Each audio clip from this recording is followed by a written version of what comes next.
Pencils are gone. Oh. Have a pencil.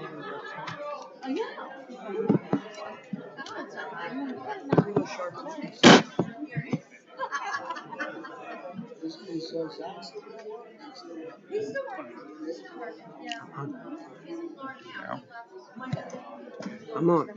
I'm on. Okay. Think.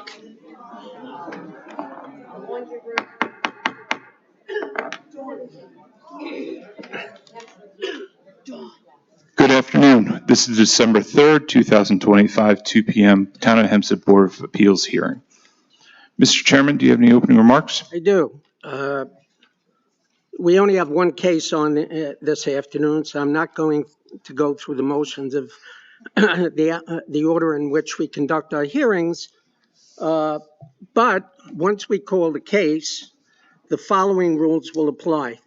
The applicant will be given the opportunity to state their case, and if there are any people who are in opposition, we will allow them to state their opposition.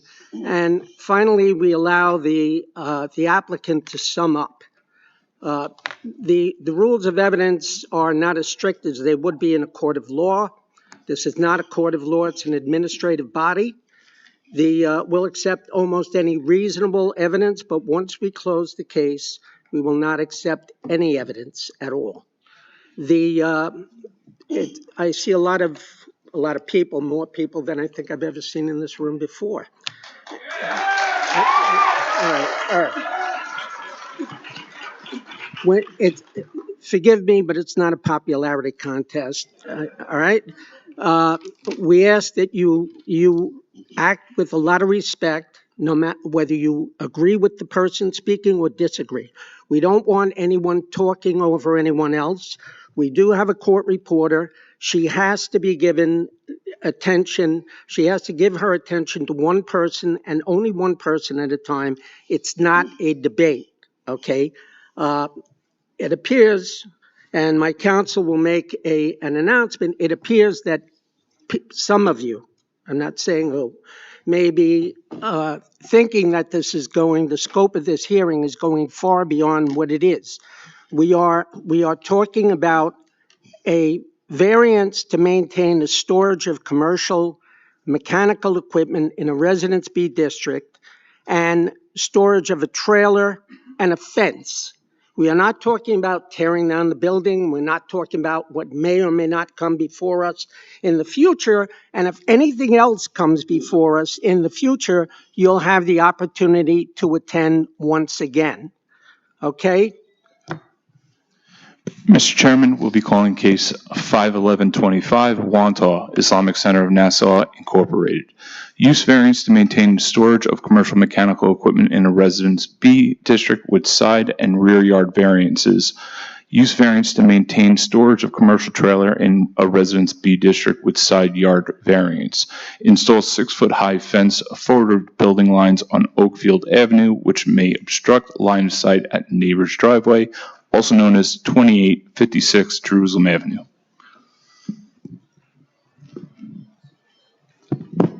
Mr. Chairman, I would like to make a statement for the record. I believe that you've covered the scope of this hearing, but there appears to be significant misinformation and confusion as to the application that's being presented to the board today.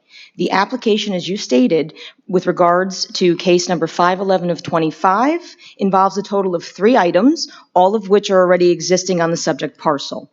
Number 1 is the storage of commercial mechanical equipment. 2, the storage of a commercial trailer. And 3, a portion of 6-foot-tall fencing surrounding the subject parcel. Those 3 structures are the only items that are the subject of today's hearing.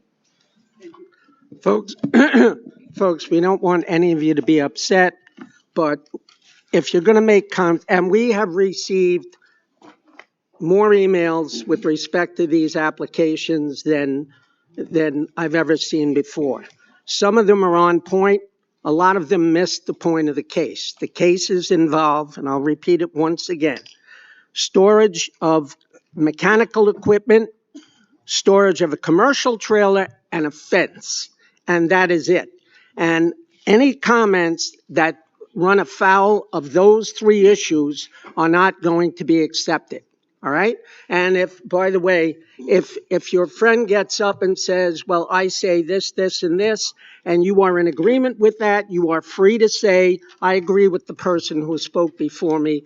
We don't have to hear it 250 times. Whether you're in agreement, whether you're proposing, whether you're in favor of the application or opposed to the application, okay? It's three items, right?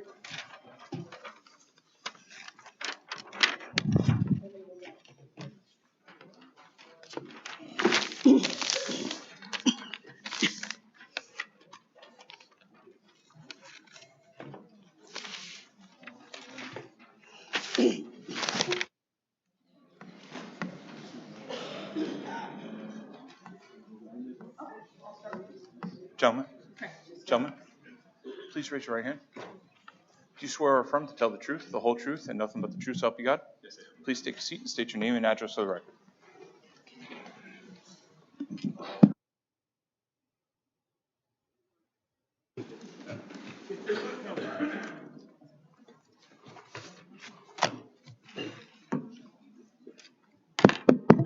Okay.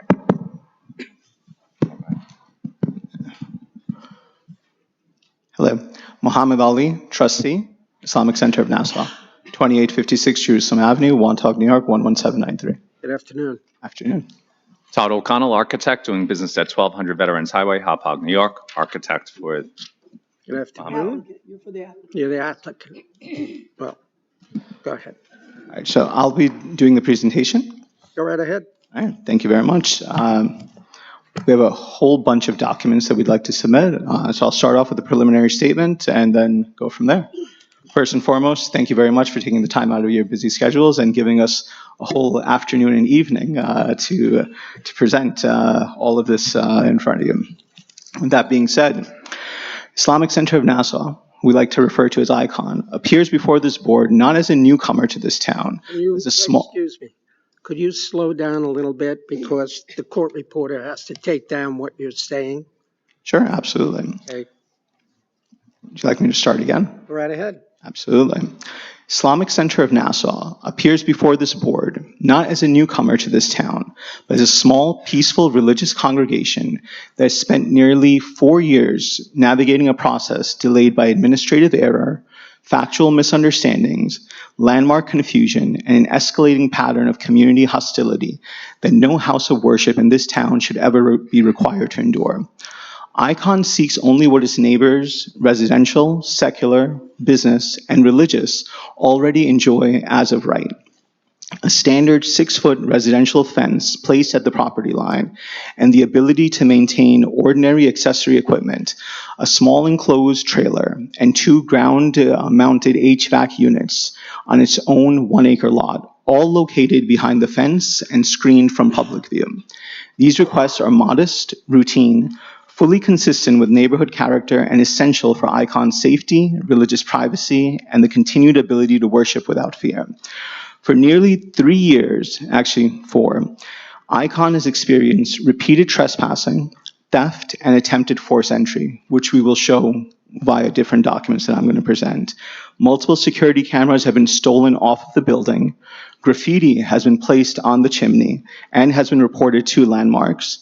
Daily dumping of beer bottles and trash, all items which are najis, it's an Islamic term which means ritually impure, onto both the front yard as well as the unfenced strip.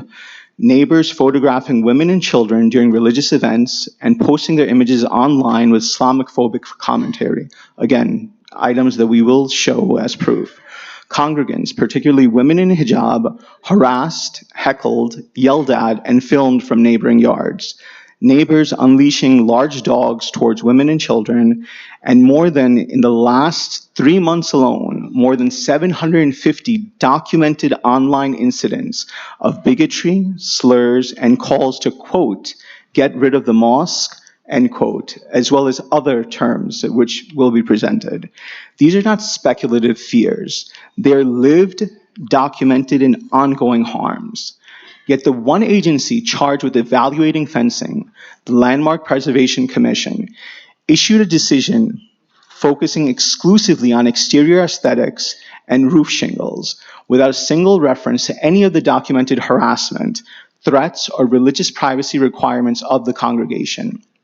Its setback recommendation was based on no statutory authority, no historic findings, and in many respects on incorrect historical facts, as confirmed by the town board's own transcripts, which we will also go through.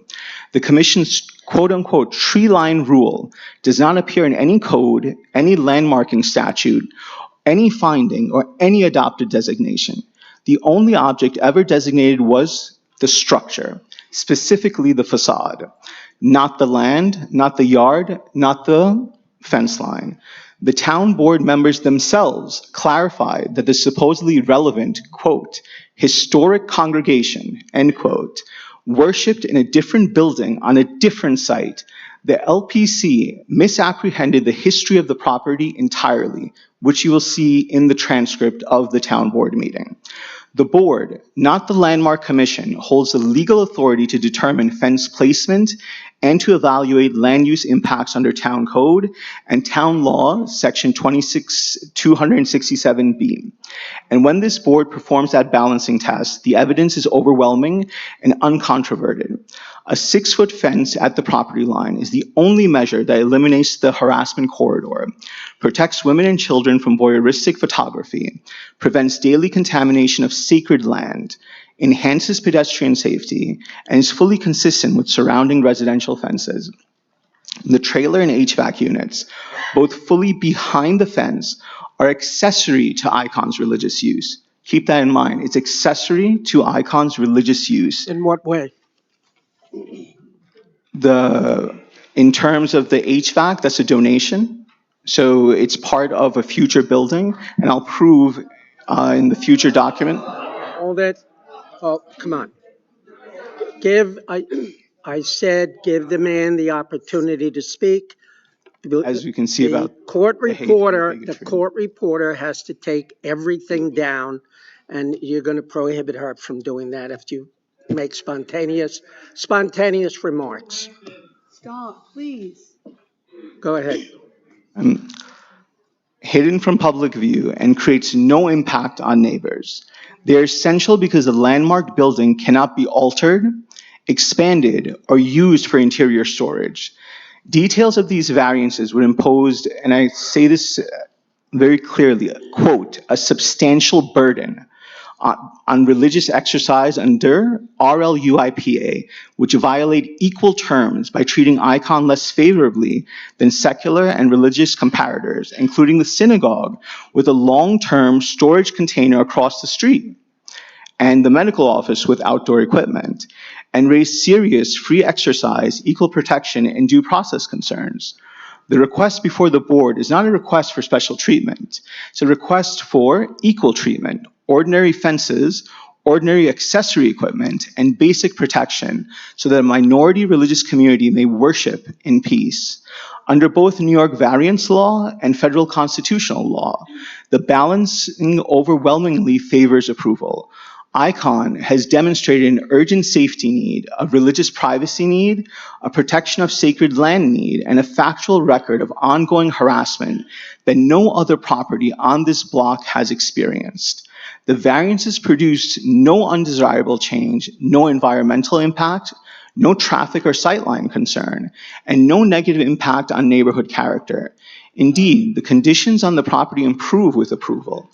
For all these reasons, and based on the full evidentiary record and controlling law, Icon respectfully submits that the requested fence variances, trailer variance, and HVAC variance be granted.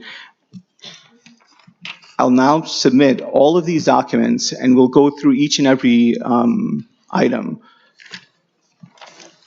I'm going to need one copy of, I'm going to keep one for myself, and this one for myself.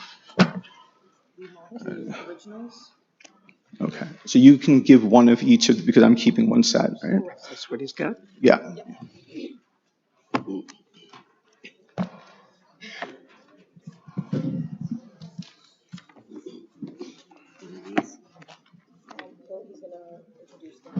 Yep. You need something? Yeah. Do we need to? Yeah, Usually we make sure. okay. I got you. Well, this is the,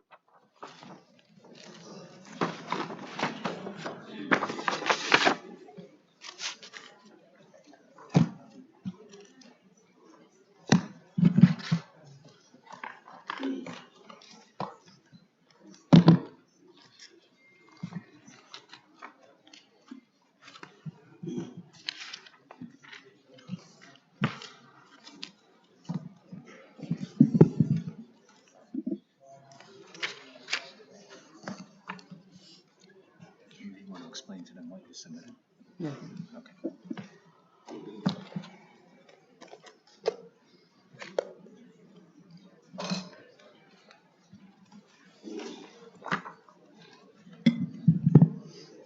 So if you'd like, I can start going over point each of step. information. Yes, sir. The caption reads, install a 6-foot-high fence forward of the building. How tall is the fence that is currently there? 6 feet. 6 feet.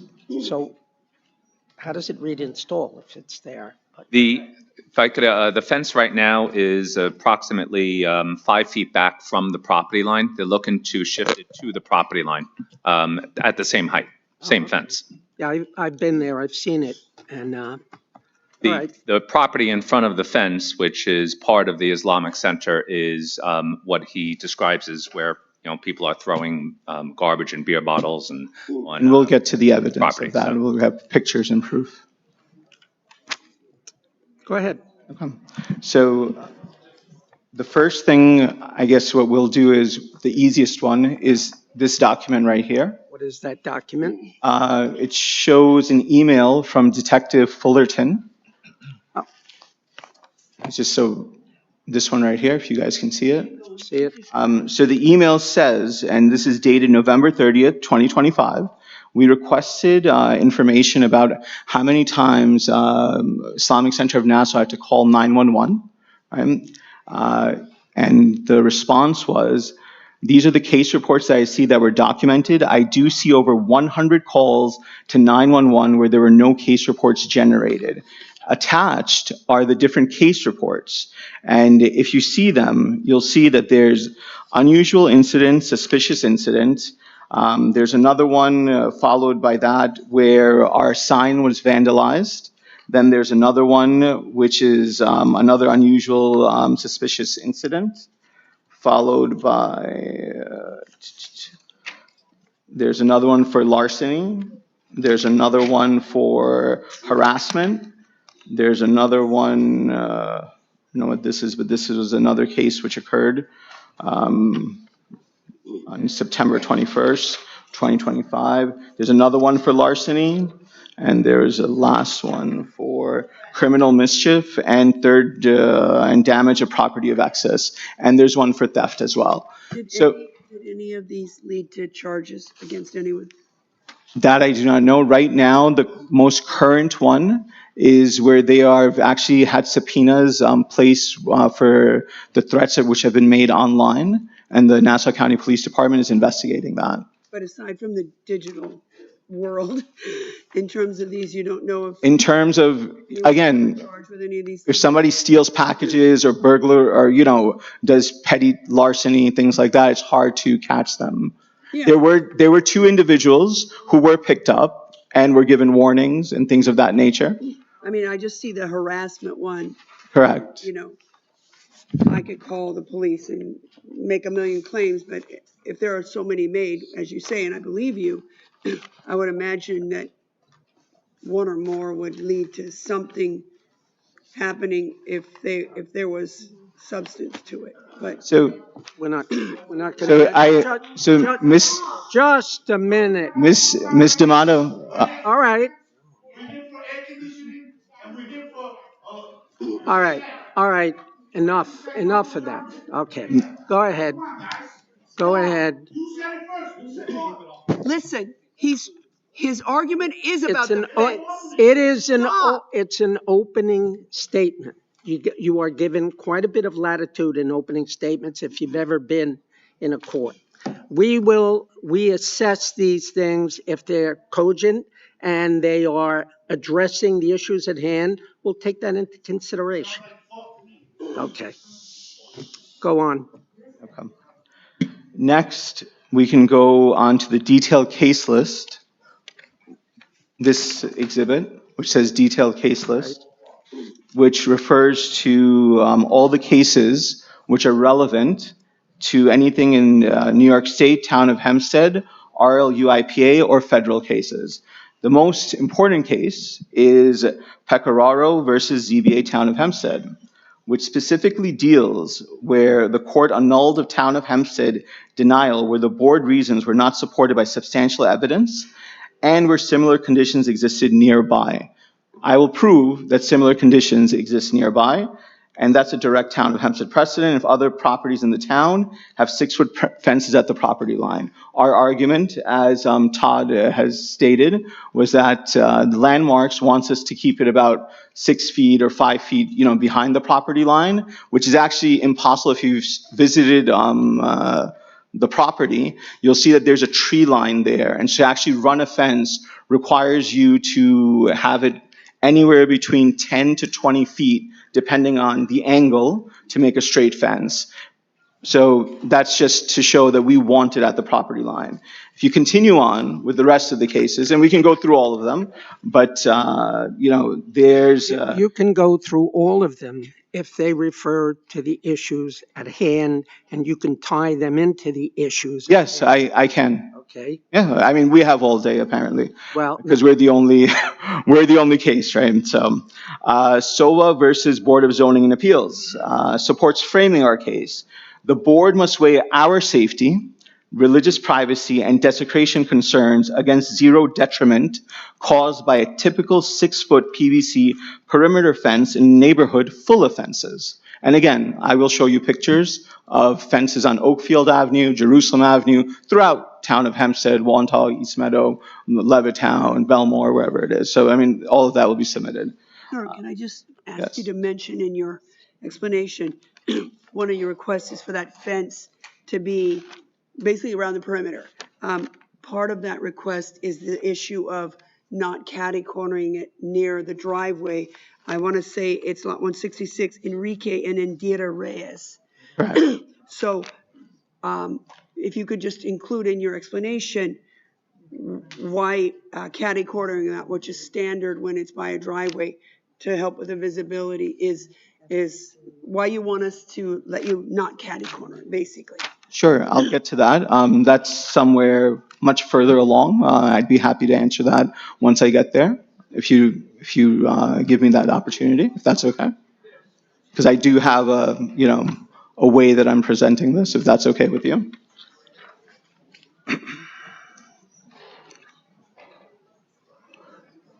May I continue?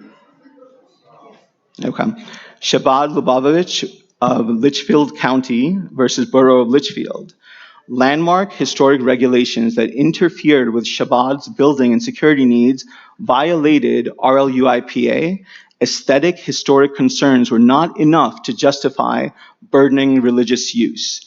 This is our closest doctrinal match. A landmark body's aesthetic preference conflicted with a religious group's need for security and space. The court sided with the religious institution. The same logic applies to our fence versus tree line character preference. And this goes towards the landmark where they ruled regarding the tree line, as well as regarding in the front yard, where they're forcing us to put just the see-through fence, which doesn't deal with any of our privacy or our safety or religious worship concerns. So that I can follow along, are you dealing with this page, this document? Look at 1 of 3. Oh, you're on that one. Detailed One case of 9. list. Yes, 1 of 9. We're just going to go in order from top to bottom.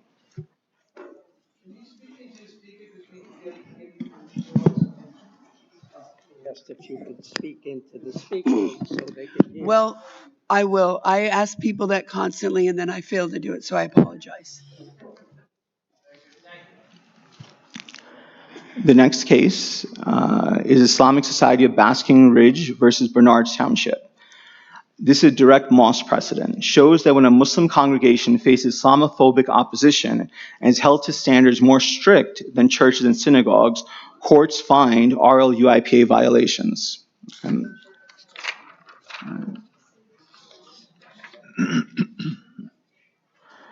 Guru Nanak Sikh Society versus County of Sutter found a substantial burden where repeated denials effectively left a religious group without any reasonable way to use land for worship. Supports are no feasible alternative argument.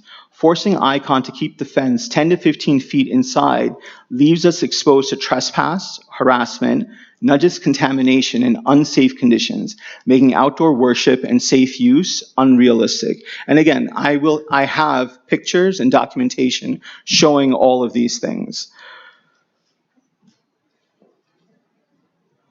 Masterpiece Cake Shop versus Colorado Civil Rights Commission. Government decision makers must be neutral towards religion. Even subtle hostility towards a faith in official decision making violates the free exercise clause. This to remind the board that comments like, quote, and again, these are comments which have been made, which again, documented. Your kind doesn't belong here, end quote, and quote, terrorists, ISIS, end quote, and the surrounding community require them to be extra careful to avoid any appearance that their decision is infected by anti-Muslim bias.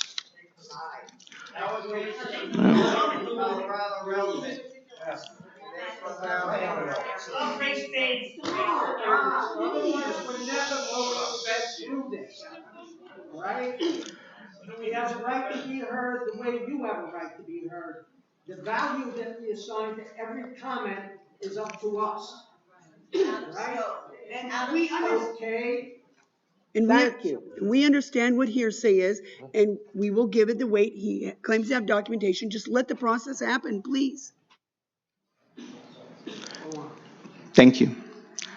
Third Church of Christ Scientists versus City of New York Landmarks Commission. Landmark Commission restrictions on a church's building were challenged under RLUIPA. Used as authority, the landmark bodies must consider religious burdens and cannot rigidly enforce aesthetics at the expense of religious use. Supports our argument that Landmark's tree-line aesthetic suggestion cannot be blindly followed where it conflicts with security, privacy, and protection of sacred land. And as you can see, we have case after case supporting our thought process. Now, let's go to page 6, cases by legal issue. Yes, So we can follow. How do I reference the document you're now looking at? still the same document. Oh, I thought We're still on page What 6. page? We're still on page 6 now. Thank you, I apologize. So now what I then did was I put all those cases by legal issue. So the first legal issue is substantial burden on religious exercise. So the cases which reference that are Westchester Day School versus Mamaroneck, Fortress Bible Church versus Feener, Shabbat Lubavitch of Litchfield County, and Guru Nanak Sikh Society. So you can read about those.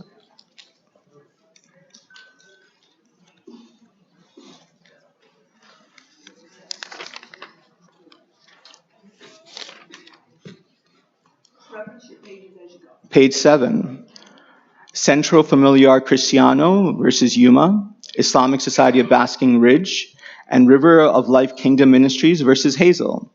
This interprets equal terms. Religious uses must be treated at least as well as comparable secular assembly uses. Reinforces that ICON can't be forced into a weaker security position than other commercial or residential buildings in the town, including the medical building next door, the synagogue across the street, and other homes on Oakfield Avenue in the surrounding neighborhood. Centro Familiar Cristiano, if houses, the medical office, office buildings, homes, churches, shopping centers, and other institutions on Jerusalem Avenue and the surrounding neighborhood and the town of Hempstead can have perimeter protection, the mosque must be allowed equal security at the property line. That's all we are asking for. And we have significant amount of case law to show that we need this security. And I'm not making it up. I will now show you a significant amount. I don't even need to show documentation. You can just see the hatred and the animosity that's here. I'm not even able to speak without being interrupted. Please don't characterize it this way. I am talking about the fence. I am talking about the fence, sir. Wait, but you guys need to stop. You're going to have your turn. Okay, and you have to stop lashing out at Ma'am, excuse me. I haven't lashed out at anyone. I have been interrupted numerous times. I have not said one word to anyone in the crowd. I have been interrupted. Anyone in the crowd is going to be disruptive. We're going to have to take a break, and we're going to ask security to remove you from the room. Please, everybody will have an opportunity, and there are so many of you. All we want to do is hear from all of you, okay, if that's possible. Thank you. Go on. Landmark versus religious use, page 8. Aesthetics versus security. Now you move to page 9. Sorry. So page 8, actually, sorry, let me move back. Sorry. Page 7 deals, great. Page 7 deals, the end of page 7, you'll see that the title was printed incorrectly, but the title is Non-Discrimination, Hostility, Islamophobia, and the cases are on page 8, which is Church of Lukumi Baba Lu, Masterpiece Cake Shop, Islamic Society of Basking Ridge, and Al-Falah Center, and Fortress Bible Church. You'll see what it says and how it helps our case. Church of Lukumi Babalu. This record of slurs that I have over here, which I'll be presenting to you later on, I guess by this evening, by the time we're done. The town must take care not to let that hostility influence its decision. Islamic Society of Basking Ridge.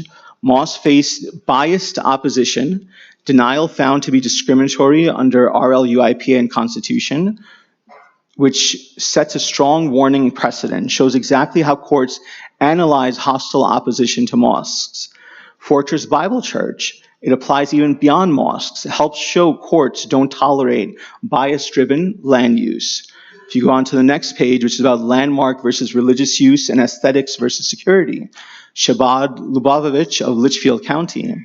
Landmark bodies' aesthetic historic concerns were overridden by RLUIPA. Religious needs came first. Landmark Commission's tree-line preference cannot trump ICON's privacy and security. Third Church of Christ Scientists versus New York City Landmarks Commission.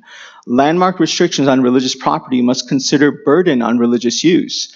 Rigid enforcement at expense of ministry can violate RLUIPA. This reinforces that Landmark cannot confine ICON behind trees solely for, quote, character, and ignore ICON's safety, desecration, and harassment issues. So that's the end of this exhibit. We can now move on to the next exhibit, which is case law table. I'm sorry. Counsel, how are we marking this stuff? Do we know? Because we kind of took it without voir dire of it, I guess. This is the detailed case law. But is it, you got it all marked? How are we? We have them marked, yes. Because we never really went through the formal acceptance process. You know, it almost is like identification purposes. Yeah, but it came in. Well, I want to make sure the documents are being marked.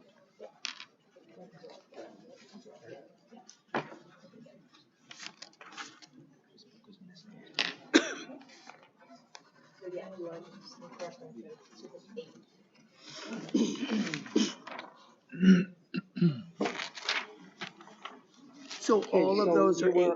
You were previously referring to what we have now marked as Exhibit 8. Is that correct? Oh, sorry.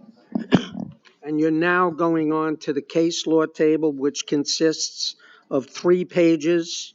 Correct. So Okay. the first one was detailed case list. And this is a continuation of Exhibit 8. I don't know how you've marked it.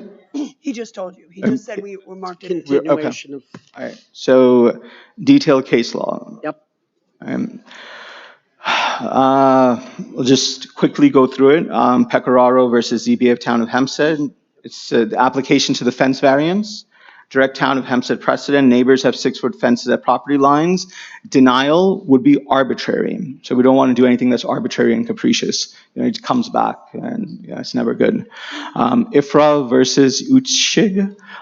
Even if fence was installed before a variance, it cannot defeat approval. Safety, privacy, harassment, protection outweigh any detriment. SOA versus ZBA. Fence matches the neighborhood. Many neighbors have 6-foot fences. Tall trees construction court.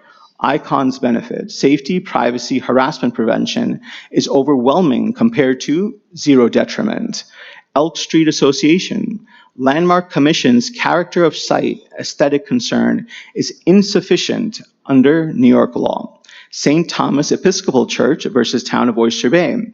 Supports religious privacy needs for outdoor events, women's hijab, which is a scarf that women in Islam wear, sacred land purity. Congregation Yetev Lev de Satmar versus Town of Ramapo.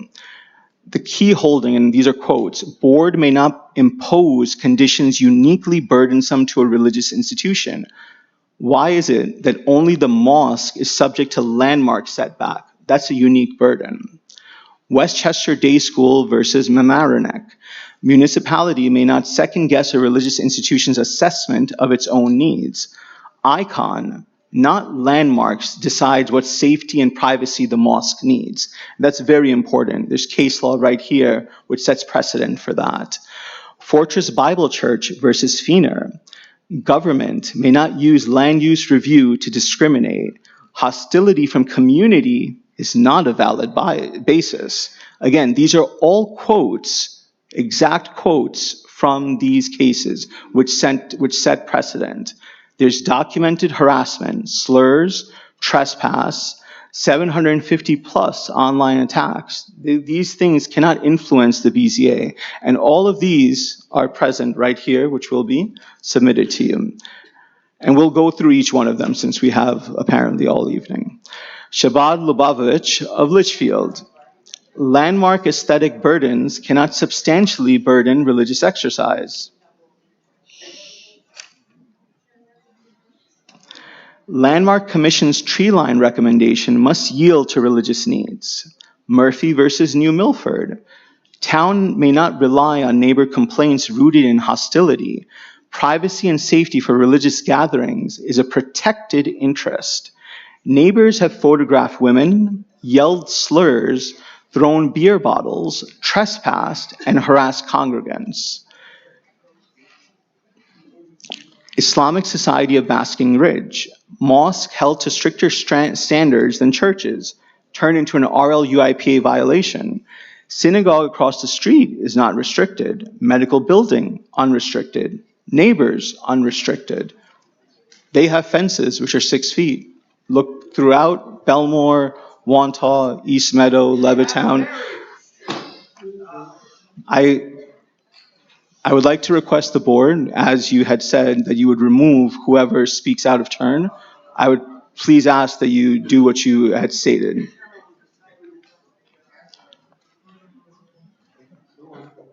So, okay. I'd like that in the record that the chairman is not doing that. And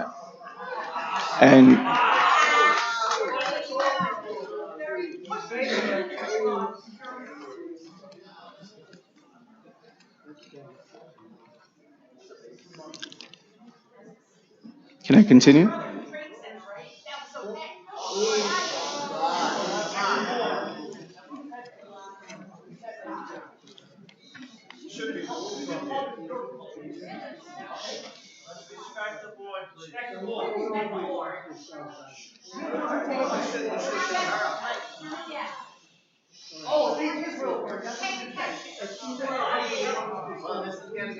Aye.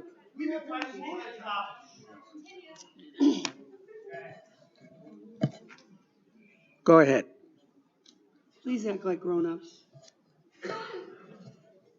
May I continue? Yes.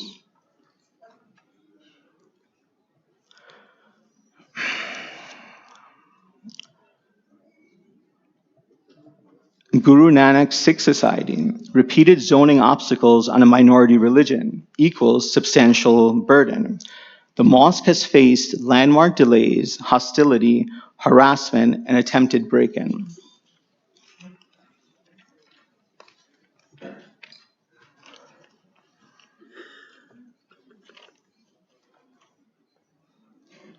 Caspian Realty, this was in the appellate division, and I quote, security concerns may justify dimensional variances.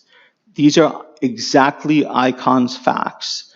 Trespass, harassment, children's safety, and women's privacy issues. And mind you, I haven't read through all of the case law, but you can read through the additional ones as well. So I guess we can move on to the next one. It's a 6-page one. It's labeled Landmark Commission Decision Rebuttal. Hold on, please. What exhibit is that, counsel? That's still continuation made. Okay. So what I'll do is I won't read through everything, and what I'll do is I will select different pieces of it because you guys have it in front of you. So this rebuttal is submitted in response to the Town of Hempstead's LPC Commission's decision dated June 21st, 2023. The decision is entirely aesthetic in nature. It fails to address critical safety and security concerns, overlooks substantial documented harassment targeting the mosque and its congregants, and disregards constitutionally protected religious privacy and religious purity requirements. And that's what we talk about in najasat, or najis. The Commission's recommendations also create unique hardships that the Zoning Board of Appeals is legally obligated to consider. This board, which is the Zoning Board of Appeals, is the only body empowered to determine the appropriate location of the fence and whether the accessory structures, which is the HVAC units and the storage trailer, may remain. And this rebuttal explains why the Commission's recommendation should not be relied upon and why the requested variances must be granted. And again, the LPC's decision was, even in its own documentation, was a recommendation. The Landmark Commission's decision was based solely on aesthetics, and it truly ignored safety, security, and religious facts. It did not address safety, harassment, trespassing, prior theft, daily dumping of trash, beer bottles, religious privacy, religious purity, police involvement, relating to threats, forced entry, and documented online incidents of Islamophobia, and the vulnerabilities caused by leaving a 10 to 15 foot unfenced corridor around the property. This required fence placement creates significant safety and security risk. The corridor, which we're talking about, that strip, there's been dumping of beer bottles and trash onto the property. Trespassers have entered the premises, including individuals who made videos while inside. Children have tripped and have fallen. Women in hijab being photographed by a neighbor during a private religious event. And strangers have driven by, revving their engines, they're honking, yelling slurs, making U-turns, and going back around and doing the same thing, which is threatening behavior. Neighbors shouting, quote, "Go back where you came from," quote, "Sand," there's an N-word which is derogatory, end quote, "terrorists," and similar slurs. Threats and intimidation directed at worshipers. Neighbors have unleashed a large dog onto women and children on the mosque property. There was attempted forced entry into the mosque, captured on video. Again, it's all there. Over 750 documented online attacks. Trash, debris, and not just alcohol bottles accumulating daily from passing pedestrians or hostile individuals. By requiring the fence to be set back from the property line, the Landmark Commission has created conditions on their own that expose congregants, especially women and children, to ongoing harm. The Commission ordered removal of donated religious assets, creating a substantial burden under RLUIPA. And this is where we get to the issue of the HVAC units. The Commission recommended the following. These 5 accessory structures, 4 HVAC units and 1 trailer, be removed from the property. This is legally improper. The HVAC units are donated institutional equipment intended for installation in the future mosque building, for which plans are already filed with the town. The enclosed trailer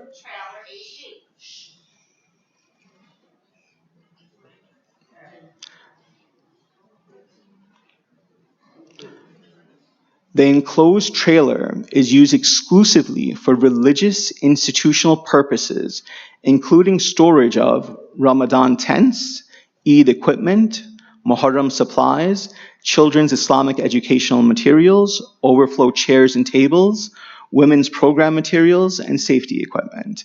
There is no interior storage space at the mosque. I don't know if you've seen the mosque. It's about 1,200 feet, give or take, 1,250 square feet. And the basement can only have the boiler, which is down there. The Landmark building cannot be expanded, altered, or modified. The basement's unsafe and unusable in the sense that nobody can go down there, right? It's just a boiler. Off-site storage is unsafe due to prior theft, vandalism, harassment, and the risk of religious desecration.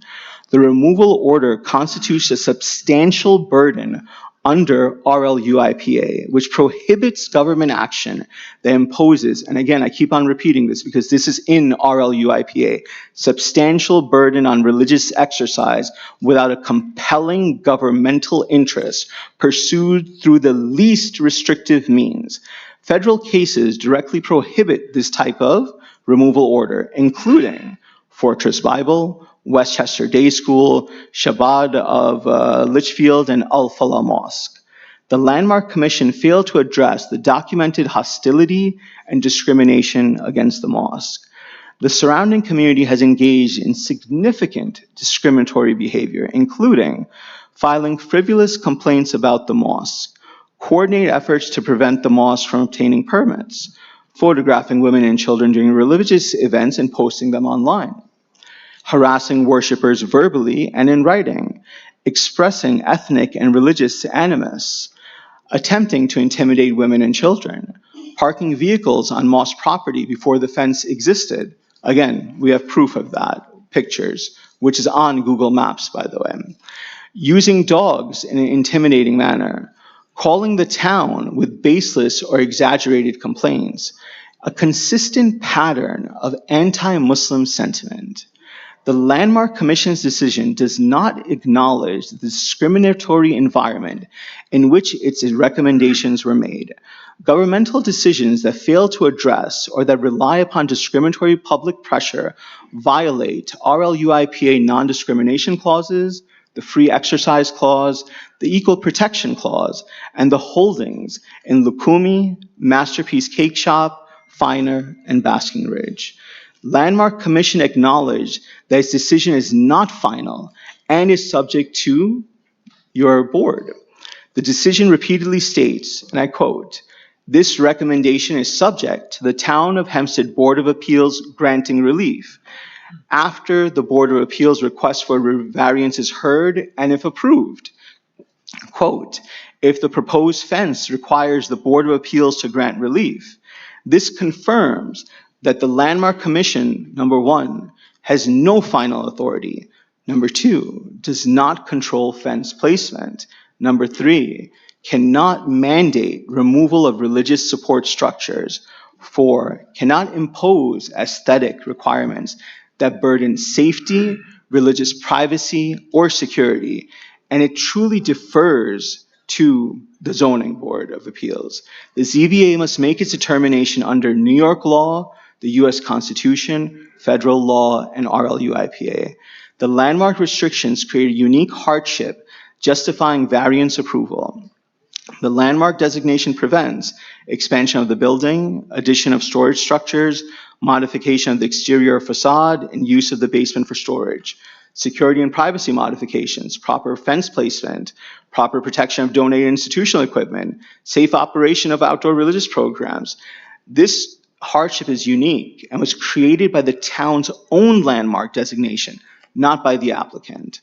This satisfies the, quote, hardship not self-created, end quote, factor of Town Law Section 267B2, as well as the practical difficulty analysis under Section 267B3, which we'll go through as well later on. Conclusion. Landmark Commission's recommendations are entirely aesthetic, ignore documented harassment, fail to consider religious privacy and purity, create known safety hazards, place women and children at risk, expose sacred land to daily desecration, require removal of critical religious equipment, impose substantial burdens on religious exercise, reflect a failure to acknowledge discriminatory context, exceed what is permissible under federal law and constitutional precedent. The Commission's recommendations should not be relied upon. Our request to the Zoning Board of Appeals. ICON respectfully requests that the Board of Appeals reject the Landmark Commission's inward fence placement recommendations, reject the order to remove the HVAC units in the enclosed trailer, approve the fence at the property line, approve the use variances for the HVAC units and trailer, recognize the discriminatory environment surrounding the mosque, apply RLUIPA's substantial burden, equal terms, and non-discrimination protections, protect the safety and privacy of worshipers, protect sacred land from daily desecration, protect donated religious assets, because that is what they are. Consider the town-created hardship caused by landmark designation and grant all requested variances as required by law. So that ends that. We can move on to the next one. Yeah. So the next one is line of sight and neighbor driveway safety statement. Is that what it's called? Yes, it's just Part of it. 2 pages. It's in order.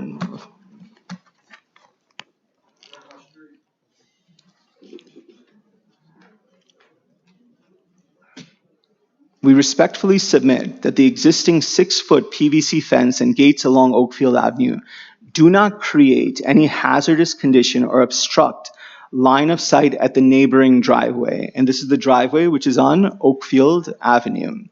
And that keeping the fence at the property line actually improves safety. And I'll go through this if you pull up the map. Oh, go ahead, Thank you. proceed. Oakfield Avenue is a local residential street with a standard speed limit. The fence is located on our property line behind the sidewalk grass strip, not in the roadway or the curb line. A driver exiting the neighbor's driveway is already required to pull forward to the sidewalk line to see pedestrians and traffic, regardless of whether our fence is 0 feet or 10 to 15 feet inside our property. At that point, the driver's eye height, which is approximately 3.5 to 4.5 feet above ground, is above the level of the hood and well above any parked cars. A 6-foot fence running parallel to the street does not block the driver's view down Oakfield Avenue. Comparable conditions in the immediate area. Multiple nearby homes, including the rear neighbor and the adjoining medical office, already have 6-foot perimeter fencing, solid walls, commercial lighting, and a dumpster. Along Jerusalem Avenue and side streets, there are solid fences, hedges, and structures much closer to driveways and intersections than our fence. To our knowledge, and again, this is to our knowledge, the town has not required removal or relocation of those fences on, quote, line of sight grounds. And there is no evidence. So you know, we regularly do require the catty corner. Sure. And as I said, to our knowledge, right?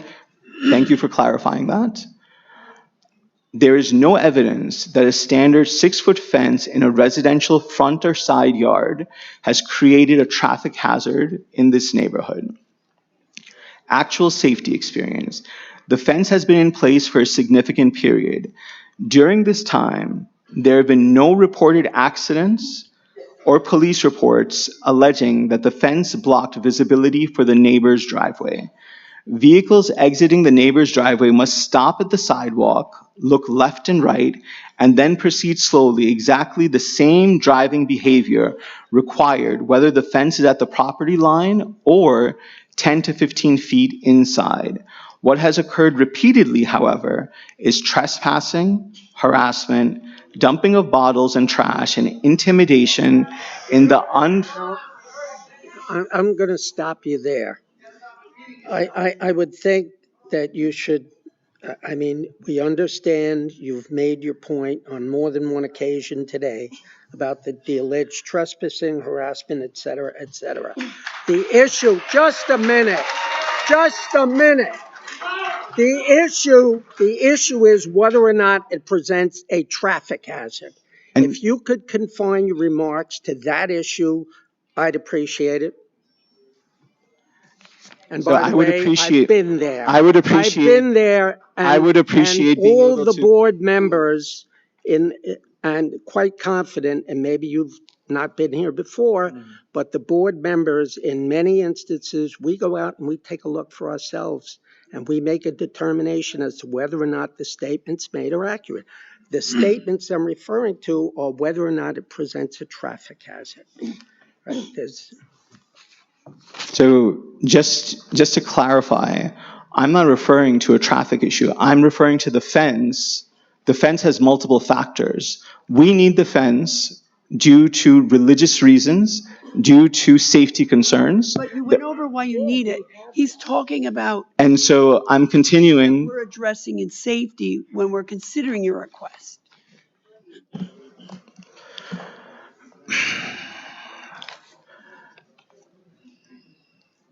Can I continue with my statement? Because it seems that for some reason I should be allowed to present whatever I want to present, just how everyone else has the right. Are allowed, just a minute. Come on. I believe I should have the right to present my whole case without the commission telling me what I can present and what I cannot present. I believe I have that legal right. Stop. If it relates to the issues at hand, you're free to present your case. Sir, this is the issue at hand. It's about the fence. Okay. So I'm presenting about the fence. And I have, you're talking about safety. I'm talking about line of sight and neighbor driveway safety statement. That's right. And so sir, Quiet, please. is there a point, Mr. Chairman, when you are actually going to do what you said and have people removed for interrupting? It's not going to be when you decide, it's when we. Sure, I understand. Okay. But let that be known in the record that that's going to be when you decide. You know. Why the property fence line is safer. It keeps the fence at the property line, eliminates 10 to 15 foot no man's land that attracts trespassers, litter, and broken glass immediately next to the sidewalk where children walk. Can I just ask you, the fence that where we're talking about the corner by the driveway, I may have misunderstood. I thought that was also a section that you wanted to move more to the property line. But then I heard you say there's no evidence that it's been a problem to date. Just in that piece, I know there's some changes proposed, just in that section that's near the neighbor's driveway, is that fence right now in the location you want it to go forward? Or are you is that also part you're proposing to move whatever it is, 5 or 6 feet toward the street? Correct, we're moving that towards the street. That's all I want to know, because I know some more board members have looked at it already, so I just want to know if the proposal is different than what we saw. Thank you. A clear, straight fence line gives both pedestrians and drivers a predictable edge of use instead of an unmaintained strip that people can step into, fall on, or use to hide. The fence is solid and uniform. It does not jut into the roadway, corner, or intersection, and it does not block any legally required sight triangle for vehicles turning from Oakfield to Jerusalem. So there's a site triangle, which is on the corner of Oakfield and Jerusalem, which we are not putting a fence. We're maintaining that, I think, what is it, 20-foot, or it's a 20-foot site triangle. So we're not doing anything over there. So we're maintaining that site triangle. So we need no relief over there, right? So for us, what we're saying is there's no credible traffic or line of sight hazard created by our 6-foot fence at the property line. There are multiple examples, and I will show you pictures, of other homes and other properties which have 6-foot fences at the property line next to driveways. That's present, and that is all we are requesting. And if you'd like, I can give you the pictures now, or I can give you the pictures at the end, whichever way you'd like. Sure. Photographs, and when were they taken? I mean, some of these were taken a few months ago, a few weeks ago, Who took them? I mean, various. I did, some volunteers, various people. Okay, and, well, he can't testify that they fairly and accurately I mean, represent. I took some of the photographs. That make you feel We that better? usually need to verify. I took the photographs, All of them? majority of them. I'll tell you which ones I didn't take. Okay. And can you exclude those? We'll accept the ones that you Sure, can testify absolutely. to.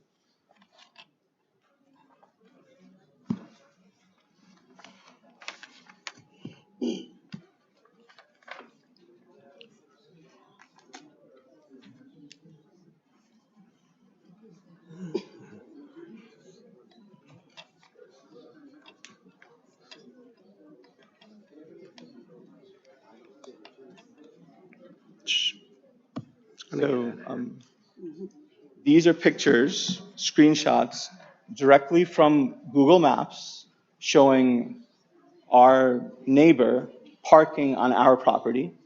And this is the current position of the fence. And you can attest to the I fact. can attest, go on to Google You Maps. took them. Yes, I screenshotted it. No, that means you didn't take them. No. It's on Google Maps. I took a No, screenshot from wait. it. If you screenshot it presumably because someone else provided it to you, or No, what? I went onto Google Maps. You can go on your What do phone, you go mean, onto, did you take them with your phone or with camera? my phone, this Not phone. screenshot that someone sent it to you? No. You no, took them? on my phone, Okay. my personal phone, this phone right here. Oh, wait. It's a screenshot of Google Maps. It's a screenshot of Google You Maps. took, Oh, and they fairly and It's accurately. on Google Maps, I know, but Got that it. wasn't what I understood you to be saying. so you can't use Google Maps? We're not saying that, but just be clear in telling us what it is. I just so we said. can go through the voir dire of the evidence. Yeah. We'll mark them, you want us to mark them separately or what? Mark them separately. Okay, Oh, yeah. we'll do those three and then these three. And these are the ones, Now. these are the ones that you, the ones here- you're giving us now are the ones you did. Yeah, these are the ones which I did from my phone. You can I can show you my phone and show you I that don't they're on need- my phone. And are those also? These are also- Are those also? Yes. Screenshots of Google Maps? These are actual pictures which I took from my phone and had them printed You out. took the photograph? I personally took these photographs. Okay. She'll mark those separately. And they fairly and accurately. This shows Hold on, a the neighbor's chairman has a fence. question. Oh. And they fairly and accurately represent what they purport to. Is that Correct. correct? This shows Then we'll accept them in evidence, and you can. This shows a neighbor's driveway with a 6-foot fence right next to it. Are they marked in any way? I mean, I can give you the addresses if you'd like. No, I'm just asking. Some people mark the address on the back, or they mark them 1, 2, 3, or they put dates. Hey, ma'am, I have about like 5,000 I documents. didn't ask you that. I just No. asked if they're marked. No, they're not so we marked. know how to reference them later if we want to No, look at sorry, they're not marked. We'll accept them. it. By the way, Christina, Okay.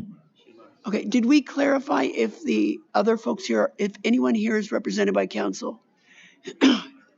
Oh, because we would want to give them Okay. to someone to review if they are is anyone else here represented by an attorney at this hearing? No. Should we have him do it? All right. Just a minute. All right. So, does he want to come up? Do you want to take a look at these? Customarily, when there is an attorney on, I'll call it the other side, in the admission of evidence, we always give that person an opportunity both ways to see what the other person seeks to admit so that we can ask if there are any objections that are, any relevant and material objections so that the chairman can decide the admission issue. That is why we ask. So it's up to you. So is he represented? He said he is an attorney and he is representing a number of folks, if I understood him correctly. So just because he's, Well, let's see what he says. Let's not make an issue when there's no issue. Okay. He doesn't want to, I don't care either. Yeah, he doesn't want to. Do you want to look at the photographs? so is he retained? He said he's representing. Yeah, I'd like to know if he's actually retained by them. Like, is he representing them? Because Come on. Pro bono representing them. so please don't give them information. I thought this board's supposed to be objective, but We are. you're saying words to give to them.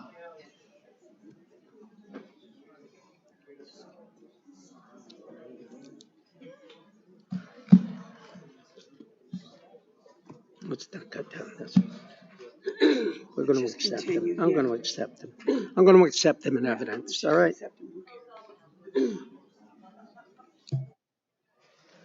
They're accepting. She has to sign them in. Okay. We'll accept them in evidence. Okay, All right? thank you. Go on. There's additional pictures which I've taken, which You've show taken. additional driveways, Same I've taken, questions. Same which show questions. fences and Clearly driveways. and accurately represent. Okay. We're going to go out there and look at But it. are those marked at all? No, they're I not. don't they're have part any of the idea same- proximity to the. They're on, I can give you addresses. They're on Oakfield. They're less than half a mile from, You know the addresses for each Yes. one of those? yes. Could you mark them on the back? Can we do it after we're done with all, I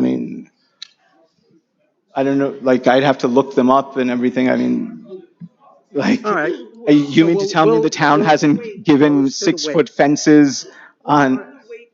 All right. Go ahead. Go ahead. But Continue. mark them? Oh, continue? Continue. You can mark them later. We're not going to accept them at this point. Okay. After they're marked, we'll accept them. Go on with your presentation, sir. Thank you. You're welcome. Appreciate that. Okay. So the conclusion to this whole safety thing regarding the fence, line of sight regarding the fence is, there's no credible traffic or line of sight hazard created by our 6-foot fence at the property line. There is substantial safety benefit to pedestrians and congregants in enclosing the entire frontage and eliminating the unsafe strip between the road and recessed fence. For these reasons, we respectfully request that the board disregard the speculative line of sight objection and grant the variance to maintain the 6-foot fence and gates at the property line. So the next is a fence justification statement. And the reason why I keep harking on this fence is because this fence, it took us 3 years to even reach this point. This was applied for sometime in mid of 2022. Todd, it took about a year just to get a denial, and then almost 2 years or a year and a half to reach you guys. So we're almost at the 3-year point, right, to reach this. So with why we need it, I'm not going to go through all of it, but safety and security, privacy of worship, especially for women and children. The mosque frequently holds outdoor programs. And the reason for that is because the mosque is small. It's about 1,250 square feet. We have an occupancy of about 92, I believe, either 91 or 92. And so due to that reason, we have to have outdoor programs because it's just lack of capacity, right? And so many of the attendees are Muslim women in a hijab for whom privacy from being watched and photographed is a religious and cultural necessity. Neighbor has already photographed women and children during a private religious event and posted those images online with hostile commentary. You mentioned 91 or 92 occupancy. Yeah. Dictated by what? Is that the fire marshal? I Or believe, like, the building department fire well, they're marshal, different. Sometimes it's the building, sometimes it's the town, sometimes it's the fire marshal. it's Which when you, one? I believe it's the building department, right, who does your occupancy. Do you know what the fire marshal requirement is? I don't know. But it's 92, I believe. That's what we get inspected every year. What's posted. Yeah, that's what's posted. Is the public assembly for 92. That's the town of Hempstead. And do we have do we know what the fire marshal is? If not, don't worry about it. So another justification as to why we want the fence is protection of sacred land and religious purity. So for us, the church, the former church, has now become a mosque, right? And so the building itself is not just sacred, right, for us. The whole land is sacred, meaning the whole 1 acre is sacred land. Just how when you, I believe the word is consecrate, right? When you go in, I was speaking with somebody from the Catholic Church, and when they have cemeteries, they consecrate that land. And so they make that whole land sacred for burials. And similarly, that land now for us is sacred, meaning that any area of that is part and parcel of the mosque. So when non-religious or religiously impure items such as beer bottles and things of that nature are tossed on that property, you are desecrating that sacred religious property. So it's not just that if you go inside of the mosque and you do graffiti on it or you vandalize the mosque. If you are tossing beer bottles there, which we consider to be religiously impure, right, you are desecrating our religious property. And that is another main reason, besides the safety. Safety is also a huge reason. But our religion requires that for us, right? And it's infringing on our ability to practice religion. And that is a major factor as to why we need that fence along the whole property line. Theoretically, I would prefer to have it all over, completely surrounding.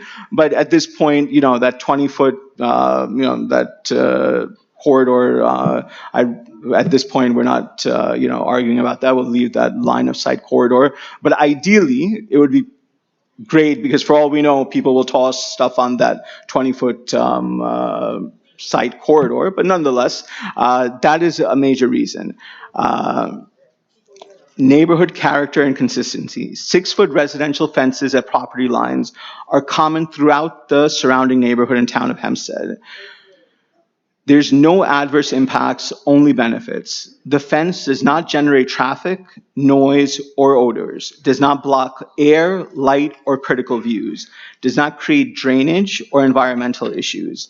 It reduces litter, trespassing, and loitering along the frontage. It increases safety for congregants, children, and pedestrians using the sidewalk. So there's a balancing test, which I read about, that you guys use. The strong benefits to safety, security, religious privacy, and protection of sacred land against the minimal, if any, impact on neighbors or neighborhood character. The variance standards are clearly met. The fence of the property line is a reasonable, typical, and necessary measure for a religious institution operating under unique landmark and harassment conditions. For these reasons, we respectfully request that the board approve the variance to maintain the existing 6-foot PVC fence and gates at the property line. Wait, maintain it or replace it with one on the property line? Replaced, like, It's an yeah, installation. on the property line. Sorry. Thank you, Ms. D'Amato.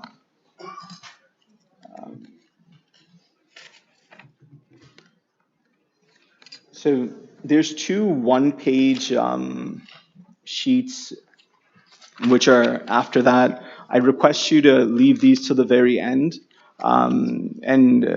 Basically, we've really thought about this, and these two are regarding the fact that Landmarks wanted an estate fence, which was see-through, which doesn't really solve the safety issue, right?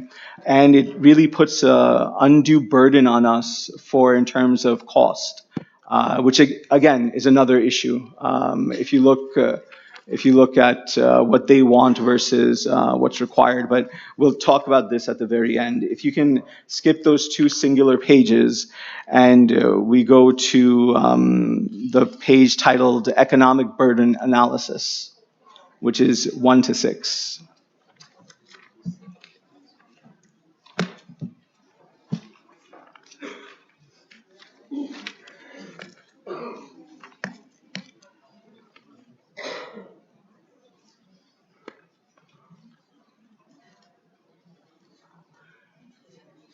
Thank you. So we put together an economic burden analysis in support of this application for the use variance to maintain the storage of those two donated commercial HVAC units, use variance to maintain enclosed institutional storage trailer, which is used exclusively for mosque operations, and area variance to maintain a 6-foot PVC fence at the property line. Can I just ask you one thing? Yes. A lot of your focus has been that the women in the Punjabs get photographed, right? Punjabs. However it's properly pronounced, I apologize. Do they wear these same garments when they go all over in public? Yes. Okay, thank you.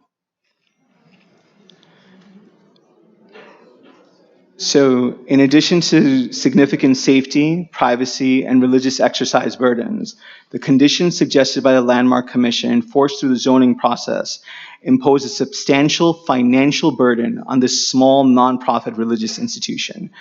That economic burden is directly relevant under New York Town Law, Section 267B, Use and Area Variances, and the Religious Land Use and Institutionalized Persons Act, RLUIPA. ICON submits that requiring more expensive estate-type metal fencing in the front and forcing removal of off-site storage of donated HVAC units and the storage trailer constitutes an unnecessary and unlawful economic burden and supports granting all of the requested variances. So I want to make something very clear. We're a small nonprofit mosque, right? We are a religious institution.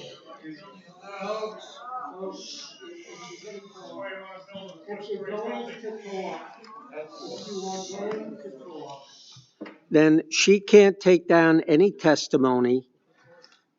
So please, how about a little cooperation? All right? Everybody will get a chance to talk.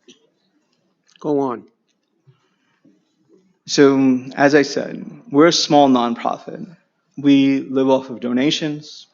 As you can see, a lot of work, effort, and energy has gone into time, has gone into putting together an application and a presentation for a fence, for donated HVAC units, and for a trailer, which really this much time, effort, energy, money could have been used towards community service, religious programming, things of that nature.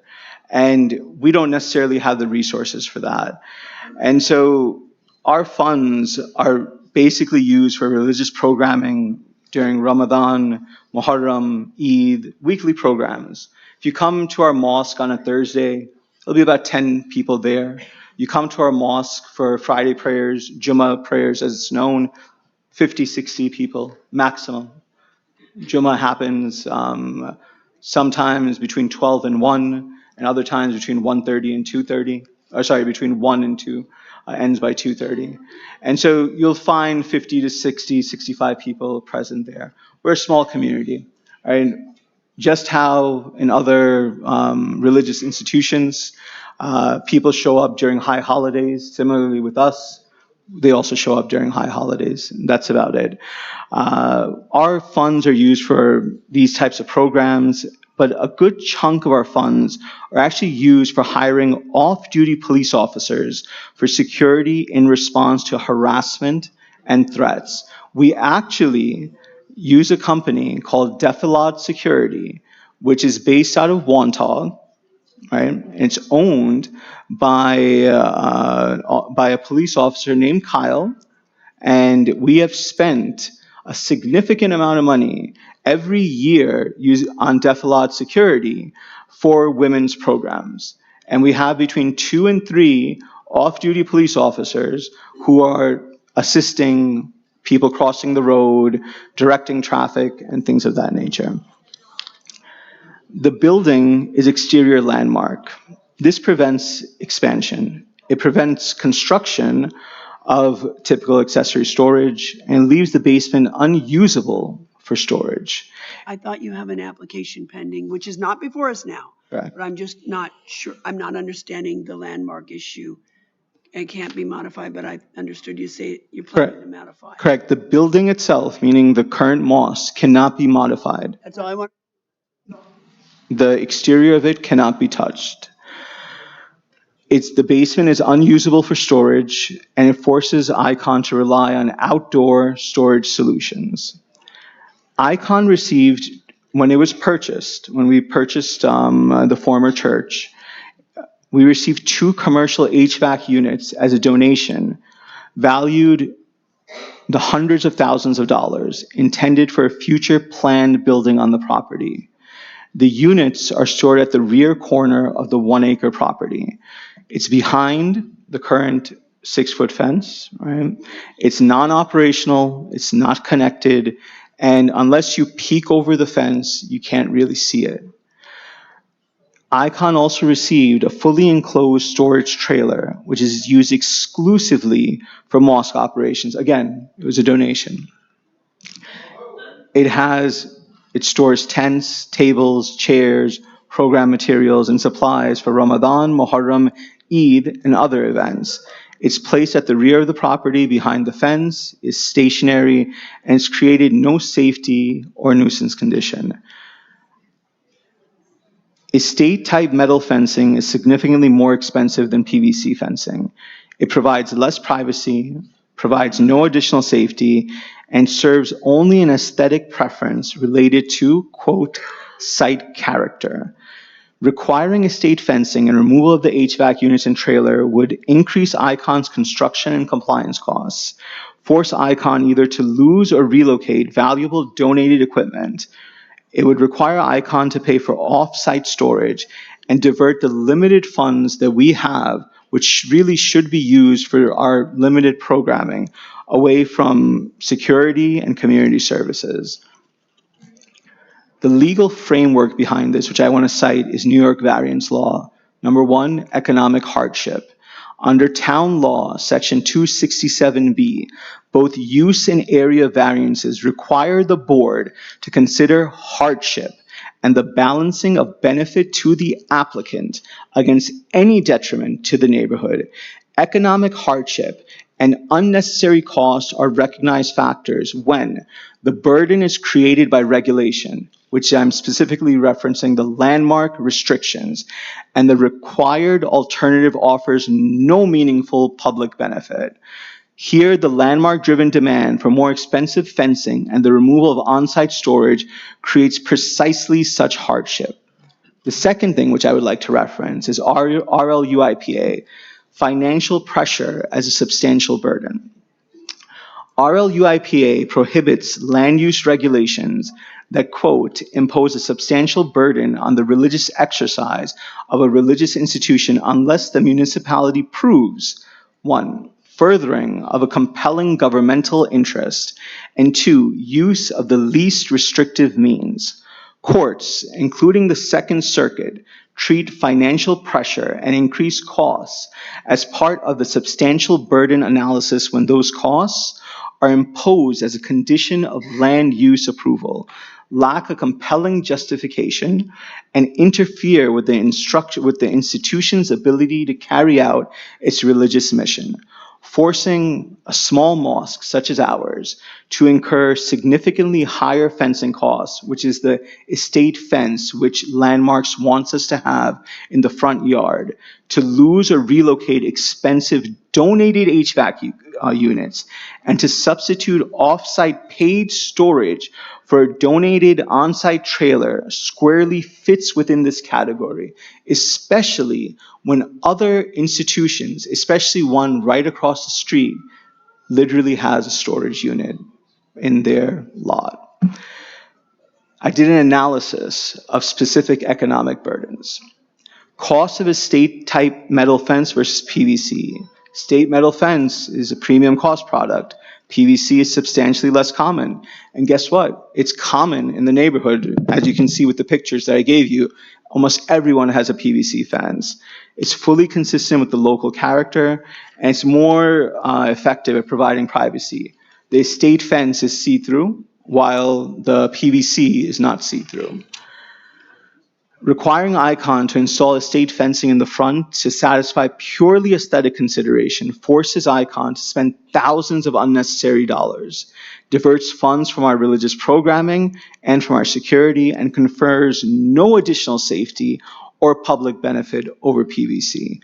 From a legal perspective, this is a pure economic burden for aesthetics alone.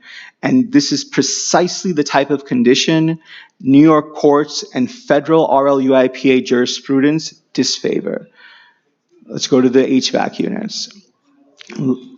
Landmark Commission recommendation that the 2 donated commercial HVAC units be removed, it causes the mosque to lose significant donated value of hundreds of thousands of dollars. It forces us not just to lose that value, but to repurchase other units at substantial cost. As everyone knows, prices have gone up. It interferes with Icon's ability to build its future religious facility, and it creates the risk of damage, theft, or costly off-site storage. These aren't speculative assets. They are targeted capital gifts for a specific religious project on this property. Requiring removal is a direct economic and operational burden on Icon's long-term religious exercise and its ability to responsibly steward donated resources. Let's talk about the storage trailer. The trailer is a donated or acquired asset. It's used exclusively to support religious events. The only practical storage solution available due to landmark and building constraints. It's necessary to store tents, chairs, tables, and supplies. If you force us to remove the trailer, we would have to rent off-site storage, incur monthly costs. It would increase logistical complexity and transportation costs. So imagine that as it is, we have significant logistical issues. So we have to set up and break down every single day for any event that we have. And sometimes, due to inclement weather, wind, rain, our supplies actually get destroyed. I'll show you pictures of some of the tents which have been destroyed and things of that, just due to rain and wind and things of that nature. So imagine having an event, then taking everything down, transporting it off-site, and then bringing it back the next day. You're incurring additional costs.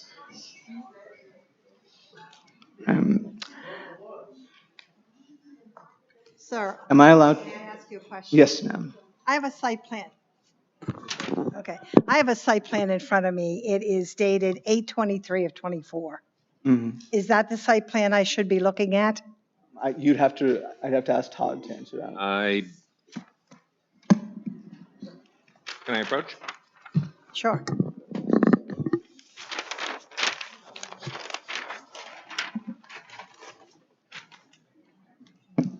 Yes. All right, on this, Go back. She might want to go back on the record. She might make the record. I will.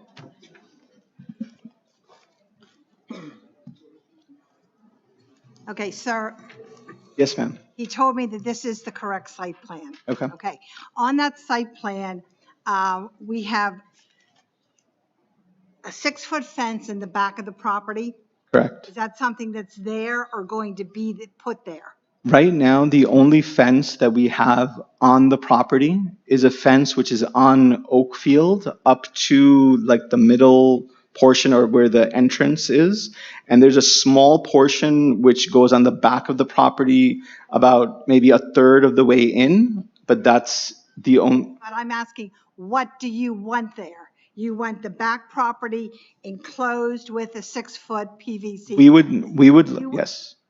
You want the property from on Oakfield Avenue Yes, enclosed completely to Jerusalem Avenue with a 6-foot PVC fence? yes, ma'am. Okay. Except for the site triangle, True, but on this site plan, it shows that there's a proposed 30-foot tall estate fence. not 30 foot, 30 inches. 30 inches. 30 Oh, inches. 30 inches, right, 30 not 30 inches. foot, Yeah, excuse me. no problem. Okay, and then, so on this, you are showing that that's what you want. You want the 30-inch, all right, on one side, the 30-inch in front, and the 30-inch at the opposite side, which is your west side. So, Ms. Adams, that site plan that you see was based upon the landmark decision where they had. No, I am not, excuse me, Yes. I am not seeing what you want. Correct. So our preference would be full. Okay, am I allowed to speak? Our preference would be full enclosure except for that that 20-foot line of sight corridor, right? So where you see that estate fence, instead of it being that 30-inch estate fence, we would want it. Our preference would be that 6-foot PVC fence. If the board would grant that, if the board is not granting that, then it would be that estate fence that is currently submitted. So what you're telling me is what I'm seeing is not what you want. So you presented to us something which Landmark wants, not what you want. Yes and no, because Landmark doesn't want exactly that either. Well, who wants this? Because that's. This was our compromise with Landmarks. What that is our initial presentation, that was what we had presented to you. That was in 2024. It is now about a year and a half or so since then. Many things have changed over that time. We are still, if you give us that, we are happy with that. Our preference at this point would be now to have it fully 6-foot PVC all around. But if that is what you will currently give us, then that is what you will give What us. you're saying to me is what I'm seeing, you're okay with. Not necessarily. I will apply for another variance at that point. Shh. Our preference is 6-foot PVC around, except for that 20-foot line of sight corridor. Okay, so excuse me, go ahead. You want to say Yeah, something? just if I could explain. So the original application, which is what you have, shows the 6-foot PVC fence, which goes from the building line, the building that's there, and wraps around the property. And that's right, which is on your plan. Right. Correct. The front shows an estate fence. Yes. All right, and that's the way it was submitted to the building department. Recently, it was explained to us that he would prefer to have a 6-foot fence going all the way around, but he understands that's not before you today. That part of he's well aware of that. And I explained to him that that may then require another future variance just for that front section. So he understands that. So he's just making part of, I think he's just bringing If it doesn't, the dialogue. if Right. it doesn't require a future variance, if I can request it or ask for the amendment right now, that would be great. Since we're debating it. Wait a second. You go ahead. I just want to know what fence is before us. So, Okay.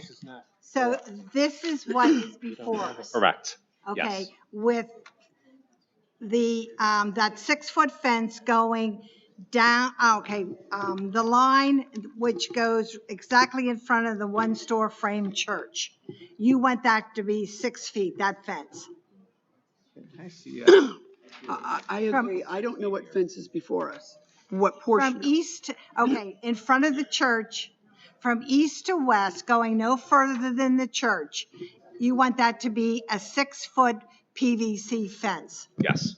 Okay, all right, so from east to west. From east Correct. to west, And then from west, from that from that corner, back to the back of your property, 6 foot. correct. And From that over to Oakfield Avenue, 6 feet. And from Oakfield Avenue up to the front of the church, 6 feet. correct. All right, and what else is in front of us then? The other 3 sides in front of the church being the 30-inch open fence, so it's a see-through. So just to, before you. that is what, No, wait. yes, That's what's before us. correct. Okay. And the, what else is before us is the triangle on Jerusalem and Oakfield, 20 feet back. Okay? All right. And what you're saying is what we usually do, the triangle on the southeast corner, we usually also put a triangle there, just listen to me, because there's a driveway there. That's usually our policy, so you understand that. So, I know you disagree, but that's usually our policy, so you just know, okay? And as far as the trailer and the 2 HVAC units would be in the southwest corner. So nothing like that has changed. No. correct. Okay, and I have a question. The fence location from Oakfield Avenue would be how many, what is on here is how many feet, do you know? How many On the feet property. back from the concrete sidewalk? Well, we're on the property line. The survey doesn't show a dimension to the actual sidewalk, but if I was to scale off the survey, it's 5 feet. Okay, so it's 5 foot, approximately 5 feet from the concrete sidewalk. Correct. Okay. And would it be the same in the front where it's 30-inch fence? From Jerusalem Avenue would be approximately 5 feet back from the concrete sidewalk? That is correct. Okay, all right. Thank you. I just want to make sure that what I'm looking at is, because you said a lot of different things that I don't see on here, okay? So that's why I wanted to know if what I'm looking at is what's in front of us is true. Correct. Okay, thank I you. So- just want to clarify too, because after that, I'm still want to make, so the one end is 6-foot request, PVC, and the other end is a request for the 30-inch estate fence. Is it all estate fence? So, That's what's That's what's before us. before you. so actually, I just want to clarify there. That was what was before you in 2024. At this point, we would like to amend that. And that these are the reasons as to why I'm stating all of this. Excuse me. What you have before us that we're supposed to be looking at Mhm. is not a new site plan that you're talking about right now. That would have to go back to the building department. Sure, okay, we can do that, but I'm just having it on the record that these are the reasons. Base today Mhm. or in the future when we all look at this. No Is problem, the site plan in front of us. no problem. Okay. And that's the, again, the 30-inch estate on that end, basically, because I tried to color mark it. And the 6-foot high here without a clear sight triangle at the neighbor's drive. So I have a question. How is it possible that, like, Ms. Adams, you mentioned that you put a 20-foot site triangle on the neighbor's driveway? I've seen so many, I literally given you proof of people having fences on neighbors' driveways. Right, I understand, analyze but what we're looking at is before us today. We're not looking at those other properties. If those other properties came in front of us, we may consider asking them to put that triangle, okay? But when we look at something, we see someone's driveway there, we have to, consider, can they safely back out onto Oakfield Avenue? would it be better? And we usually think, yes, it would be better to have it catty cornered there. Okay. It's in the middle of a block. We haven't decided that. Okay. Okay, but I'm just telling you what we usually think. And again, keep in mind the fact that the board members are probably going to go out and look at this for themselves. Sure. I mean, what you see on these diagrams may look great, but in point of fact, when you visit the site, you may get a very different view. Sure. All right? I'd also like to submit some more pictures while we're here. Did you take them? Yes, the pictures that I'm going to submit are the ones which I took. And when? Wait, didn't you take all the other ones? Yes. And when did you take them, and do they fairly and accurately represent what they purport? Yes, they do. Okay, and at some point in time, you're going to number all of these photographs? Yes, sir. Correct, and put addresses on them? Sure. Okay. Why not? These are right here. Just so you know, the point in time has to come before the hearing closes. No worries. We have all night, I right? mean, maybe when the other folks have, All right, folks, come on. You shouldn't say that. You will get a chance to talk at the conclusion of the applicant's case. And all right? Look, we have to stay here as long, if not longer than you do. So can I continue submitting? Yes. Yes. So And the fact this that- is pictures of the trailer across the street at the synagogue.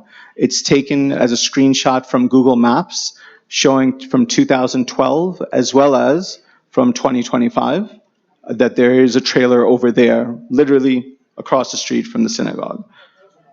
On Oakfield? On Oakfield, like right across the street.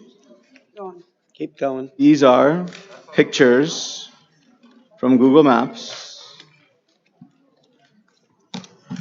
showing 6-foot fences on Jerusalem Avenue. You'll mark those as well. I'll mark those as well.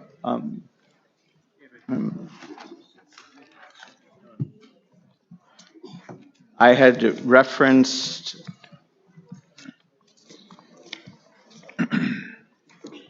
damage to why we need a trailer and things like that due to damage, why we can't move things off site, so on and so forth. Here's damage to, just due to weather and damaged tents, so on and so forth, showing that it's been destroyed. that goes, you're submitting that Just as proof, as relevance. as relevant to the trailer. Yes, ma'am. Here is some proof of outdoor prayer services because it was above the occupancy, so we had to hold it outside.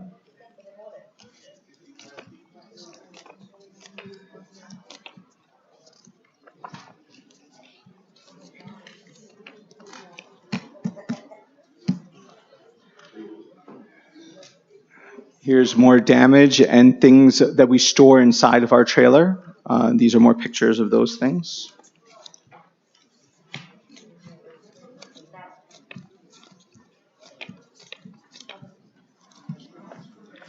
These are pictures, when we talk about trespass, these are pictures of somebody who had this was before we had a fence up, where somebody, I believe this was in, I can look it up, but it was somewhere either in May or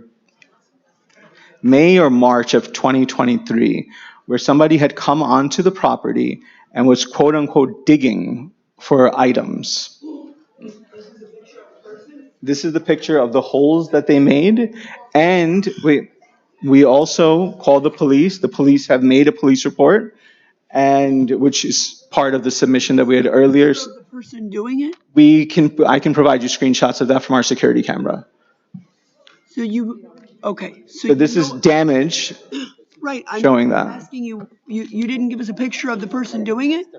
I didn't have a chance to have those printed out, but we can. All right. I gave you a police report.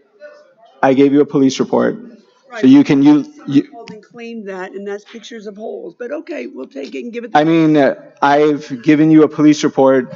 So what more? You'd like to see the picture of a grainy person that you can't necessarily see? It's a picture that someone Please called. submit that. Thank you, Ms. D'Amato. Hold on. You gave us a picture, a copy of a writing that someone called and claimed something, and you're giving us a picture of holes. You're fine, you can do that, but we'll give it the weight it deserves. I mean, you're acting like I'm unreasonable for asking you. You're claiming a person did that. Like some yards have Mr. holes D'Amato, everywhere. I'm- No, don't interrupt me. Some holes. That's fine. I some should be the only one that's interrupted. Some, Yeah. All right. I know a number of people who have moles. I'm not saying these are mole holes, but to say, oh, we called and claimed this, and here's some holes, and therefore, we know people, you got a stack of pictures like this. I assume if you got a picture of someone actually doing this, you would have brought it. That's the only reason I was asking. But fine. Miss D'Amato, Come on. Miss D'Amato, would you give me 5-10 minutes to pull it up on my cell phone and show it to you?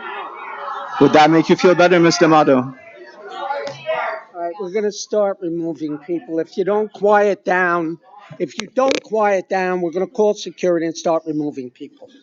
All right? Enough's enough. And Let's get through this. like, Miss D'Amato, if you'd like, I can spend 5-10 minutes and pull up, but you have a police report there. Prepared a whole presentation.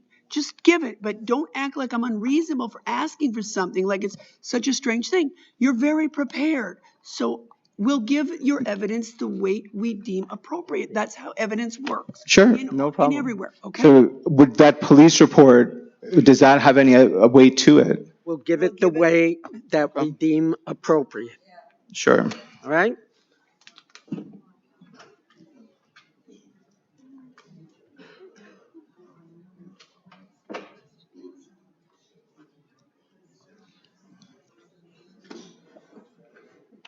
Here are pictures of when our survey was done, stakes that were present and then were removed.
Mr. Ali, Yes, sir. why don't we just accept all of your photographs and assign to them the appropriate weight that we think they deserve?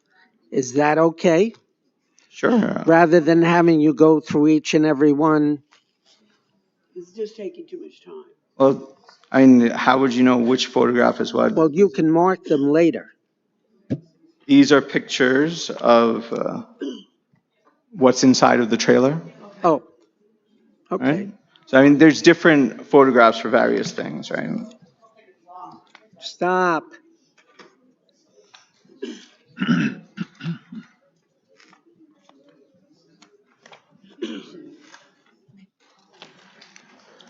These are pictures of of an individual who's about 6'1", standing at the line, so you can get a visual reference of if the 6-foot fence was over there, that it would not be blocking any like anything that's landmarked.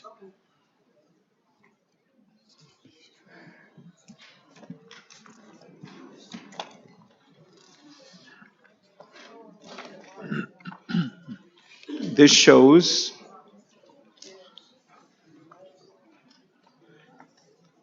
right here shows where This shows where our property is next to that to the neighbor adjacent to us, where it was surveyed, and this shows that it was then pulled out The neighbor adjacent to you on what street? on Oakfield. Okay. That's the only neighbor that we may have an issue with. And so it shows then that this was pulled out. So these are the pictures showing proof. Okay. So that was on our property, those sticks were pulled out.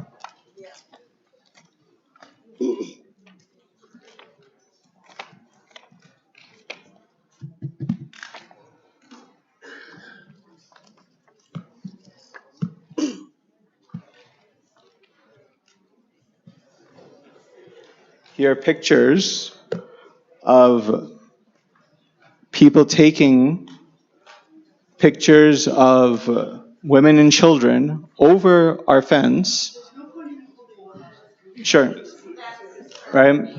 And then posting it online with Islamophobic comments. It's not hearsay, it's a printout, but nonetheless. Here is a picture of the old church. Okay, but all right, so I'll describe it to you. I understand you can't see it. I'll describe it to you. These pictures show that the church, when it used to be a church, used to have a trailer on the same location where our trailer was about 10 years ago. You're going to speed it up a little. Ma'am, the fact that there is so much opposition to a fence, a trailer, and HVAC units requires me to have a very thorough presentation. And so if, Photos. Like, I mean, it's amazing, you're very prepared, but you didn't mark them. So, you know, we can't ask 200 people to sit here while you decide what they all are. We've accepted them into evidence. No, but we're ma'am, accepting I them. believe, Ms. D'Amato, I believe I have the right to present my full case as the applicant. Right, but we've accepted them. I mean, I believe, We accepted the photographs. but I believe that there should be a description for the photographs. Am I I correct? believe that too. And I believe Ms. Adams is nodding her head as well. But you should have put it on if you wanted. Like, Ms. D'Amato, I believe I have the right to present my evidence. we've accepted your evidence. I mean, how would you know what anything is Well, without you a made description? you made that judgment call when you prepared your case. Just a minute.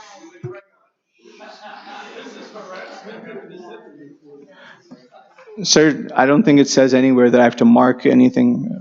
It says I'm just submitting it. That's right, but we accepted them. You decided not to mark them. We've accepted them. So let's get to the rest of your case. You've got a lot more material to present, and we'd like to hear it. I appreciate that you'd like to hear it.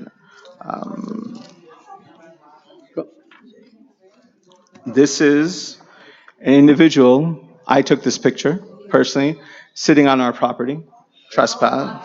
Right? Do you allow people to sit on your front yards and things like that? Is that normal? Right? All right. These are pictures showing people walking their dogs on our front yard and up to our gate, right? And where the dog is urinating. Where is urinating? Hold on. Hold it. Court reporter didn't get it, and we can't see them from here. Sure. So get them in as you can, because we literally have accepted them all. So So these are pictures of people walking their dogs all the way inside of our property, a good 20 to 30 feet inside of our property. And this is almost 50 feet inside of our property, all the way into the gate. get it. You can submit People it. walk their dogs on your property. And that is why a fence is necessary to keep people off of our property, Okay. That's your point. That's your point. right? Quiet. These are pictures of an individual who went inside of a closed gate and made videos of our property. This is him inside of a closed gate, Understood. right? And then all of him inside of on our property, even though there are no trespassing signs. Okay. And here are the no trespassing signs. And there's showing the closed gate as well, if we can pass this. Okay. That's No, he's got to understand. And these are the individuals. Well, this is the individual and his, I don't know. Okay, Okay, So another thing, we reported it. There was a question asked, was anybody arrested? The definition, as per the Nassau County Police Department, for trespass is if somebody entered, number one, if there's a no trespassing sign, and if there is a deterrence, like a actual fence or gate. So to answer that question which was asked, right? And that is another reason as to why we require a fence for safety. okay. we got it. We got all the fence pictures in now, right? Now, here are pictures of alcohol bottles Okay. Okay, stop. and trash. Okay, all the pictures with alcohol bottles and trash, those are in now. I mean, they're all in, but. I mean, these are pictures of alcohol bottles and trash all over our property. Got it. They're in. Thank you. They're all in. And you also testified as to, Huh? all right? All right. Okay. So now that we've provided, actual physical proof. All Fine. right. So, with that being said, we can move on to the next. We've Is- already accepted the other photos too, so you can hand those in. You can just hand them out in a pile. She'll mark them.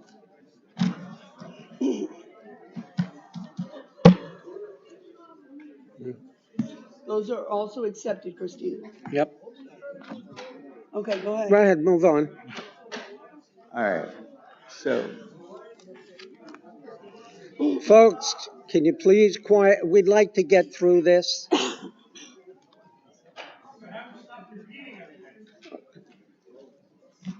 They don't get it.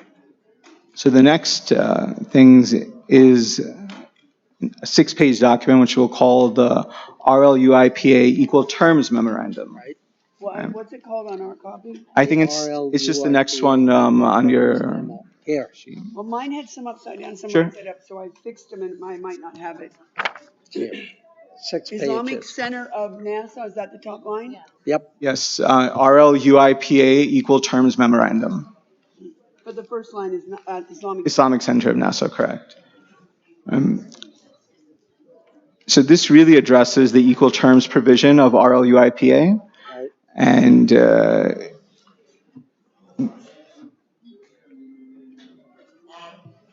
what we're really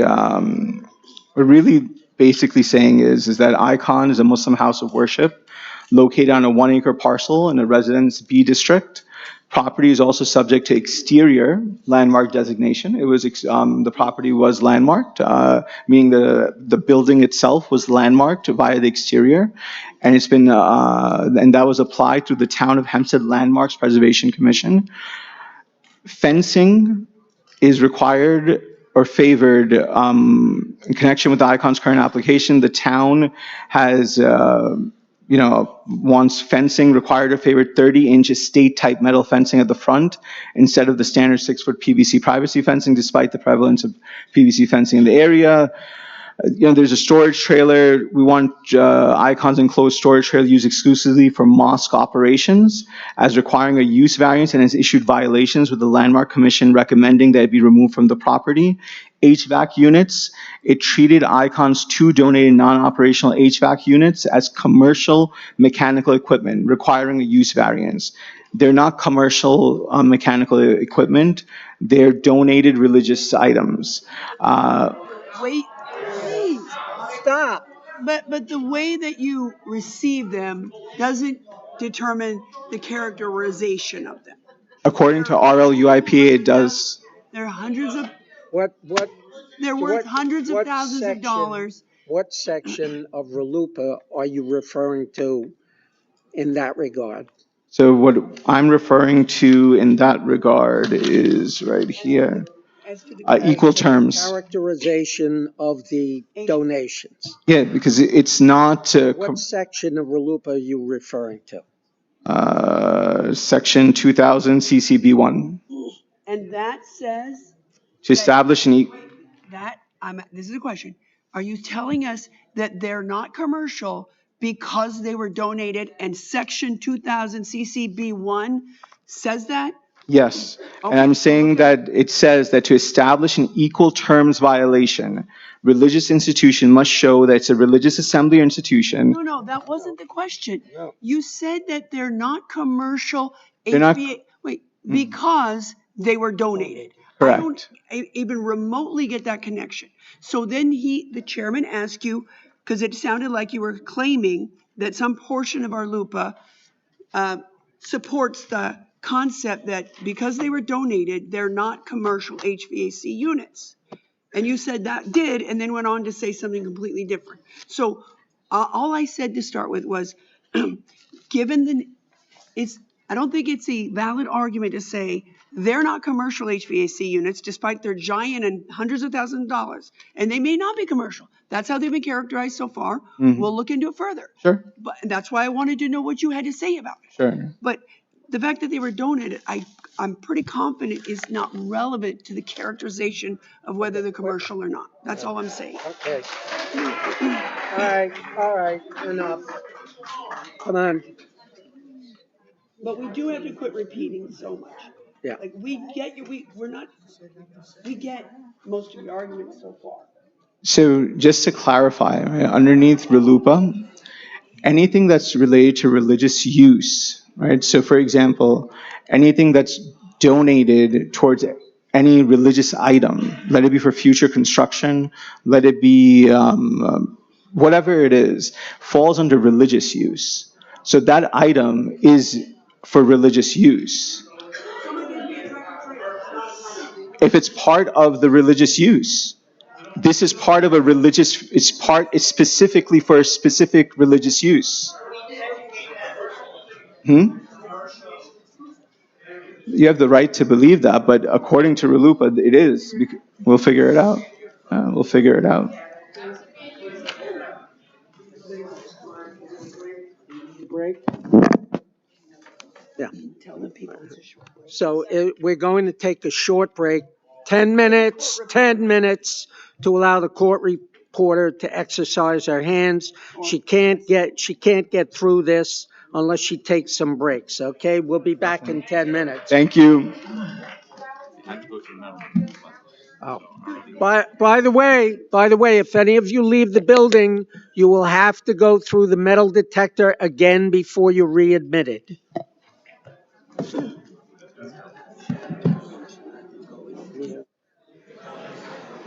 I'm missing like a pretty. This one.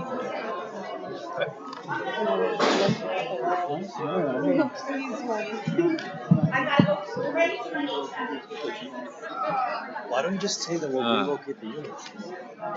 We'll relocate them.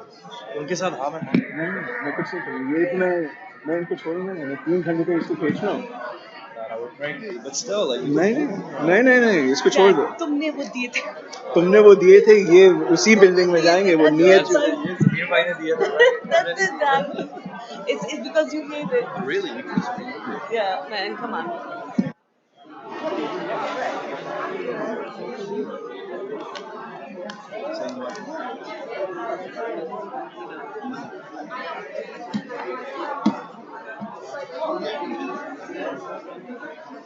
How much more do you think?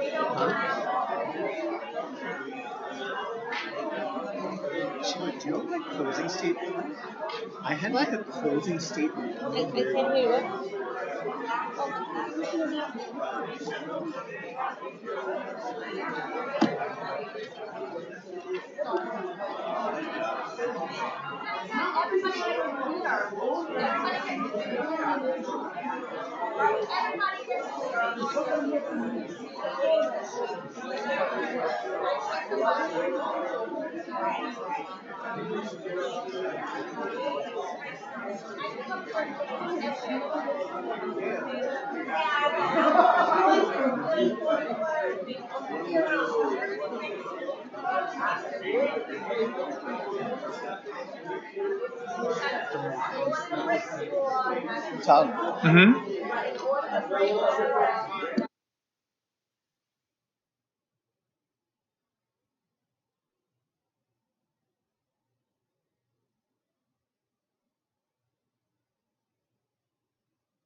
Mr. Ali?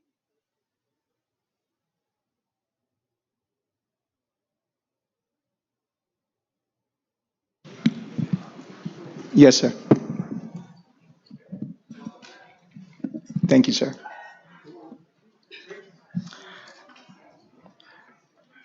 I believe we ended with the RLU-IPA equal terms memorandum. So we'll move on to the free exercise clause analysis. And since I think I've been speaking for quite a bit and it's almost 4:30, so we'll try and, wrap this up sooner rather than later. All right.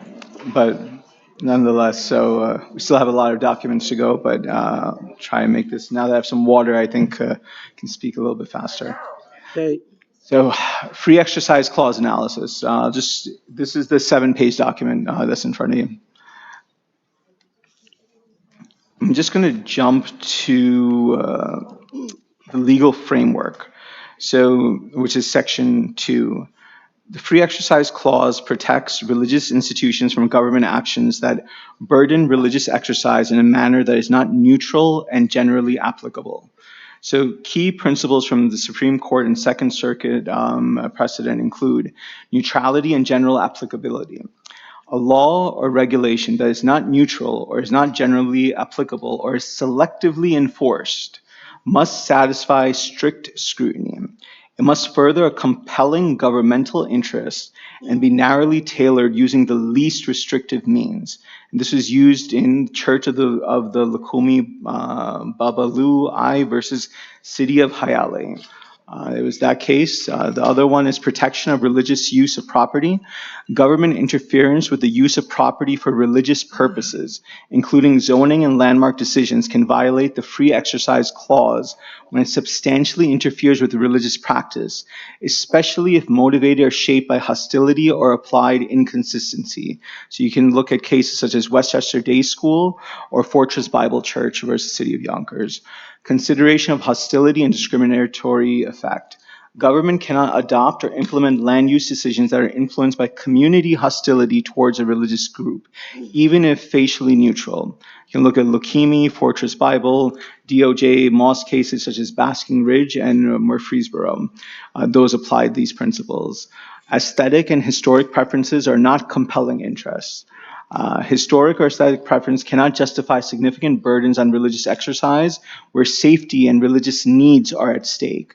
And you can look at Chabad of Litchfield County versus Borough of Litchfield. So I'm just going to skip some things we've kind of spoken about the factual background relevant to free exercise, religious privacy and hijab, harassment, hostility, and safety concerns. There's been all types of, and again, you can skim through this, you have it in front of you. We have it in front of us. Right. We made a case in that regard. Yeah, and so one important thing which I do want to touch on, page 3, sacred land, nudges, and religious desecration.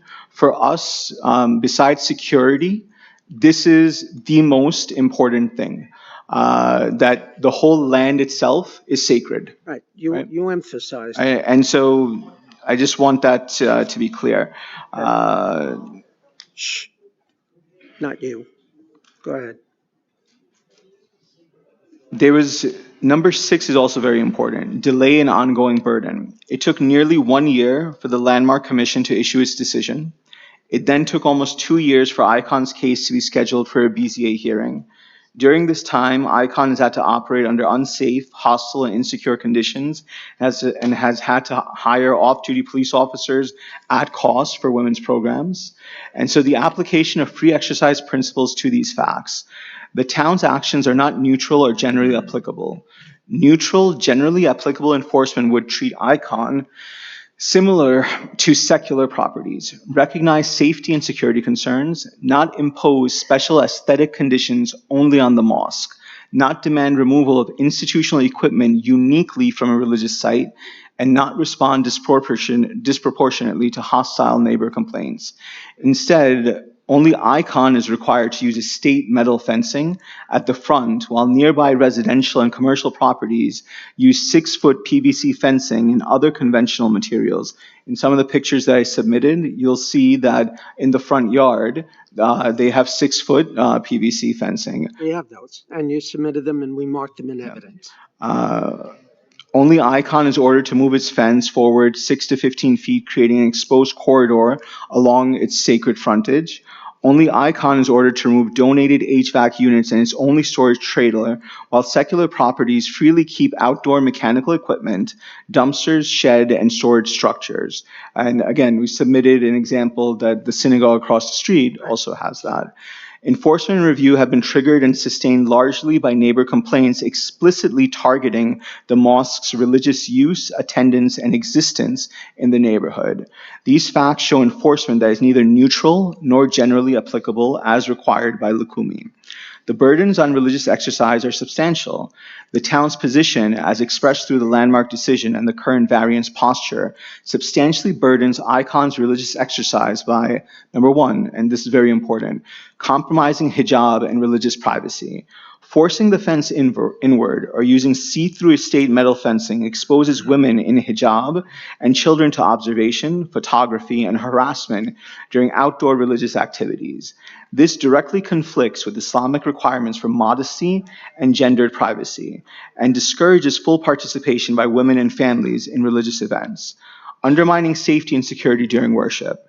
Without a property line, opaque 6-foot fence, congregants are exposed to trespass, harassment, intimidation, photography, and filming. Right, you said all of this on any number of occasions. So I'm saying, Please be quiet. On any number of occasions, you made it very plain. We take it under advisement. You submitted all your evidence. We've accepted everything. and sir, I'm saying that how it relates to the free exercise clause. Well, I think you made that very plain before. Okay. Just wanted to make sure. We're cognizant of that. All right. Cognizant of the argument. I just want to make sure that you're cognizant of that, because I believe I have the right to continue to speak for as long as I want, because it is my, But, right? I mean, and you have a right to make your case. No doubt about it. So, However, simply going over what you've said 15 times before is not going to add anything. Right? And I don't mean that just Chairman Regano, I'm not arguing with you. in a negative way, sir. But you made a very clear case for everything that you've said on any number of occasions. And I'm not trying to limit you or restrict you in any way. You want to make your case? I think you've done a very good job of making your case. However, in the interests of fairness, and if you think that I'm restricting you, I would appreciate you telling me in what way you think I'm restricting you. So Chairman Regano, in terms of my case, I'm building a case regarding each aspect, right, of why. So this was in regards to free exercise. I think you've done that very well. All right. I think you've done it on more than one occasion today. I mean, But you can't abuse the forum either. Ma'am, I'm not trying to abuse any forum. All right. I mean, I don't know why the board would argue with me, the applicant. By saying the same thing repeatedly. All right. So you've given us a plethora of information, and we will take it under advisement. I don't think we've restricted you in any way. We've been very liberal in terms of what we'll accept, and we will review everything that you have submitted. Right? So with that being said, can I conclude on that free exercise clause analysis and then move on to the next one? Sure. No. Just a minute. I believe I have the right to do that. He's focusing on another issue. Go ahead. So,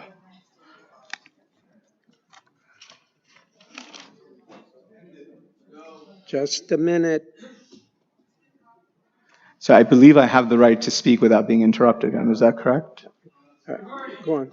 I thought that too. Go on. I believe I've been the one who's been interrupted more often, Ms. D'Amato. The burdens on religious exercise are substantial. Okay. And government action influenced by hostility triggers strict scrutiny. There's a huge record of slurs, harassment, online campaigns against the mosque, This is in regards. Can I speak without being interrupted? No, I humbly request the chairman to please have people removed for this, because if I'm not allowed to present, that's not fair. they, all right. If you,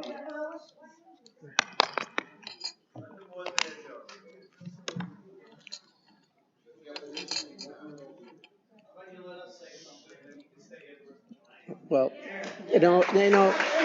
not for anything, but, you have to stay here for the rest of the night, and we have to stay here for the rest of the night. We've been here much later than we are now, all right? We also, it's abuse What- of form if you repeat the same thing 15 times. I understand that. If you could conclude, Thank you, sir. you're welcome.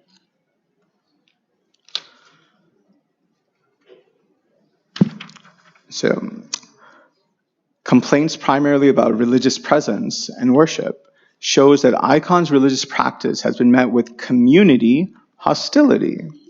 To the extent municipal action has been driven by or aligned with those complaints, or failed to afford protection in the face of that hostility, is constitutionally suspect under Lukumi, Fortress Bible, and similar cases. So the town's position cannot survive strict scrutiny, and I'll just hit the headlines. There's no compelling interest, not the least restrictive means. There's obvious less restrictive means. And the conclusion is the free exercise requires approval of the requested relief. Based on the above, the town's current posture and the Landmark Commission's recommendations, they are not neutral, not generally applicable, and heavily shaped by aesthetic preferences and neighbor hostility, rather than by safety or genuine public welfare concerns.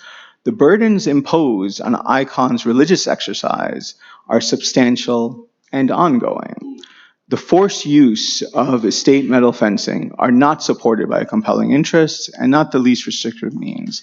Accordingly, under the free exercise clause of the First Amendment, the Board of Zoning Appeals should grant the area variance to permit a 6-foot PVC fence and gates at the property line, grant the use variance to permit continued storage of the enclosed religious storage trailer and the 2 donated HVAC units at the rear of the property, and reject the Landmark Commission's inward fence placement and removal recommendations to the extent they conflict with ICON's religious privacy, safety, and security needs. Granting the requested variances will align the town's actions with constitutional protections for religious exercise, treat the mosque consistently with similarly situated secular properties, ensure that ICON's congregants, particularly women and children, can worship safely, privately, and with dignity. All right, just enough, Okay? okay? I'll skip the free exercise summary because that way you can read that on your own. Right. All right. If you'd like, we can go to the area variance analysis. Thank you very much, Mr. Pellegrini. Appreciate that. Area variance. All right. Can you go to the summary as opposed to the analysis? I could. Let's see.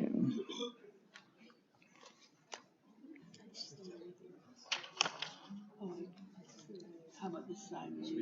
Side and side So what we can do is, let's read we'll go over the legal standard just on page 1, and then we'll jump to the summary. Go ahead. Okay. So area variance analysis. We'll just do the legal standard. So town law, section 267B3. Under New York town law, the Board of Zoning and Appeals must balance the benefit to the applicant against any detriment to the health, safety, and welfare of the neighborhood or community, considering the well-established 5 factors. Whether an undesirable change will be produced in the character of the neighborhood or a detriment to nearby properties will be created by the granting of the variance. whether the benefit sought by the applicant can be achieved by some method feasible for the applicant to pursue other than a variance, whether the requested area variance is substantial, whether the proposed variance will have an adverse effect or impact on the physical or environmental conditions in the neighborhood or district, and whether the alleged difficulty was self-created, which shall be relevant, but shall not necessarily preclude the granting of the area variance. Sure. The Court of Appeals has made clear that no single factor is dispositive, and the board must engage in a reasoned balancing. And that is the most important point here. And board decisions have been overturned. And you can see Pecoraro versus Board of Appeals of Town of Hempstead, which is the most important relevant case. And so we'll jump to area variance summary table, which is the next. All right, so area variance summary table. This one we'll actually go through. So neighborhood character detriment. The board must consider whether the variance caused an undesirable change or harm to nearby properties. The 6-foot PVC fence is typical of nearby residential fences. And evidence that we have is photos of nearby neighborhood fences. And the medical office landmarks, shingles at 12 to 15 feet remain visible above the fence. Fence eliminates a trash and trespass prone strip.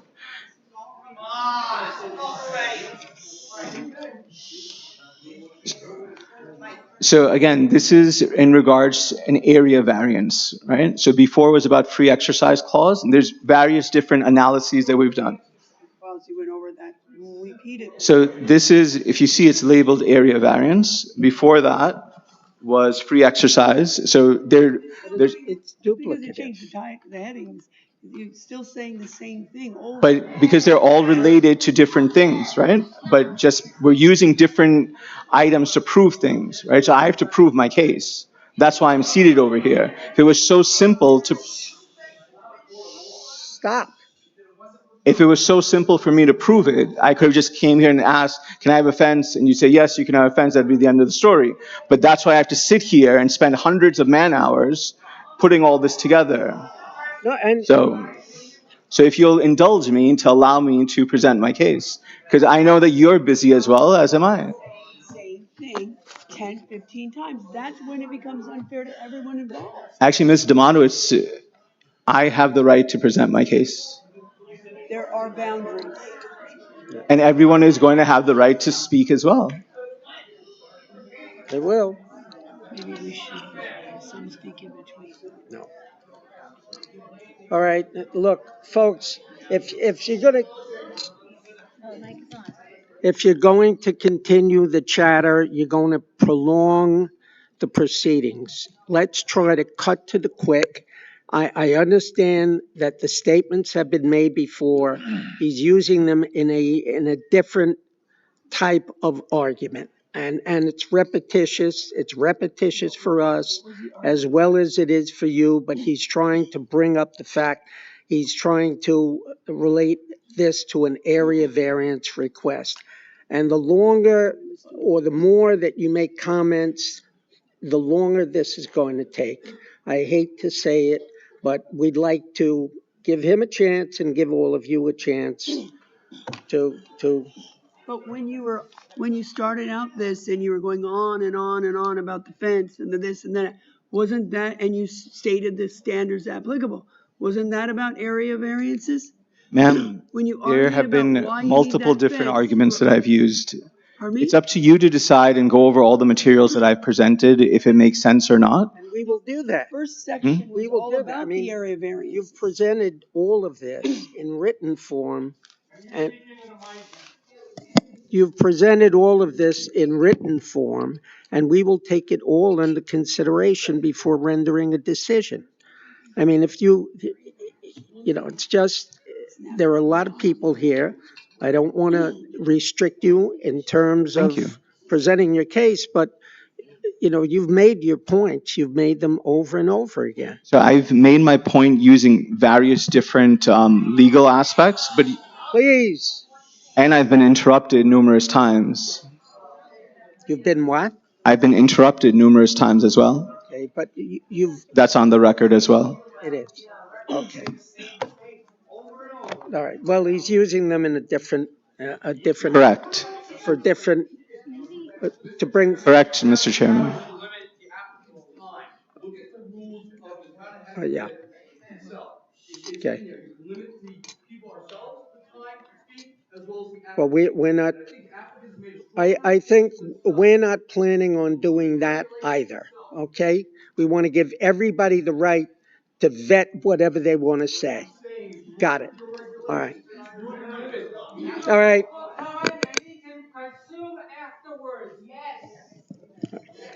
Go on. Thank you, sir. Thank you, Go on. Chairman. I don't think you, go on. We can now move on to use variance analysis. Okay.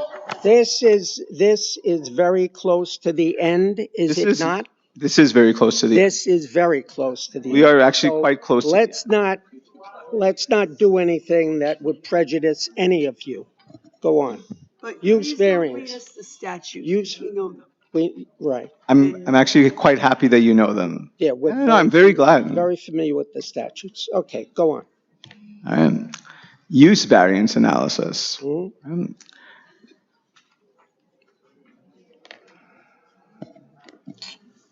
So the main thing is, and I guess I'll really talk about the first half of page 1. The board's notice frames this portion of the relief as use variance to maintain storage of commercial mechanical equipment in Residence B district with side and rear yard variances. Use variance to maintain storage of commercial trailer in a Residence B district and side yard variance. Legally and factually, that description is misleading. The property is not being used as a commercial yard. The principal use, right?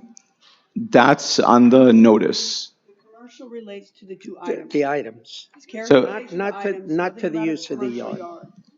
I'm just saying that the description is misleading, right?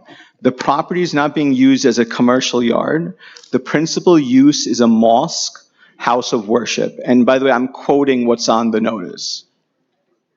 And as council's just mentioned, the opportunity to challenge that characterization, you would have had to challenge that when that characterization and determination was made by the building department.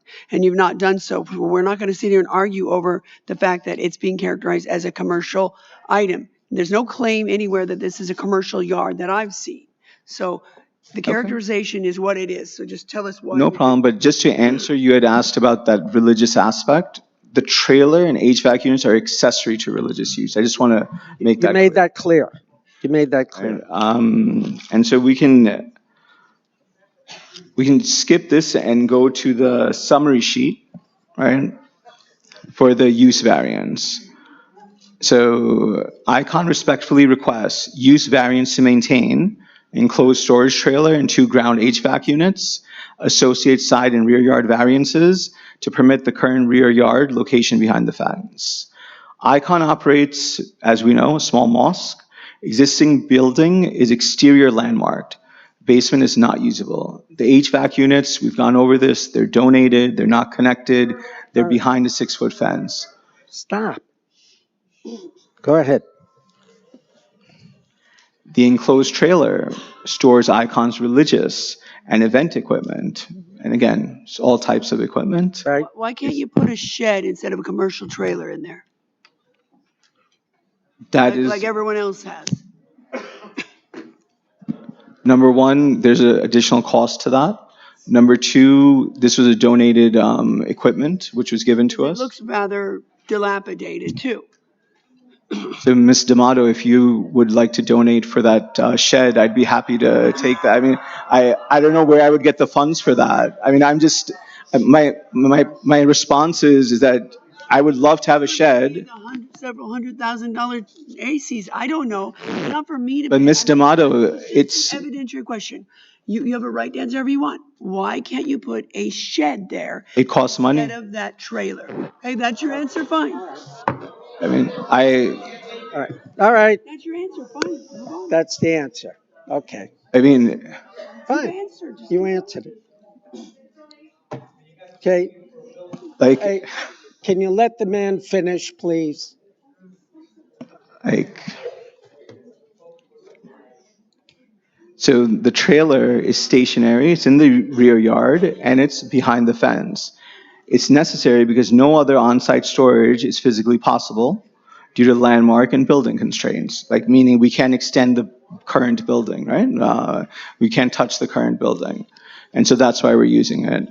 The trailer and HVAC generate no additional traffic, they create no noise, odor, or light, and they do not alter the residential look of the neighborhood. It's a 1 acre property. It's all the way in the back. It's not doing anything to anybody. The board must consider that the property can yield a reasonable return if used only for allowed uses. The hardship is unique, not common to the neighborhood. The requested use will not alter the essential character of the area, and the hardship is not self-created. How ICON satisfies each prong of Section 267 B2B. Reasonable return, religious use context.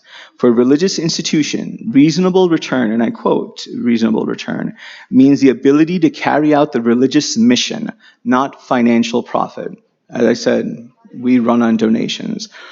Without the trailer and HVAC storage, ICON would be forced to rent off-site commercial storage at substantial recurring costs. You said that.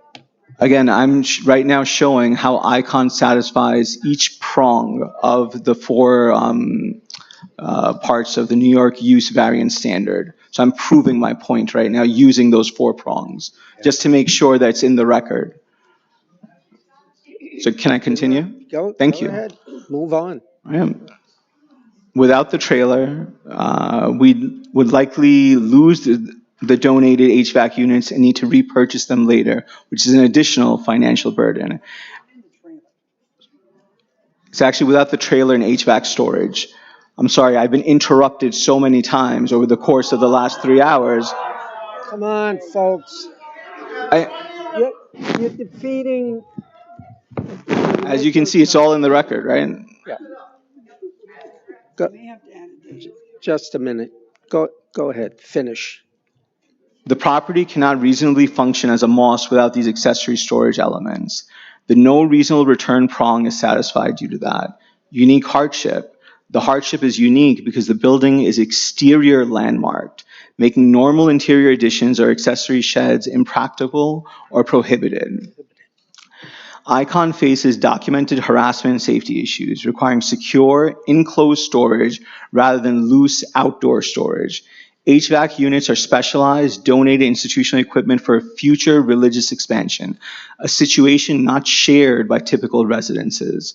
So the result for that prong is the hardship is not shared by typical Residence B properties and is therefore unique.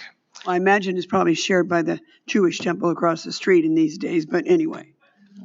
All right. Number 3, third prong. Go on. Thank you.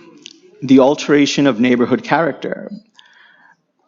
The trailer and HVAC units are located at the rear of a large 1 acre lot. They're behind a 6-foot fence.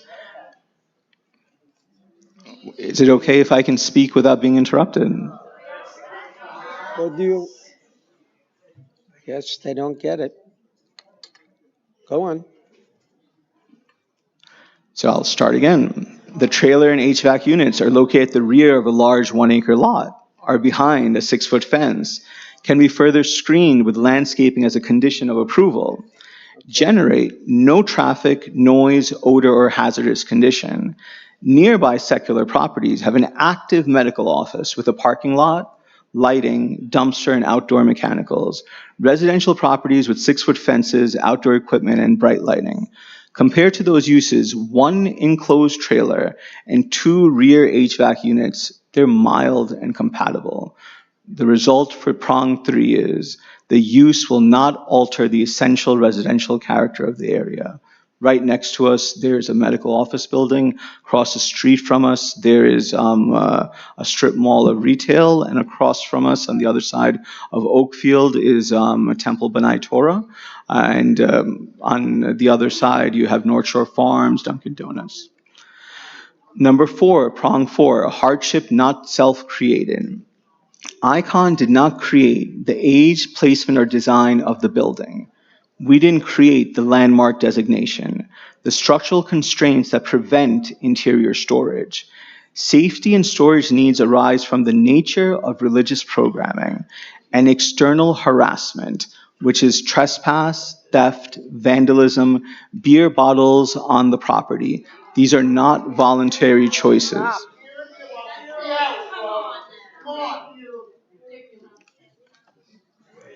Don't prolong,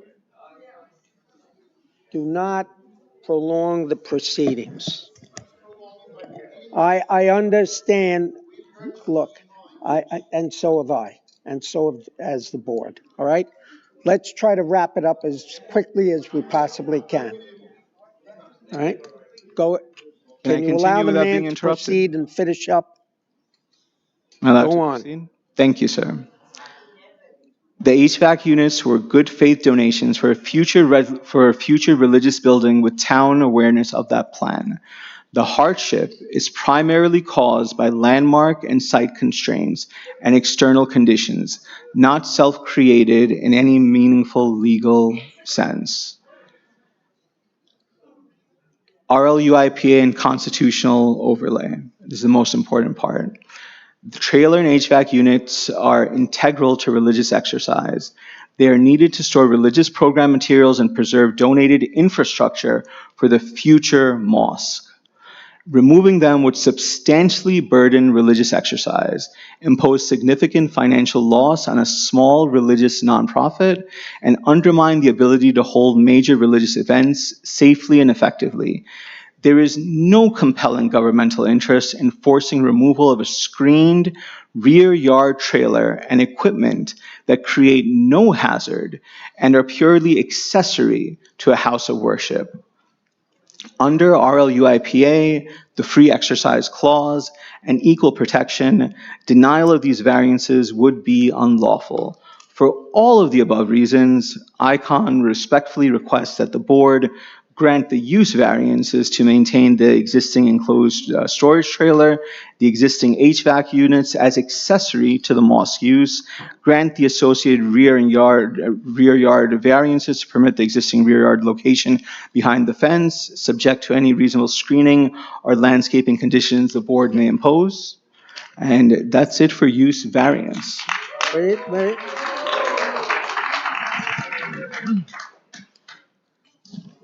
So next is Go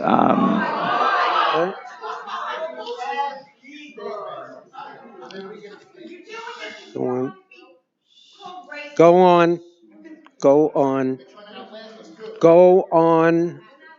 I would like to go on, but I keep being interrupted. Could you? How can I talk with people talking over me? I mean, it ruins the... All right. You seem to be able to do it. Ma'am, you know when you're speaking, right, and somebody's talking in the background, it's hard to speak. So I would like that courtesy to be able to speak uninterrupted. And we would like to give it to you. Thank you, sir. As long as you be as brief as you possibly can. And I'm trying my level best. As you've noticed, I'm skipping sections, Got it. I understand. All right. Move on. All right. So we have a sheet in front of you called Landmark Decision Summary. This is in regards to the 2019 landmark decision. Mm-hmm. And I'll, if you go to page 1, section 3, right? Page 1 of it, point number 3, what the decision does not cover. Right? The LPC decision does not state that the land, yard, or perimeter of the property is landmarked. It contains no findings that the front or side yards must remain open or unfenced. A fence at the property line would damage any historic feature. Any tree line, lawn area, or view shed is part of the landmark resource. Or accessory items such as HVAC units, trailer, or parking areas are historically significant. The decision is also silent on religious use, congregational needs, safety, security issues, privacy of worship, or modern site conditions. So we can we can skip this and move on to the detailed landmark decision breakdown table, which I think is I think important. that speaks for itself. Yeah. Okay? So the most important thing over here is, we can just go over the bold items, is that the LPC's authority is limited to the identified landmark object, which was the church structure itself, right? They never evaluated the present religious exercise, security, or privacy concerns. The building itself is the landmark, Wait, not you're the. telling us what the landmark group failed to do? What I'm saying is what the Yeah. what the landmark LPC did and what they failed to do and what they have actually landmarked, because they You have. can just read the decision. So yes, you can, but their decision is incorrect. Their recommendation, right, is incorrect. What they've given you based off of their own decision. So I'm breaking. Ms. D'Amato, they themselves made a decision and then gave you a recommendation off of a flawed decision. And it is nothing more than a recommendation, and we will take that for what it's Sure, worth. so I just want to make as well. sure, I want to make sure that you know that their decision was incorrect and what they actually made a decision on, and then their recommendation is an overstep on that decision. And so I would actually like to go through each and every point on this just to prove that. I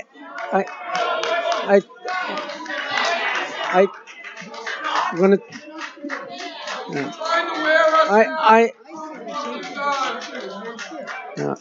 I think you just summarized your position in that regard, and I don't know that you have to go through it point by point. We can read the decision. And we're aware of the fact that it is advisory only, and I think you just summarized what you want to go into. You made your point, sir. I already asked. It's the recommendation that we. It's a recommendation that we can either follow or not follow, and if it's flawed, it's flawed. Like, take judicial notice. Can I continue? Administrative notice. Go ahead. Sure. So we'll continue with the decision breakdown table. All right. ahead. And I'll just hit on a few points. Just a minute, folks, please. All right, hit on your Thank few you. points. So if you go to, we already said that the building is landmarked. If you go to page 2, Go ahead. the procedural clause, Okay. it was beyond the scope of the decision actually adopted. The object of designation, the architectural and historical value of the structure known as St. Matthias Church that was built in 1904. So it clearly states, it uses the word structure, right? Right there. That is an actual quote from their 2019 decision. So that means only the church building is landmarked.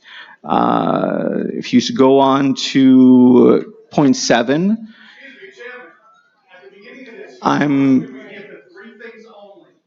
He stated his case. Now he's talking about whether or not it should be a historical site or not. No, I'm not getting into that. I'm being. Wait, is that just a minute?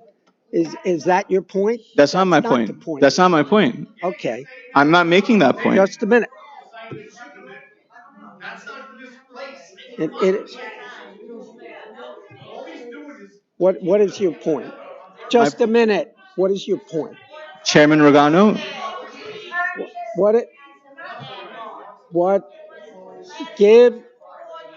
can I speak, please? What is the point you're trying to make?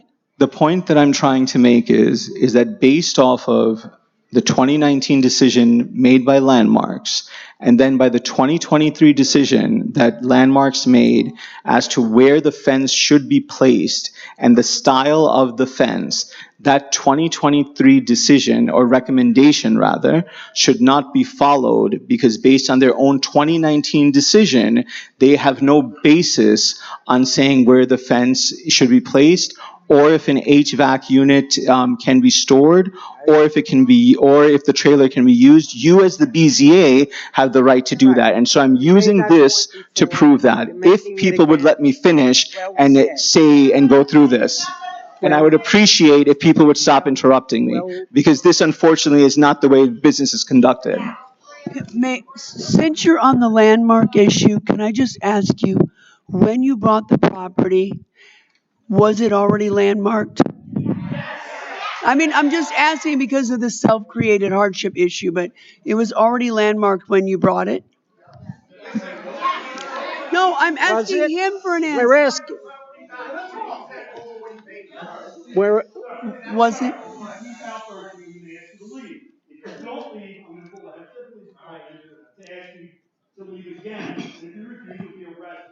Okay. Was it landmarked when you bought the property? The building was landmarked. Okay, Thank you. thank you. All right. Can I continue? Go. Yes? Yes. Thank you, sir. You go to page 3. Point 8. The decision contains no words such as site, grounds, land, yard, landscape, open space, view shed, or tree line. We can read it. I understand that, but I want to make sure that it's in the record. And it's in the record several times. I believe. I think you alluded to this before, at length. Sir, am I allowed to continue? You are. Thank you, sir. So landmarks protected a building, but not a security hazard. The BZA now must reconcile the building's continued visibility with the documented safety and religious exercise needs of a minority congregation, which strongly favors a 6-foot fence at the property line. All right.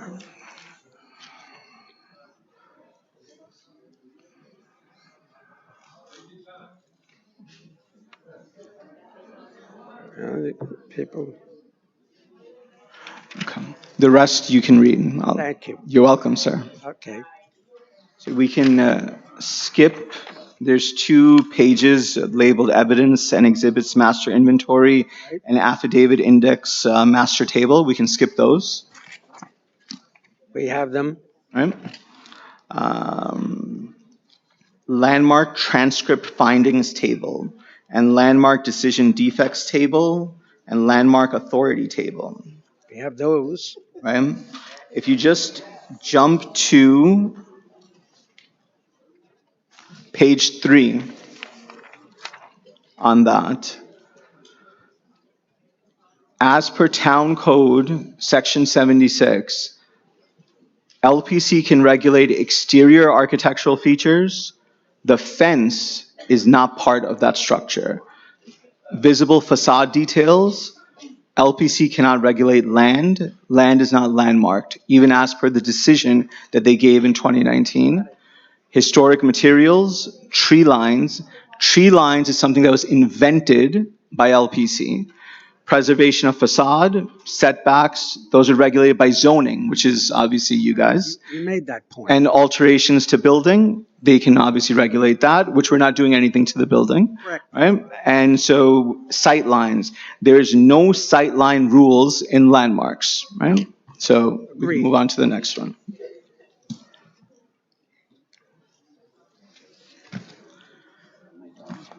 So we're almost there, by the way. All right. We're almost there. Please.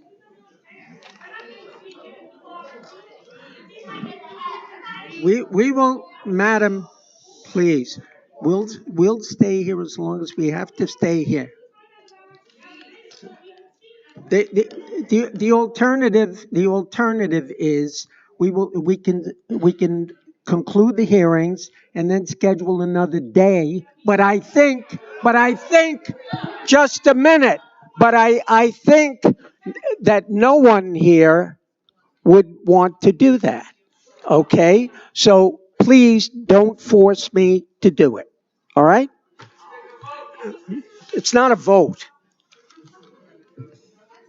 He's going to conclude a few more minutes, and you'll be given the opportunity to speak. A few more minutes, Chairman Regano, and Pardon? we'll be done. I said a few more minutes and we'll be done. Go right ahead. So since New York Town Law variance criteria table, as you all know about all the variance criteria, I will just skim through this very quickly. Basically, undesirable change, there's no undesirable change. Feasible alternatives, no feasible alternatives. Substantiality, it's not substantial. Environmental impact, not substantial or no adverse impact. Self-created hardship, it's a neutral factor. So basically, the fence meets all 5 variance criteria. In regards to the storage trailer, again, same. No impact, no alternative, minimal variance, no adverse impact, it's neutral. Commercial AC units, no impact, no alternative, minor, none, neutral, meets all 5 criteria. Physical and environmental impact summary table. Overall impact is positive, neutral, and the unfenced strip or the front yard, which is not fenced, is severe negative. So the variance improves physical and environmental conditions. Alternative methods feasibility table. For all of these things, there is an RLUIPA burden. That's, in a nutshell, that is what the summary of this table is. There's no alternative, eliminates harassment, protects hijab, or stops contamination of our sacred property. And our property is not just the mosque, it is the whole land. And that's what I want to make clear. You did. You made it very clear. I've proven substantial burden across all the metrics, so I'll just skip that table. Again, RLUIPA equal terms comparator table, similar. Synagogue across the street, they have fencing, equipment, events. Got it. We got it. Just please. Residential homes, 6-foot fences at property line, medical office, they have a parking lot, lighting, commercial sites nearby, they have trailers, HVAC equipment. So we just want similar things. That's it. There's a whole table here about RLUIPA non-discrimination evidence. You are more than welcome to go through that whole table. All I'll say is that our evidence sources are screenshots, eyewitness accounts, shows discriminatory environment, screenshots of neighbors' photos, demonstrates targeted conduct, videos, photos, discriminatory hostile climate, photos, religious burden tied to harassment, witness and police info shows targeted hostility, internal documentation, harassment tied to religion, screenshots, evidence of bias in community, petition comments, reports, RLUIPA non-discrimination trigger. This table proves RLUIPA non-discrimination is clearly violated if the town denies the variance, right? And so that ends that. Free exercise violation, I'll let you guys go through that on your own. But the case law support is Leukemia, Holt v. Hobbes, Thomas v. Review Board, Leukemia, which is hostile context and validates decisions, and Guru Nanak is also important. There's a whole sheet which deals with the transcript summary of the town board meeting of 10/3/2019 regarding the St. Matthias landmarking. Okay. The whole premise of this whole 11-page document is to prove that landmarks only landmarked the exterior of the building and had absolutely no right to even give a recommendation on the fence, the trailer, or the AC units. You are more than welcome to read through all of this. It has quotes, it has page by page. And we have copies of that. You have copies of this. It says transcript summary of town board meeting 10/3/2019 regarding St. Matthias landmarking. If you'd like, I can read through all of it for you. No, Right? we'll read it on our own. But basically, there is quote after quote after quote proving landmarks solely landmarked the building, You and made specifically the facade and specifically the shingles, which are 12 to 15 feet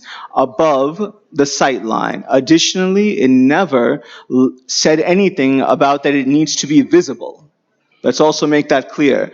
Just because a building is landmarked doesn't mean it has to be visible.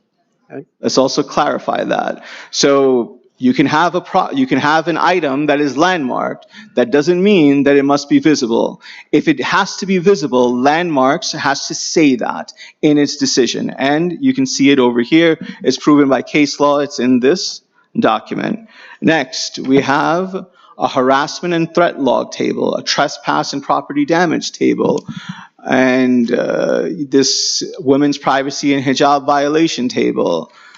All of these things you can go through. Chairman Regano, as per your request, I'm, going through this faster than I would prefer, but nonetheless, to take into account so that everyone has an opportunity to speak. Some people have been here since 12 o'clock, so we are going to respect their time as well. So there's a sheet here which says site conditions and constraints table. You can go through that as well. That shows the different site elements and the constraints and the evidence that we've submitted in regards to that. And so that takes care of that. There's some more evidence that I would like to submit. This right here, this stack, and I'll just read one of these, right? And the rest, I'm just going to submit all of them. We'll accept them. Right? These are petitions, right? Signed by members of our congregation, right? And they're various. They have check boxes on them, so people have an opportunity to choose what they want to check, how they feel, right? But I'll just read it to you. Dear Honorable, says, to Town of Hempstead Board of Zoning and Appeals, reference fence variance, Islamic Center of Nassau, 2856 Jerusalem Avenue. Dear Honorable members of the board, my name is blank, and I support the Islamic Center of Nassau's request for a fence variance. The Landmark Commission forced our fence to be placed behind the tree line. This leaves parts of our property exposed where alcohol bottles, trash, and litter are still thrown. We need the fence at the front of our property to truly protect our sacred space. Personal reasons why I support the fence, please check all that apply. And so, they're given reasons. So, and they're divided into different sections. Safety and security, the items which are under that are, I feel safer attending prayers and events because the fence keeps strangers and trespassers off of our property. 911 had to be called for trespassing incidents on mosque grounds. 911 had to be called due to vandalism on the property. Neighbor unleashes large dogs on our property, frightening women and children. Neighbor used to park his cars on our property without permission, which we've submitted proof for that. The fence helps prevent unleashed dogs and trespassers from entering our property. Security guards, off-duty police had to be hired to protect congregants because of repeated threats. The fence deters vandalism and graffiti, which previously harmed our sacred space. The next section is religious privacy and family needs. The Landmark Commission forces to set the fence back behind the tree line, which still leaves areas where trash and alcohol bottles are thrown onto our sacred property. The fence provides religious privacy for women in hijab, allowing us to gather without fear of being watched or harassed. Recently, a man walked directly into our mosque during a women's only event. This was an incident that happened, something that would not happen if a secure front fence and gate were in place. I feel more comfortable bringing my elderly parents, grandparents to the mosque, knowing the grounds are secure. The next section is harassment from neighbors, drivers. People curse at us when we cross the street to attend prayers. Cars have sped up intentionally in front of the mosque to intimidate worshipers. Drivers make U-turns and circle the property to threaten women standing outside. Racial slurs have been shouted at congregants in front of the mosque. The fence creates a clear boundary that makes our mosque look cared for and respected, reducing hostility. The next section, block, driveway, and parking burden. The blockage of the gates has prevented us from parking on the lot, forcing an extra 50 cars onto the street. The blockage has caused problems with elderly drop-off and pickup. Deliveries of supplies and food have been disrupted. Garbage trucks cannot easily access the property, creating sanitation issues. Other experiences. Before the fence, I personally saw alcohol bottles, garbage, or other disrespectful items thrown onto our property. Without the fence, I often felt uneasy or unsafe attending evening programs. Other. The current setback leaves our community vulnerable. Please grant this variance so our property can finally be secured. Respectfully, their signature, name, address, and their phone and email is optional. There are about 300 plus of those from the different congregants. Okay, thank you. And then just one last thing. All right. I have here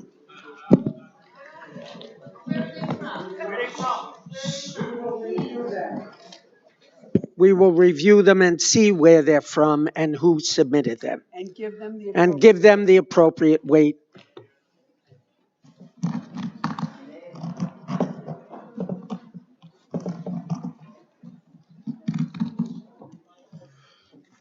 I have here about, I'd say, give or take 1,000 screenshots from Facebook, Instagram, from public groups, right?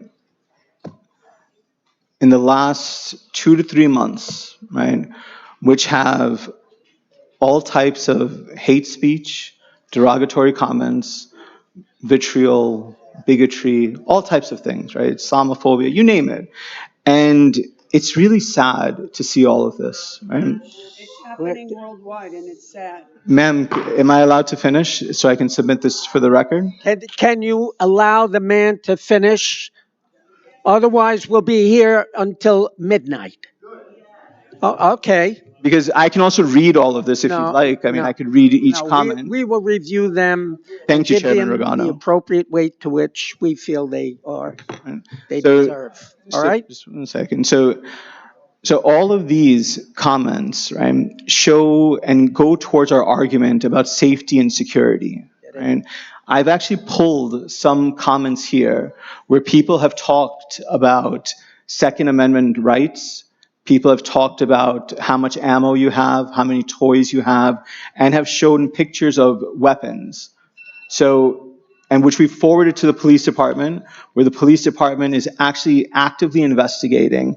And we have the police officer's contact information. He's the same one, that email that I gave you. He's the one who's leading that investigation regarding these types of things. So the fact is, we need security, we need safety, and we have the right to that. So first, I'd like to submit all of this into the record. This is approximately 1,000 pages, give or take. I don't know the exact number. We'll accept them. Right? And so, And we'll accept those if you'd like to offer them as well. so this is that as well.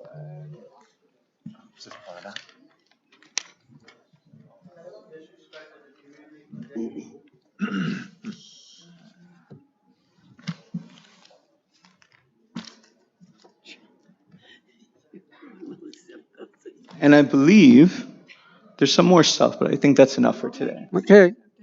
All right. That concludes your presentation.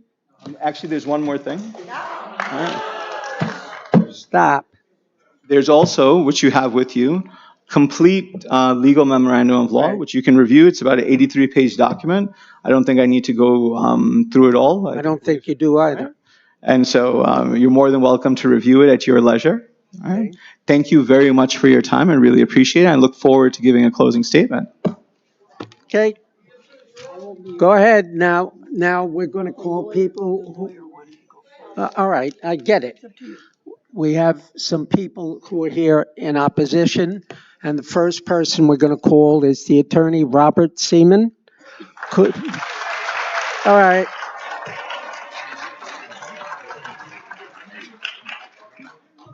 Mr. Seaman,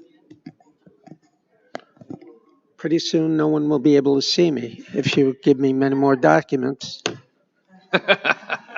Just a little guy, you know? I'll mark them out for you. I'll highlight them when they speak. Name and address for the record, Mr. Seaman. Now, did you swear him? All right.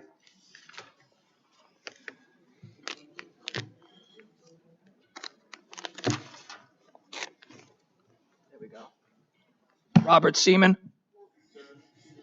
Raise your right hand. I do.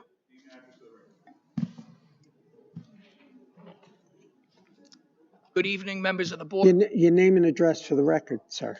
Robert Seaman, I gave my name for the record, 1764 White Street, North Belmore, New York, 11710.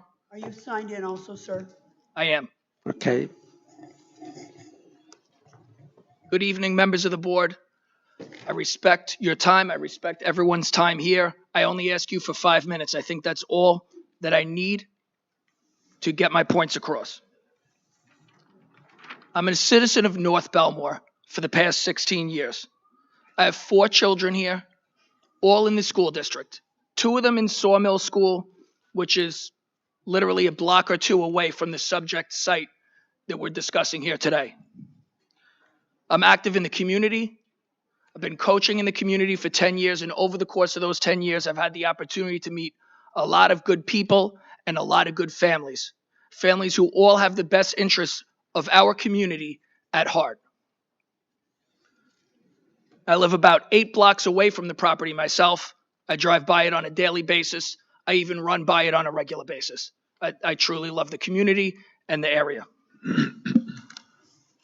First, I'd like to make clear that I'm fully against any hate speech, religious persecution, racism, vandalism, or any acts taken against anyone in our community as a result of race or religion or any other constitutionally protected rights. All right. I am an attorney and without equivocation fully support everyone's protected constitutionally rights, including freedom to practice any religion they choose. All right. That said, I've spoken to a lot of members of this community, and they are not happy. Not because of racism and not because of religious reasons. It's because steps have been taken, and more steps are being sought, and more steps are being planned in a way that is not beneficial to our community. The applicant is turning this into a religious prosecution case, but it's not. I understand the board's position that only certain issues are before the board today, but things cannot be looked at in a vacuum. The applicant specifically stated during his presentation that the variances are necessary as part of a plan for a future building. The applicant himself stated this in his application: the variances are all part of a future plan. His words, and the words that are supported on their website, iconmosque.com. Their plan to build a monstrosity of a building at the location that we're discussing here today. It's not really before. I will not stand here and state case law as to why the variances should not be granted. The variances should not be granted because the applicant's own words, they're part of a giant plan here, none of which has been brought to the board. It's being taken in steps and being twisted into something that it's not. Now, we had hundreds and hundreds of people here because a lot of people from the community feel strongly. And unfortunately, a lot of people couldn't make it because of work, and a lot of other people had to leave early for family obligations. But I'm here to speak on behalf of myself and on behalf of a lot of those people from the community, many of which I've had long discussions with over the past couple of months regarding this very issue. The variances aren't being sought because of beer bottles, not because of religious donations of HVAC units, not because of persecution or harassment. It's all part of the plan, and the applicant confirmed it. Now, approving the variances today, that's the board saying we approve of the first steps being taken to drastically change our community. Approving the variances would say we approve of people making plans to change our small community into something completely different.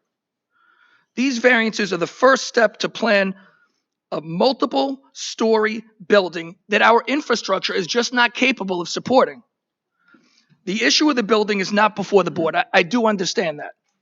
But the variances being sought in the mainly residential area are the first steps towards that change. commercial HVAC, fencing, and trailers. The variances being sought are the first step towards changes in the community to change our small community into something that resembles more of an inner city. And that's not what we as community members want.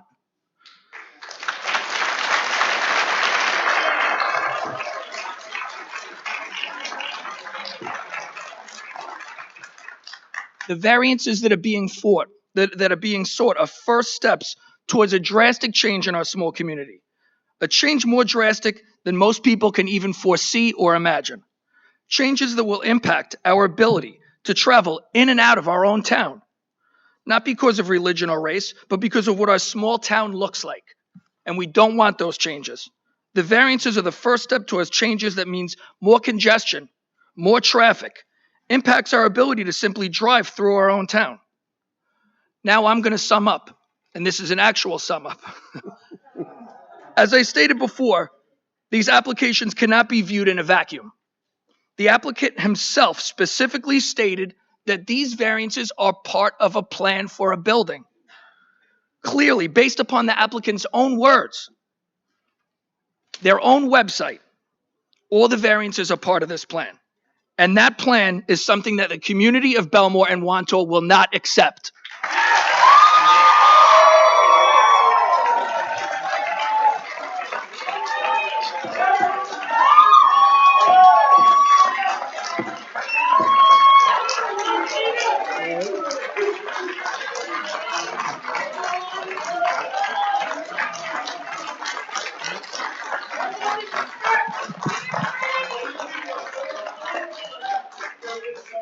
Thank you very much. Welcome. You want to call everybody? You would like to speak, ma'am? All right. Go ahead. Couture, where's the list? That's the beginning. How many people in opposition would like to speak? I live right next door, right here. Oh, well, I guess this is whoever's closest. Is that the way we do it? I just go down the list and they say pass or. All right. No. We're going to go in order. All right. I think he expressed most of what many of you have to say. No. No. We have a list. We're going to go down the list. Well, then put your name on the list now.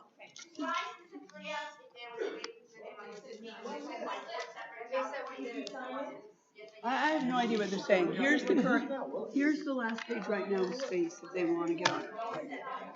Okay. That's what Just okay, so we just go down and make it. All right, we're gonna go down the list, and if you just a minute, if you want to speak, you speak, and if you don't want to speak, simply say I'll pass, or you could say I agree with what the prior people said. All right, so we're gonna go down in order. William Johansson. Okay. Adele and Harvey Samuels. Doug Jonah, 1355 Lakeside Road or Drive in Wantagh. Okay. Keep going. Do you want to speak? Do you want to speak?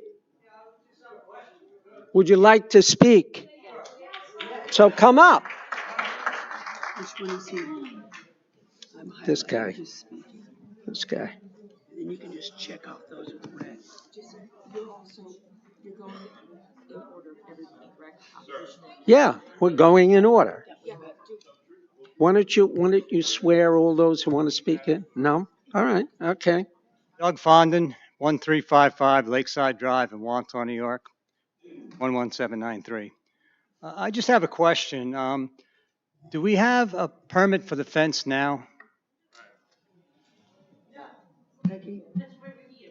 No. That's, So how does this fence get built and where is it built? Does anybody, we can't see. You guys are talking about everything left and right, this way, that way, line of sight. I mean, We have a representative from the building department here with The fence at this time does not have a building permit. There And was a it's- violations issued to the applicant because the fence was put up without a building permit. Okay, Right? Wait, hold on, the question's been okay, answered. so there's no permit for the fence. So there's no permits for the other things that we've been discussing ad infinitum all That's why they're afternoon. here. Okay. Now, I noticed there's a barricade in the middle of the street over there. Is there a permit for that, or what is that? What, what is that for?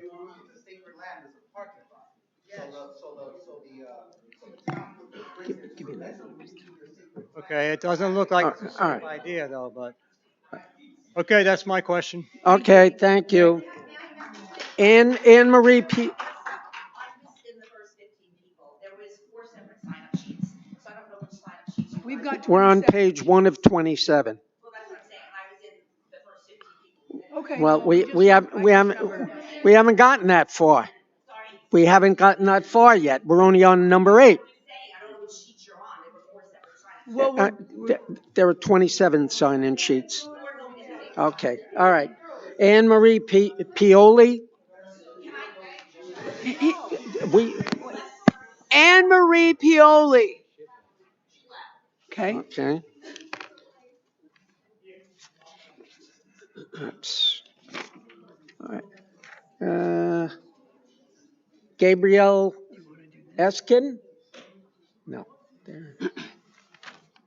Gabrielle, she here? No. okay. Robert Quinn.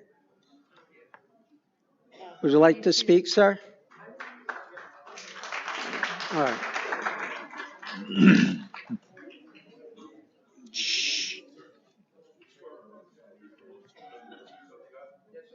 So, yeah, pull the mic to where you can really talk into it. You hear me? Robert Quinn, 2718 Linwood Avenue, North Belmore. Just for the record, that's about 6 or 8 blocks from Subject property. St. Martha. The Matthias. site. Call it the site. What I'd like to talk, because it was jammed into my head over the last 3 hours, certain things like the HVAC, stuff that was given as a gift is now, because it was given as a gift, it is religious and belongs there. My issue with that is not that it's not religious and not that it don't belong there. What happens in the future is someone should give 10,000 cinder blocks or some other kind of building materials as a donation, and he stores them on the site as religious items. And he doesn't have to do that with a permit. He doesn't have to do it with what he's going to do. So at some point, someone has to discuss what is allowed to be kept on the land.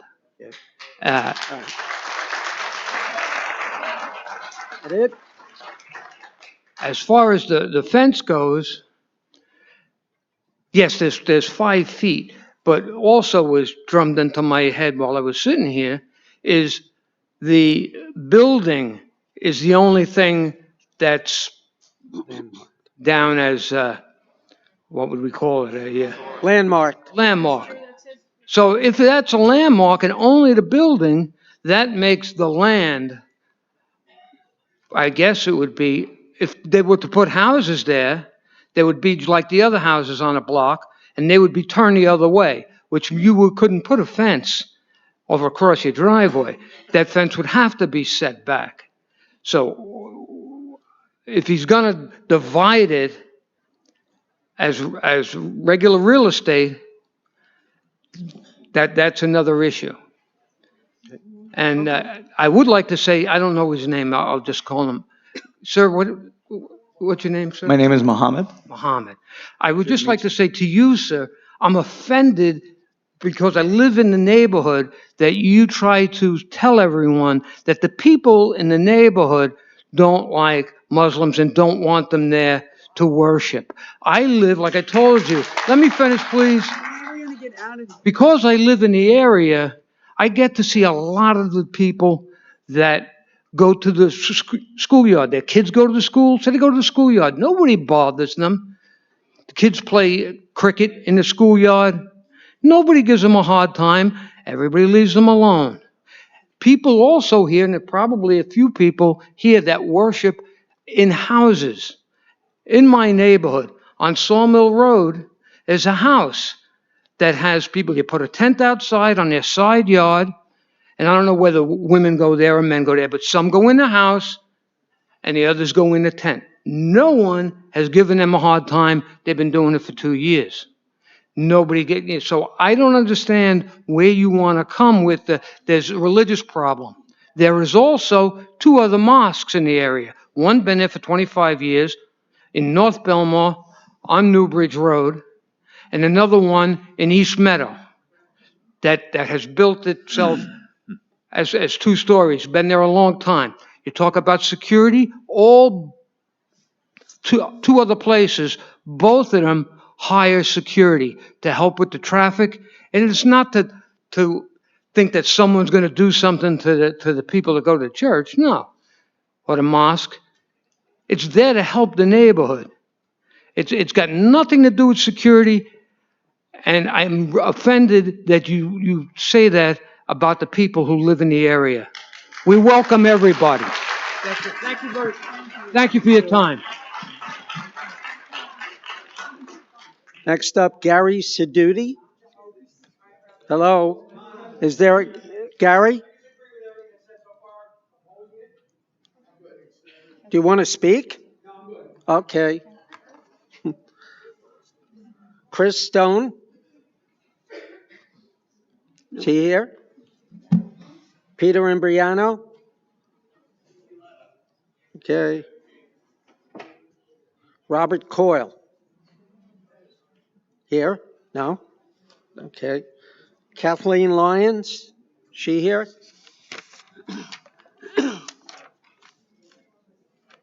Brian Costa.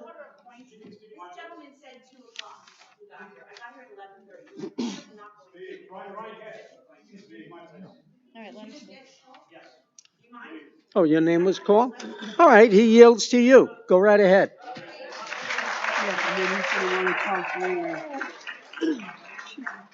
Who is she? What's her name? I don't know if she's going to give. I do. My name is Susan McQuillan, 1109 McLean Avenue, Wantagh.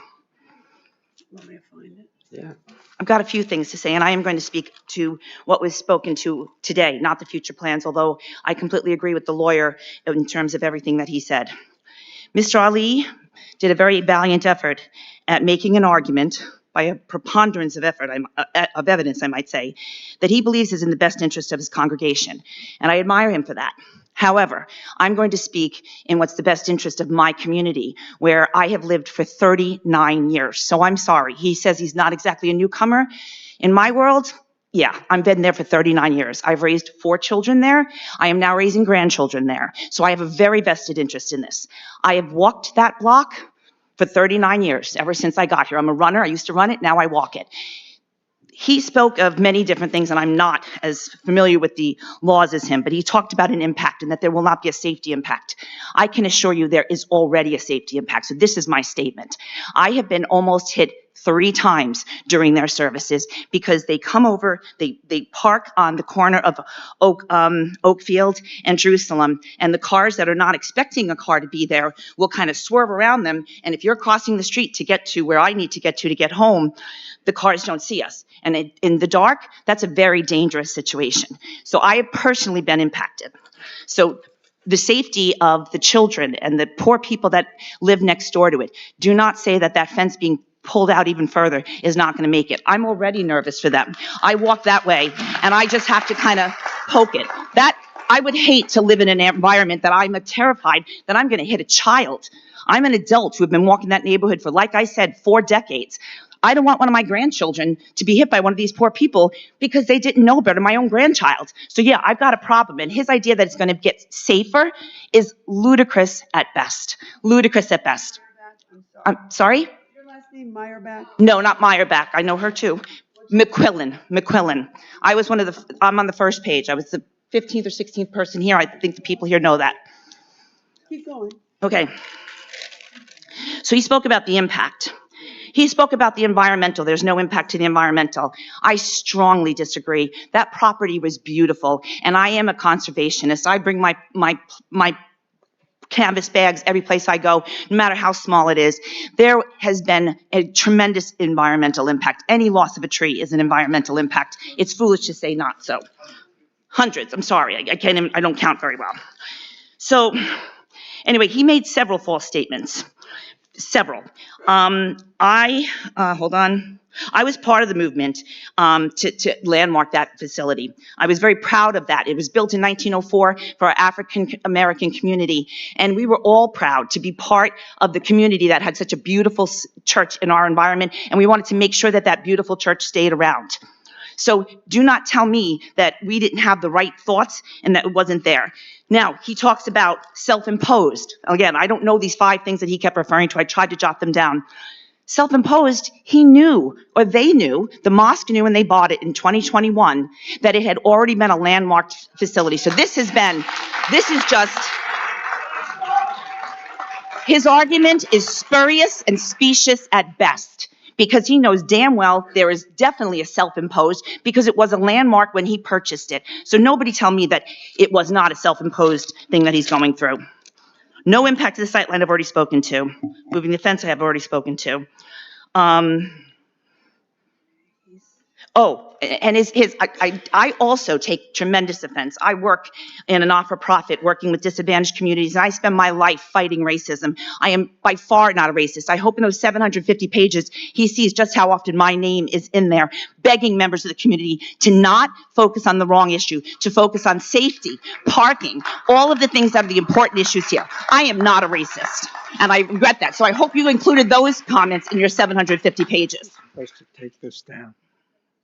If you guys clap while she's speaking, it won't appear in the transcript, her words.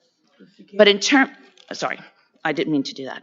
Go ahead. In terms of respect for property, I have, again, my eyewitness testimony, I have seen members of the mosque park next door to the members of the synagogue. When it first opened up, and I wondered to myself, wow, I hope this goes okay, because I too believe in worship for all, and I wanted it to go well, and I really sincerely thought it was going well, until they built that fence and made it unsafe for all of our children, and then it wasn't so well anymore. So you talk about respect for the property that was done without applying for permits, with no respect whatsoever to the layout of the community. One last thing, I think. Hold on. Small community. Yes. Okay. And the last thing is, I hope when he marks all of those pictures, I said 4 decades of walking up and down Oakfield Avenue, there is not a single 6-foot PVC fence on the west side, south of Jerusalem. Every single PVC fencing that is high on Jerusalem, on Oakfield Avenue, is on the east side, where there are no front yards. There is completely, it's the backyards to, I don't know the name of the street, but that's a complete thing. What is it? Peapond. No, because it's Peapond's the other side. I don't know the name of the street. It's in Wantaw, but that is completely backyards. That's where the PVC fencing is. There is no PVC fencing, not a single piece of property on Wantaw Avenue, on Oakfield Avenue, south of Jerusalem, all the way to Belltop, where they are located. And that's my piece.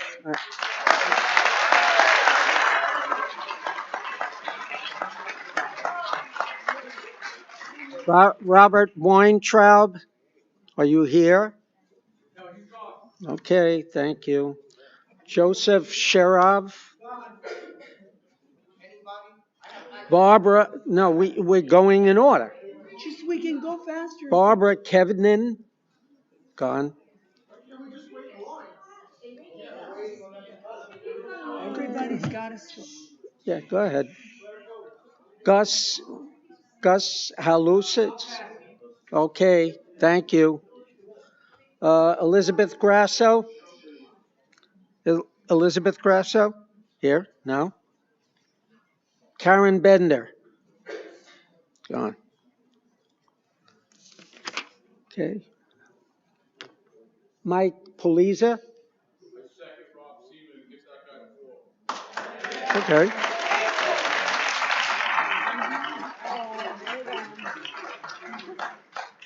Your name, sir?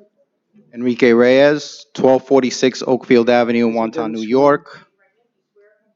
I swear to tell the truth and only the truth to help me God. Members of the board, before I begin. No. Your name and address? Enrique Reyes, 1246 Oakfield Avenue. Thank you. Wantaw, New York, 11793. My house is directly next to the mosque. Before we begin, I want to clarify, because Mr. Ali made a number of arguments. So I want to clarify, the existing fence, he'd like to move the existing fence, where it's located now without a permit, up to the edge of the sidewalk to eliminate these 5 feet because it would improve safety. Am I correct in that assumption? Did I understand that correctly? So this fence that shows this amount of space between the sidewalk and the fence, the current fence that's installed, if Mr. Ali and his architect could clarify, they want you guys to approve moving this fence from where it stands now to the edge of that sidewalk for safety. Not the edge of the sidewalk, but the edge of his property. There's property. The edge of his property. Okay, so just wanted to make sure that we were all talking about the same thing. So Mr. Ali argues that there is no safety risk, that no safety risk is posed in this fence. I'd like to submit this evidence to the board, which are pictures taken by me from my driveway, also approaching my driveway. This first picture shows the view from my driveway, and I apologize for them being black and white, that's all I had. Shows the view, and it shows clearly that you cannot see up Oakfield Avenue. You cannot see who's coming down that road. Where the fence stands right now, it's posing a safety risk. Here's a photo coming down Oakfield Avenue. If any one of the board members could point to where exactly my driveway is, I would love that clarification. Here's another picture from Oakfield Avenue as you approach my driveway. You cannot see my driveway. You cannot see my car. You cannot see if my children are playing in the driveway. Nothing. Here it is by doing what Mr. Ali suggested, which is creeping up all the way to try to see if you could see up and down Oakfield Avenue. You cannot see up and down Oakfield Avenue. I've labeled those 1 through 4 for you so you could take a look, because at the end of the day, this is not a matter of incrimination or discrimination or religious persecution. This is a matter of law. So with that being said, I've prepared some statements. I hope that you guys would allow me to read from my notes. The proposed fence extension would push a solid 6-foot barrier right against my driveway, blocking all lines of sight. I've already had multiple close calls and minor accidents backing out. They have not been reported, so I don't have any reports to give you, just like Mr. Ali doesn't have any reports of religious persecution to give you, right? That does not mean that these things did not happen. I've already run into multiple of my neighbors' kids and had to slam on the brakes because they cannot see. If you look at the photos, you could see clearly. It has nothing to do with anything else. Like I said, it's a matter of law. These photos clearly show that even creeping out slowly, there's no safe angle to spot cars approaching. The solid 6-foot extension would violate these provisions and create a severe visibility obstruction at my driveway's entrance. Furthermore, Article 31, subsection 311 requires the maintenance of clear sight triangles on corner lots to prevent hazards, prohibiting structures or fences over 2.5 feet in height within specified areas near roads to ensure safety. Although my property may not be a traditional corner lot, the same safety principles apply here, as the fence would similarly block sight lines for vehicles exiting my driveway and oncoming traffic, posing an equivalent risk. As I stated previously, I have already experienced multiple close calls and minor accidents when backing out. These photographs demonstrate that. Even when proceeding cautiously, there is no safe vantage point to observe traffic. Granting this variance would exacerbate this hazard. In evaluating this variance, under New York Town Law, Section 267B, subsection 3, which guides this board's decisions, you must weigh the benefits to the applicant against the detriment to the health, safety, and welfare of the neighborhood. This includes considering whether it would create an undesirable change or detriment to nearby properties, adversely affect physical conditions such as traffic safety, or if alternative exists without needing a variance. My evidence clearly shows a substantial safety detriment, making approval inappropriate. If the variance is granted, despite these known risks, the town of Hempstead would bear liability for any resulting accidents. Sawmill Elementary School is right behind this mosque. Children walk back and forth on this street every day of the week. They cannot see my car. The cars that are turning from Jerusalem Avenue cannot see my car, or even their cars. All that these board members have to do is simply drive up to Oakfield Avenue. You don't have to take my word for it. You drive up to Oakfield Avenue and you take a look. Okay? This fence was installed in July of 2023. It has been there for years. Now they seek variance. This isn't about character or aesthetics. It's a safety issue. It's not about the community being outraged about who's doing it or who's not doing it. It poses a significant safety risk for everyone who comes up and down Oakfield Avenue, and even, one could argue, Jerusalem Avenue.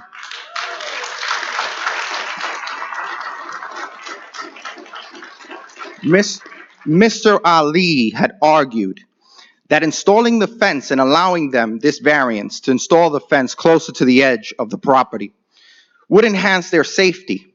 And if I may ask Mr. Ali and the architect to explain how it would enhance the safety with where the current placement of the fence is. The fence is already up, so moving it a few feet further up to cause an obstruction of my line of sight, how does that provide extra safety?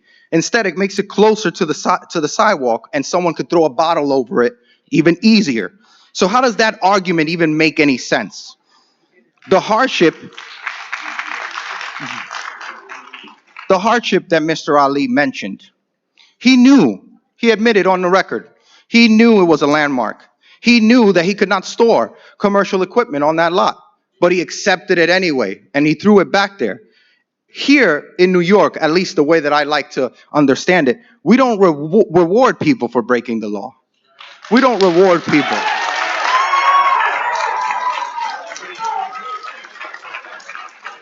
This is a self-imposed hardship, not one that is created because we want to be able to see out of our driveways and ensure the safety of our children when they're playing in the front of the house or if they're riding their bicycle. It has nothing to do with religious persecution. With that being said, I don't want to take any more time from you. Any other evidence that's required can be submitted at any time. I respectfully request that this board deny this variance in its entirety.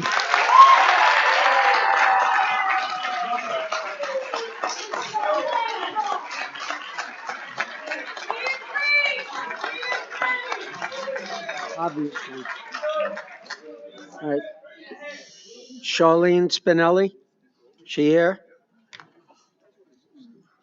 All right. Man, some people have terrible handwriting. Ro Capone, Stanford Court, here? No? Okay. Lorraine Sherv? No? Don't want to speak? Okay. Marianne Sidati?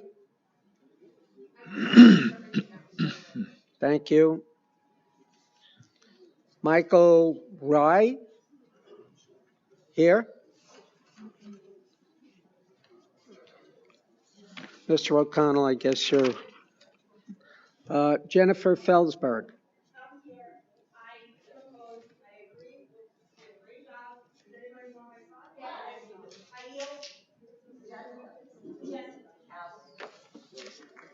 Who?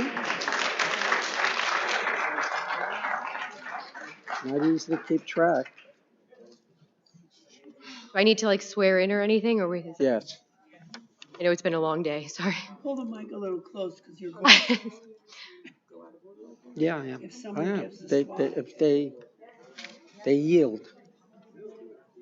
I sure That's do. right. Jessica Caldor, 1409 Cayuga Avenue in North Belmore. Good afternoon, evening, midnight, whenever it is now, everybody. My name is Jessica. I am a first responder. I come a family from first responders.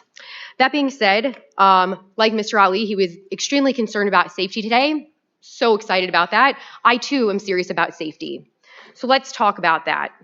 First and foremost, before I get into these 3 points that we were all here for today, I just want to say something because Islamophobic was used a lot today, and much like everyone else in the room, I also have a problem with that. The reason being is because a phobia is an irrational fear. This is not a fear. This is a genuine concern of our community for our safety and the safety of our children. So that being said, the first thing is the storing of those large, non-commercial AC units. Now, he's spoken about the fence for unbelievable amounts of time today. I can tell you from living in the area for 36 years, much like that very passionate woman, I also walk around there. I also belong to the yoga studio that is directly across the street from that mosque. And I can tell you that not only are those AC units visible because there is a break in the fence, otherwise I have no business going in there because I'm not a criminal and I don't trespass places. So after seeing them, they are very large. Now, for people that don't know, when you improperly store hazardous material like a AC unit in inclement weather, you can have a lot of hazards like chemicals spilling out of them. For example, volatile organic compounds, freon, hydrofluorocarbons. Now, this becomes an issue which I think was supposed to be addressed. It was not. That's a hazmat issue. Now, there were a lot of first responders in here. I'm sure they've tired, much like everyone else, and left for the day. So I will express to you how serious a hazmat level issue is for our community. It takes a lot of resources from our fire departments that could be used elsewhere. The other place it is an environmental issue, again, much like this young lady said. Those chemicals can go into the water, into the soil, into the air. We have children 1 block over at Sawmill Road School. It can also go into these surrounding area homes, like this nice gentleman who just unbelievably spoke, and that is also not fair to him or the other residents of this community. That's the first thing. The second thing is, I would like to know what kind of storage this is, and are we going to be storing the AC units in there? Because they were donated and we can't get rid of them and they're so important. So I'd like to know how we're going to properly store these AC units so that they don't become a hazardous material in the inclement weather. That's what I would like to know. Because like you so eloquently suggested, ma'am, a shed probably would be more feasible. Clearly, that's not going to happen for whatever reason. It's such a hardship. But I really would like to know for the safety of our community, including yourselves as board members, how they will be storing these AC units to prevent this issue. I believe the proposal is to store them as they are being stored now. The chairman has already inspected it, and I've seen photographs. It looks like it's in, as the chairman described it, it's a metal thing that Large looks metal like, container. but the top is Two of open them. because I could see all the fans. So just out of curiosity, have you gone with the fire marshal to inspect that? We're just starting this process. Okay, just a suggestion, because that does seem very dangerous, and they are very well educated in hazmat operations, just for the safety of everyone in this room. Right. Lastly, I would like to talk about this fence, because the fence has just been so critical in this entire day. That fence does in fact protrude onto the sidewalk, obstructing the view from both ways, like this gentleman said, of the driveway. Now, as a paramedic and a first responder, I don't know how many people in here, hopefully not a lot of you, have ever experienced a child hit and killed by a motor vehicle. I assure you it's not a great time. It's also not a great time to go pick up an adult off a sidewalk or the street from a motor vehicle accident either. The fence does in fact protrude onto the sidewalk. There is no doubt about it. I've walked past it. I can see it as I walk out of the yoga studio. I can literally see it protruding onto the sidewalk. Wait, on forward toward the street onto the actual concrete of the sidewalk? It protrudes enough where you would not see a car, like this gentleman said, from pulling out. The line of sight, I apologize, the line of sight. I apologize, the line of sight. It does obstruct the line of sight, which is a humongous problem when you're backing a humongous motor vehicle out of your driveway. The other thing he brought up was that Sawmill Road School is in fact 1 block over. I know because I went there. And kids walking all along are the perfect height to be hit by a vehicle if the vehicle cannot see you, which it can't because of that fence. I would like to know also, while we're talking about it, what he is speaking about when he talks about how this would provide more safety, because he brought up the temple next door. And I can tell you, because I went to nursery school there, I've also gone there for services myself, that I don't really see how the fence would provide more service. While I agree with him, having security is 100% necessary, and I know that because going for services at the shul anywhere in Nassau County has either an armed guard on a regular Friday, Saturday night, or on the high holidays, because there are also anti-Semitic incidences that occur. So it's not only you, sir, and your mosque, it's literally a whole number of people throughout the community. That being said, for us, this is not about aesthetics. This building was created in 1904. That was over 100 years ago. It's a historical landmark. You knew that when you bought it. And for you, it seems like you have a bit of buyer's remorse, and I'm sorry about that, but this is not about the aesthetics for us. It's about preserving the history of our community in this town and that beautiful church.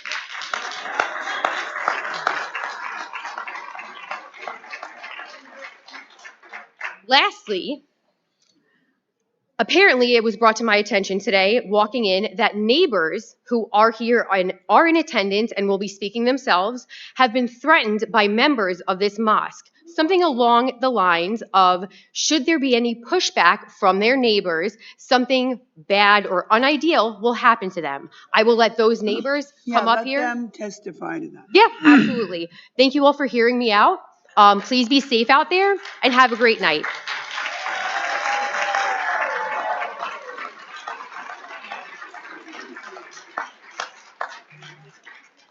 Marie Rock, Scott Rock.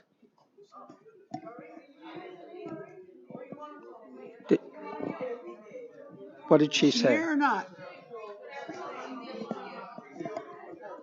Okay. Gave it to someone else. Okay. So mark her off. Shh. I do. Your name? I swear. Who's this? I swear. I swear. My name is Indira Reyes, 1250 Oakfield Avenue, Wantagh, New York, 11793. She's second next door. Yeah. I've prepared a very brief statement for the board. Thank you, guys. I know it's been a long day. I am the second property adjacent to the Islamic Center of Nassau on Oakfield Avenue in Wantagh. As a longtime homeowner in this residential B district, I am here today to strongly oppose the variance request outlined for this case. I've lived in this neighborhood for 6 years, raising my family in what always has been a quiet and safe residential area. As a single-income household with 2 daughters, one of whom just recently started driving, this variance would directly endanger my family and disrupt our daily lives in ways that are unacceptable for a residential zone. But what's even more concerning is that the Islamic Center has already proceeded to install this 6-foot fence without even obtaining the necessary approvals, in clear violation of our zoning laws. This illegal installation demonstrates the blatant disregard for the rules that protect our community, and granting a variance now would essentially reward noncompliance rather than enforce the standards we all rely on.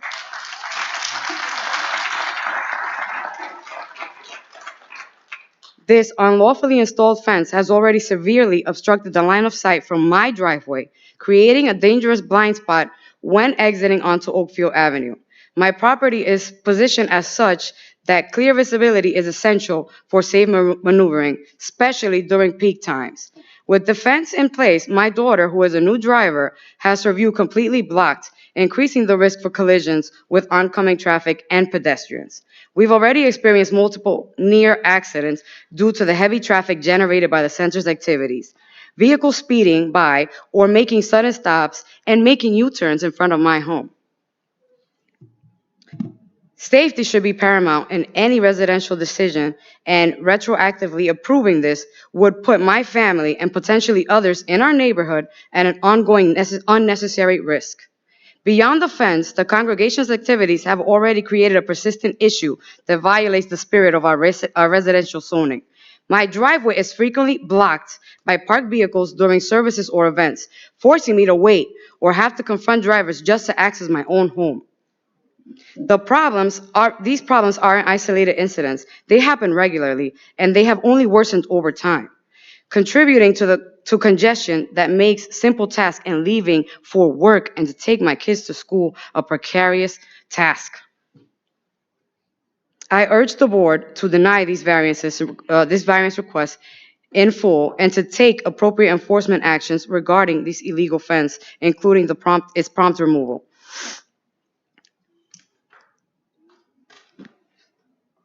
Sorry, just one more thing. This variance isn't just about accommodating the storage or trailer. It's about allowing a commercial scale operation in a residential area, which sets a dangerous precedent for our entire community. If approved, it could invite even more traffic, noise, hazard, transforming our block into something unrecognizable. I bought my home and I moved to Wantagh from Brooklyn. If I wanted to live in Brooklyn, I would have stayed in Brooklyn. Thank you.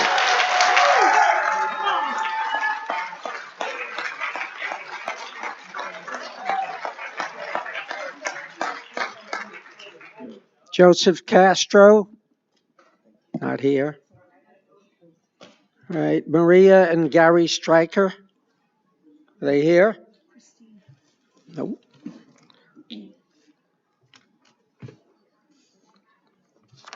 Lynn Tristan or Tiston? No. Alan Seftel? No. Okay. Karen Mormando? Rosemary Kuzminski?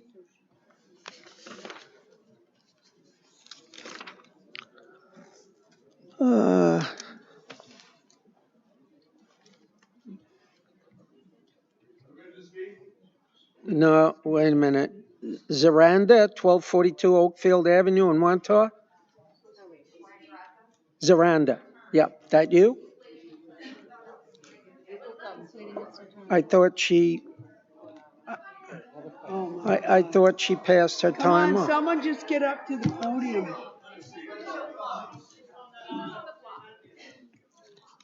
Mrs. Rock, I thought she yielded her time. Yes. I thought she did too. Okay. Yes. I am Murray Walker. I live on 1240 Oakfield Avenue. Rock. 1240, 1240 Oakfield. I'm the third house on the street. Right.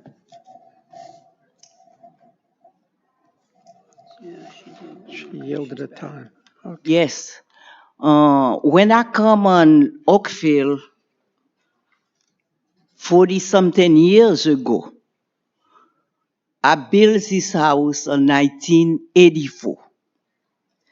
By 1988, the inspector come to my house.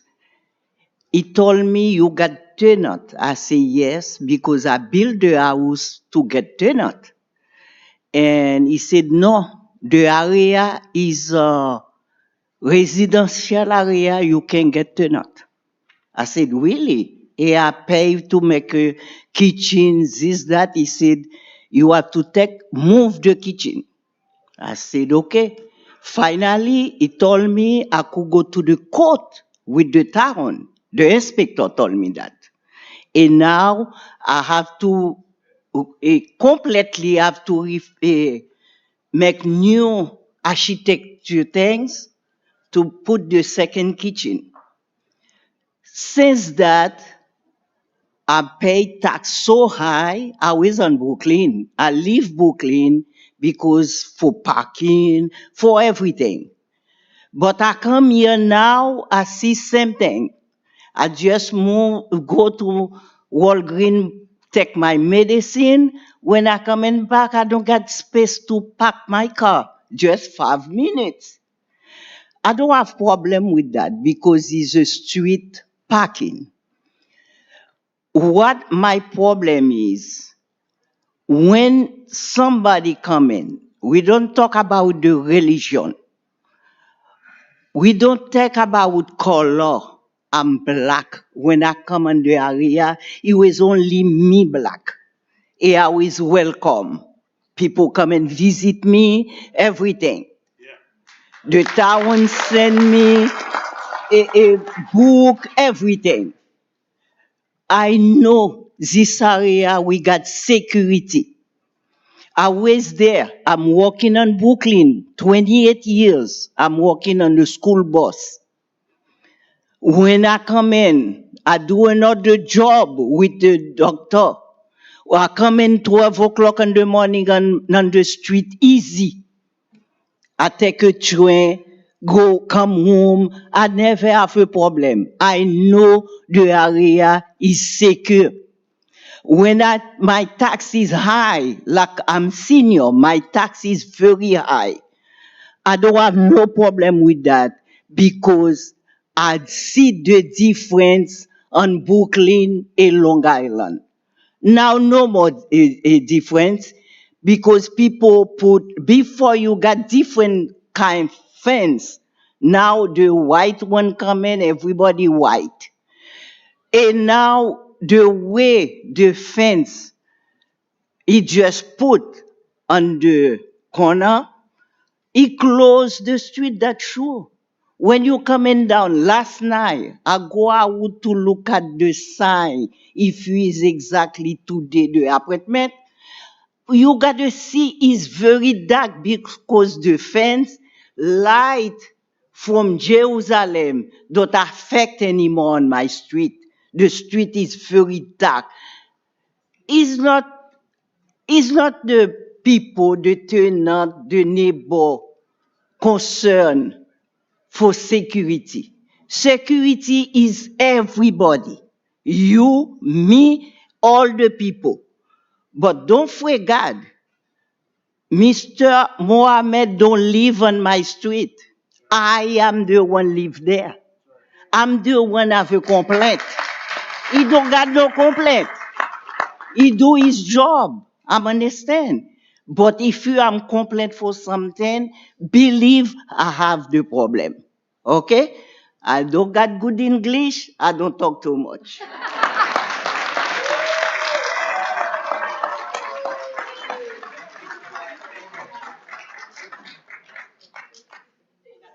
Swear in. I do. Lauren Zaratka, 1242 Oakfield Avenue, Wantagh. I live 4 houses down from the applicant's property on Oakfield Avenue, and the 6-foot fence that is currently there has been a safety issue since it was illegally put up. I have 4 young children under 8 years old, and we pass the mosque multiple times a day on our way to and from school, dance class, and shopping. Their fence includes a curb cut that the applicant did not mention at any point today that they also installed so cars can park behind the fence, and there is no way to see what cars are leaving the parking lot.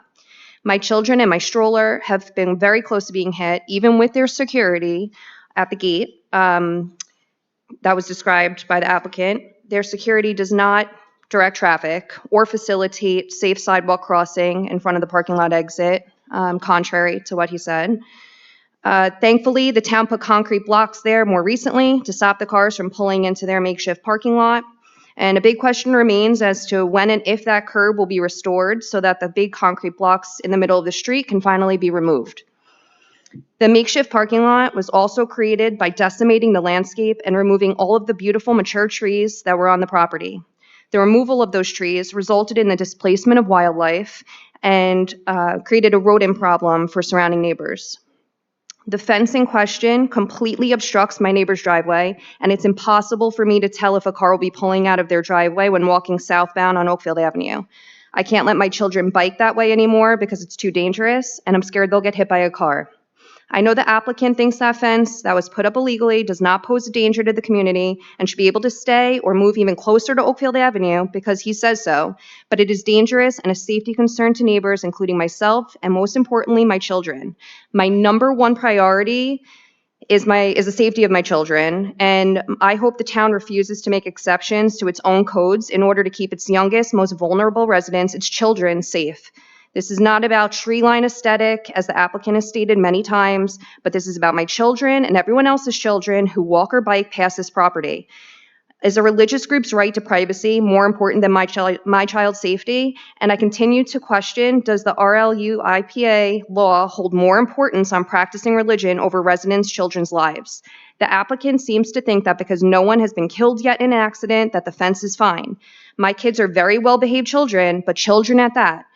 And in his perfect world, all children will look left and right before going forward. My children should not need to get hit by a car to prove that the line of sight is important and the reason those town codes were made to begin with. Even worse, if that fence goes out even more towards Oakfield Avenue next to my neighbor's driveway, their entire front half of the car would be out into the sidewalk before the driver could even see someone walking or biking. There are no other 6-foot solid fences that obstruct driveways from Jerusalem all the way down to Sawmill Road and probably beyond. I would also like to note that other neighbors also have trash thrown on their front lawns because it is more of a busy street and it's not isolated to the mosque's property. And I think this proves that it has nothing to do with religion and just people's lack of respect for environment at times. The back half of this property is residential, and I know I would not be able to keep commercial trailers on my property for possible future use for a building that's not being built. If the variances for the commercial HVAC units and storage unit under the guise of religious donation, what is to stop them from additional items being donated and stored on the property? It sets a dangerous precedent. It seems like the applicant purchased this property assuming he would be able to circumvent any and all local laws to do whatever he pleases under the protection of a religious entity. So far, the applicant has created all of these issues by doing before receiving permission to do so. The applicant has taken it upon himself to decide what he can and cannot do to a landmark site and made irreparable decisions that changed the property without permission. I'm hoping the board will adhere to the local zoning laws in the residential area that should be imposed on a residential property that were established for important reasons and to protect those that live next to the applicant's property and are affected every single day. Thank you.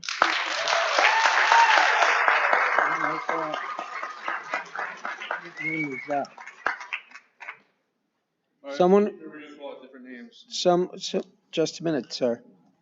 Your name? Richard Matthew Christian Shane. Good evening, everyone. Good evening. Hold on. Right hand. Hold on a sec. I was stand too. Who lives at 1851? Names. Cedar Court Ave? Cedar Ave? We can't read the writing. What? No, it's not Cornelius. Cords? Cedar Avenue? 1851 in, I can't even read Can't the read state it. name. No. Or the city name. Is that Wantagh? It's probably Wantagh. We'll skip All right, Josephine Dencher? She here? Okay. Okay.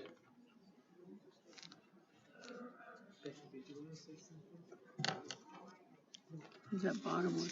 I don't know. Christina Wrigley. She here? Did you want to speak? Okay, you're up next. Sorry, sir. Yeah, can't just go up there.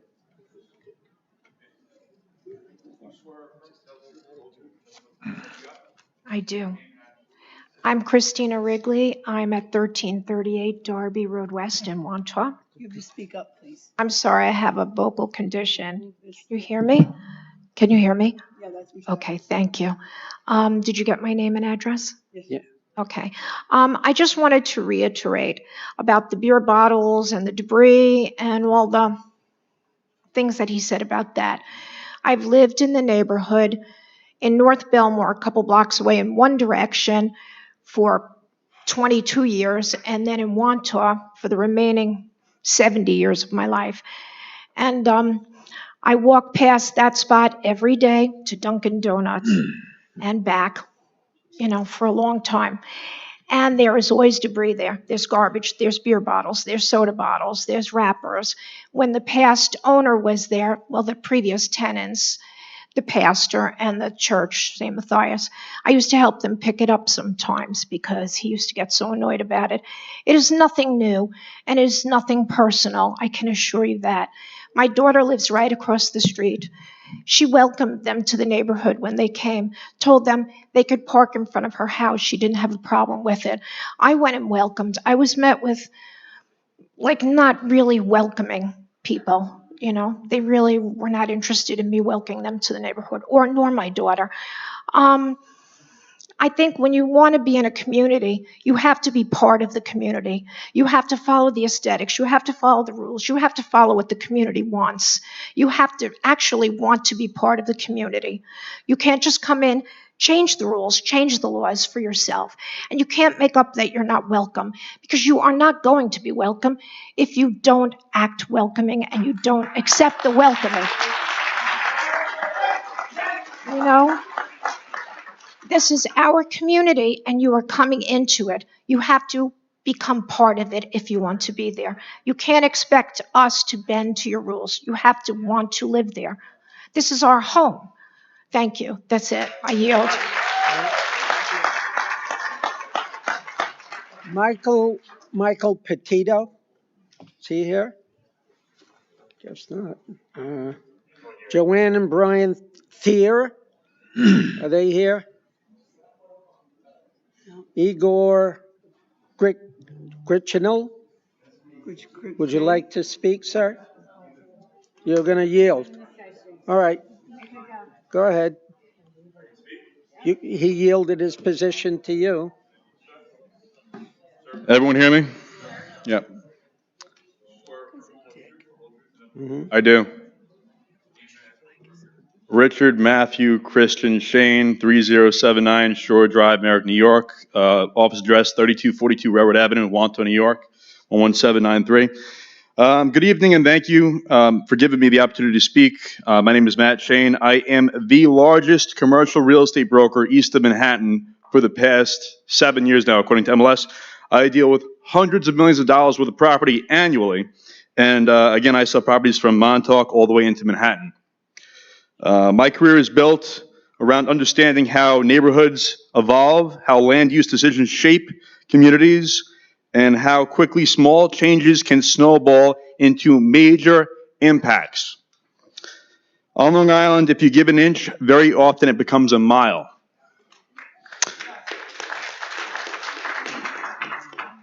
I lived on Long Island my whole life, and my childhood doctor's office was located right next door to 2856 Jerusalem Avenue. So tonight, I'm not speaking only as a professional with deep experience, but as someone with personal roots in this exact area. Here's the core issue. This is a landmarked, historically protected property that protection exists for a reason. Anyone who purchases a landmark property knows full well that those protections, restrictions, and review processes that come along with it. Those rules do not disappear simply because ownership changes hands, Mohammed. And if the current owners are unhappy with the obligations that come with owning a landmarked site, then the solution is the same one that many of my clients have chosen over the years. Sell the property and buy one that suits your plans.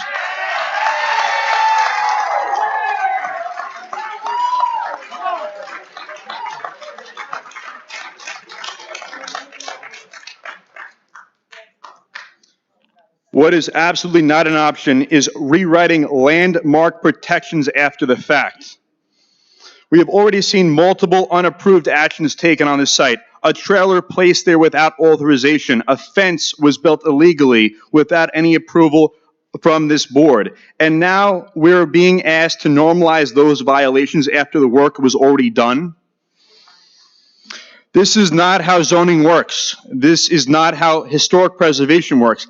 And it is not how responsible community planning works anywhere on Long Island. I want to raise a larger question that everyone in this room is asking themselves. Why shut the world out on a landmark property that was always meant to be visually open to the community? Landmark sites are supposed to welcome the neighborhood in. They are supposed to remain accessible, visible, and connected to the people who live around them. That is the entire purpose of preserving them. Building high, solid, opaque walls is what you do when you want to hide something.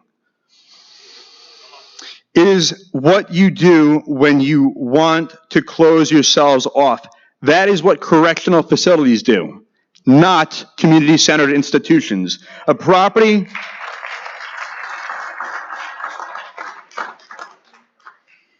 with this kind of history should be inviting, not barricaded.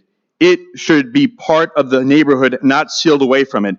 If the intention is to serve the community, then the property should reflect openness, not isolation. If you approve this fence, you are setting a precedent that landmark protections and town codes are optional, and once that precedent is set, it will never be undone. There are serious faults and safety concerns. This site already contributing to dangerous traffic conditions. A solid opaque fence blocks visibility for both drivers and pedestrians along the busiest corridors in this area. Jerusalem Avenue is already congested, and this board knows full well many accidents happen when sight lines are reduced. Safety alone is enough to deny this fence. Beyond safety and compliance, the larger community impact must be considered. First is transparency. Enclosing a historic parcel, opaque walls violates the purpose, spirit, and letter of a landmark protection. The public has a right to maintain visual connection to a historic site. Second is long-term land use. There is publicly posted plans online indicating significant future expansion. A fence is not an isolated request. It is the foundational step in a larger redevelopment strategy. Once that perimeter wall goes up, a pathway is created for more intensive changes that could permanently alter the character of the historic parcel. We also have an unapproved trailer on site allegedly housing a large HVAC system gifted for future expansion. If this is step one, the logical question is, where do the unapproved steps stop? Precedent matters. If you allow retroactive approval for one violation, it opens the door to many more. I had a long time to write because Mohammed spoke for 5.5 hours. I also want to address something that occurred earlier today. I was genuinely offended by the way today's presentation was handled. We witnessed a 5.5-hour filibuster-style monologue. Not very welcoming. That approach does not foster trust. It frustrates the people who live here, raises more questions than answers. It is not how cooperative applicants behave when they genuinely want partnership with the community, Mohammed.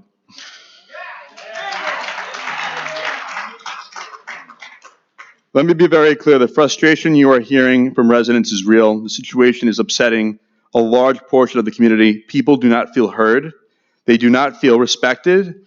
They feel that the rules are being ignored and concerns are being dismissed. That is the true source of the anger here, not the identity of the applicant, but their actions and disregard for the process. And I want to repeat this so it is absolutely clear. This is not about religion. This is not about who owns the property. This is about behavior, compliance, and whether the laws that protect this community are being respected. North Belmore and North Wanta residents are not the aggressors here. They're simply asking for the same standard that every homeowner, every business, and every place of worship must follow. No applicant ever should be allowed to ignore the rules and present themselves as a victim when the community expects compliance, Mohammed. From a development standpoint, I want to warn the board about the precedent you're about to set. I am a developer. I know hundreds of developers. If this board weakens the landmark protections tonight by approving this retroactive fence on a protected property, developers across Long Island will use this case to challenge restrictions on thousands of protected and landmarked parcels, myself included. I'll make money, I don't care. I care, but... From a business standpoint, developers would love that precedent. But from a community standpoint, that would be devastating. This fence was built illegally. It violates landmark protections. It increases traffic danger. It reduces public transparency on a historic site. It lays the groundwork for a major expansion that were never part of the original landmarked property's intended use. I strongly urge the board to deny this application and require full compliance with all landmark zoning and safety regulations already in the books. Protect the process, protect the community, and protect the property. And let me say something about traffic because it matters. I spent a huge portion of my career in Brooklyn and Queens.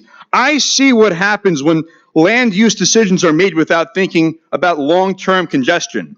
I see what happens when visually blocked, when visibility is blocked, when density creeps in, when one small change after another finally tips the scale. The gridlock, the accidents, the backups, the constant frustration that people live with every single day in those boroughs did not happen overnight. It happened because a board looked at an individual decision in isolation instead of seeing the bigger picture. Trust me when I say this, we do not want Long Island to become that.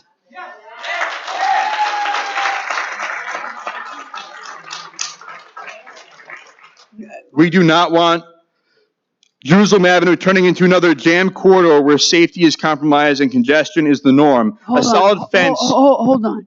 So as traffic flow relates to the safety issue of the fence, that's fine, but we're not here about traffic and congestion. Okay? Just the safety and the fence. That's right. That's right. But just not congestion and traffic.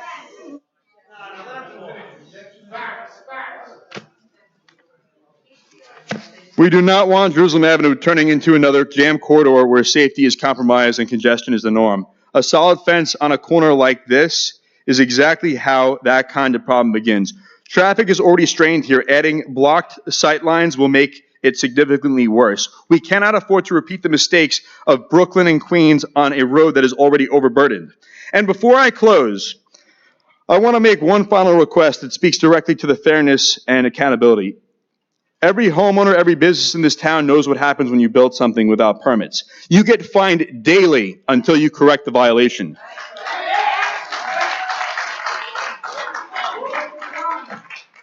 That is the law. That is the standard. That is the system that keeps order in this town. There is no reason this property should be treated any differently. So I am asking the board to begin immediately daily fines for every day that the illegal fence remains standing and for every day the unapproved trailer remains on this site. Sir, when there's a zoning board case pending, all enforcement actions are stayed under the state law.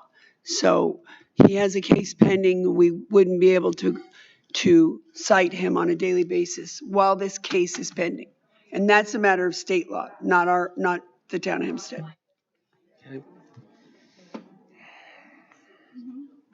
So I'm asking the board to immediately begin daily fines, even though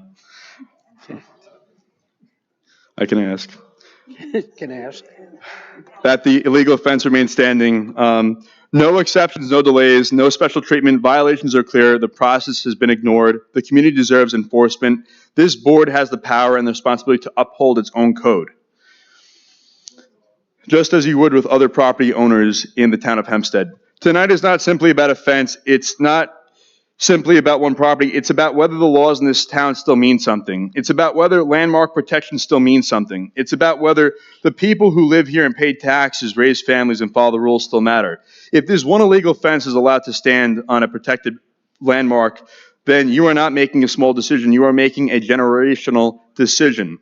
You are opening the door for every developer, myself included, every investor, every landowner, and every organization across Long Island to point to this moment and say the rules no longer apply. I know this industry. I live it every day. The precedent you set tonight will not end here. It will echo throughout thousands of properties. It will change the way historic sites are protected. It will change how zoning is enforced. it will change the entire balance of power between the community and those who want to reshape it for their own purposes. So I'm asking the board as forcefully and respectfully as I can to recognize the weight of this moment. The community is watching, the legal community is watching, the development community is watching, every person who cares about the integrity of this town is watching. Do not reward violations. Do not weaken protections. Do not create precedent that will haunt you for decades. Stand with the residents in this room. Stand with the residents of this community. Stand with the law. Stand with the principle that no one is above the rules. Deny this fence. Protect the landmark. Protect the neighborhood. Protect the future of this town. Thank you.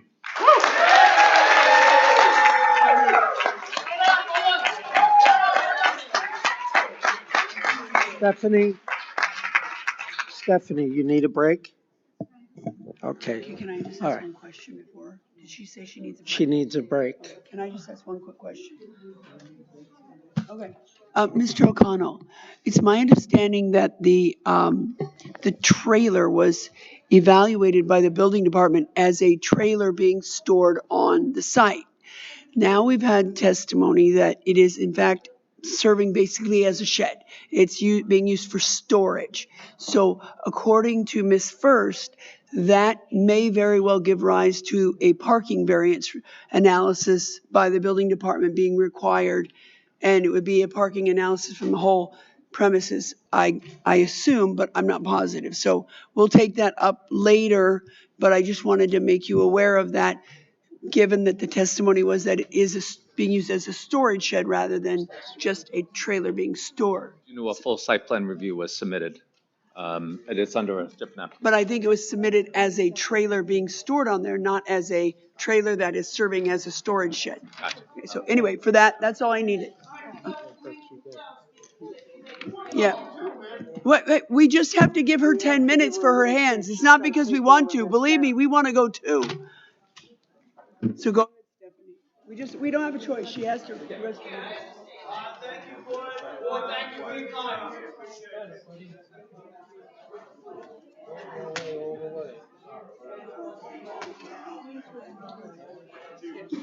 I've been in there, John. Yeah. Since we came out here.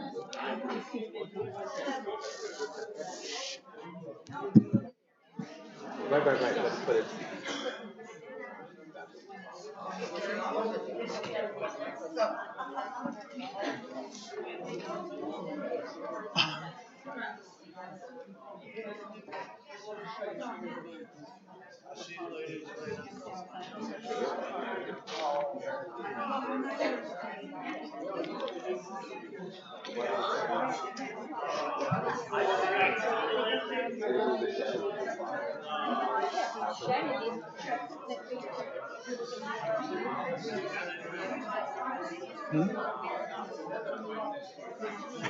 It's amazing.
Crazy.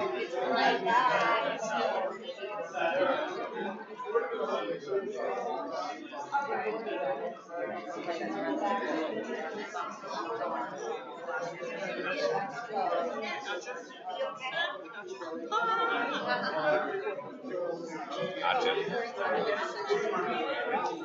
Yep. Yeah, thank you, Rebecca. Yeah, I gotcha.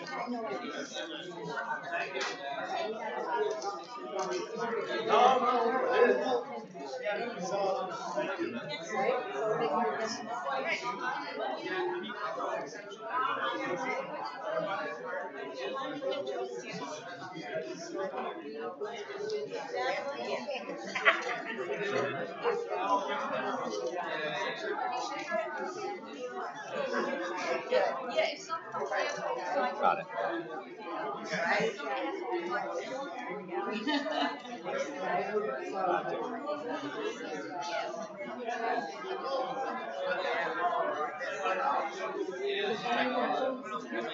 Right.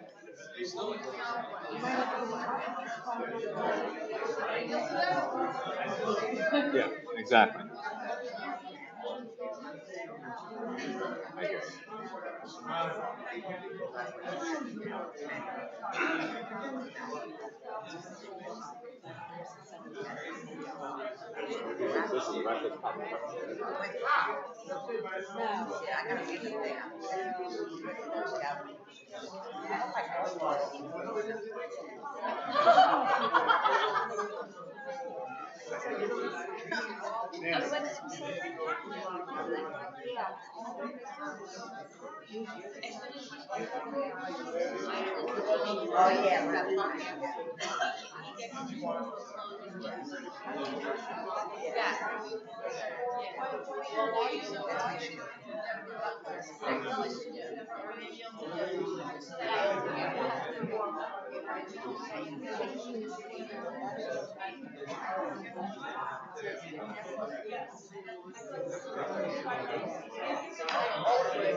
So let me just explain this to you. It's like I said, there's no decision that's going to be made today. Sure, I mean, But it's just so you're aware about the trailers. Just speaking to Rebecca, they're talking amongst themselves. It's just me. The trailer was, when it was submitted as it was just a trailer, like just storing there on the property. So based on your testimony saying that we're storing stuff in it, it's actually a permitted use under religious use. So you wouldn't need a use variance for the trailer. The equipment, yes, but not the trailer. Okay. Don't want to get into that yet with them because now it's storage incidental to the mosque. It may trigger a parking issue because of that. Believe it or not, that little square foot would end up triggering like, hey, it's extended the building even though you're not parking now, and now is there a parking variance? She was not sure. She says she needs to talk to Joe about that. But if they were to, let's say, deny the trailer, theoretically, you'd be allowed to have it anyway. Just no parking variance. I think it might be the way this is going, I think we should approve this. I highly doubt they're going to do the next to your neighbor. I'm telling you, that's what I think they're going to prove everything except that triangle in the back corner. So, but that was something which building department had no issue with, or landmarks had no issue with. I just know this board. I could be wrong. I just, again, and if they do, it's great. But, yeah. Yeah, okay.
She's the one who started it. But they knew each other. Oh, really? Yeah, I knew him, yeah. I don't know why, but they knew each other.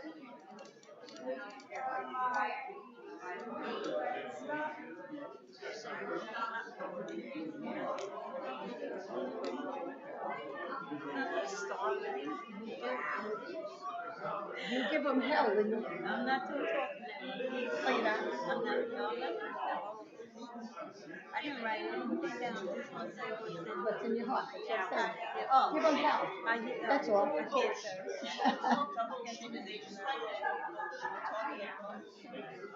Yes. 30-something years. I was. You should have been here the whole time.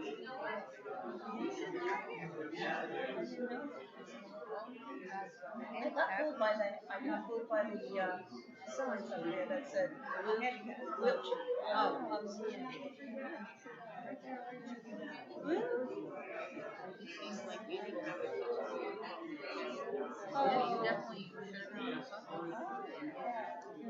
I guess if we come back, we'll know better. They need a lot of those.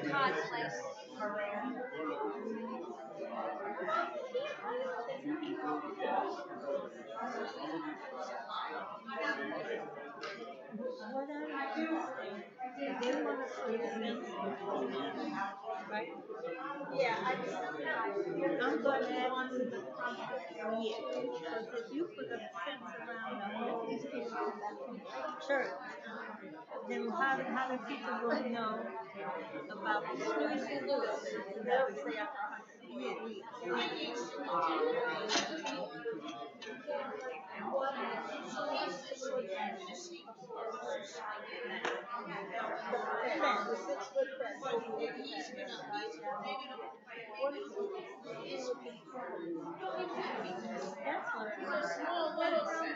That's what I said.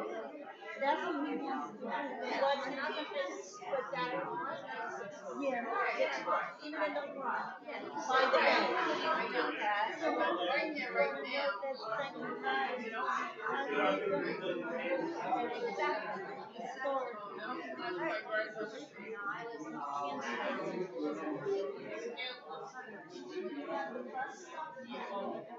Yeah.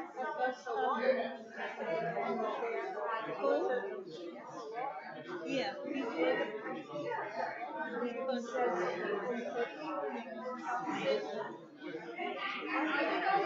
it was a great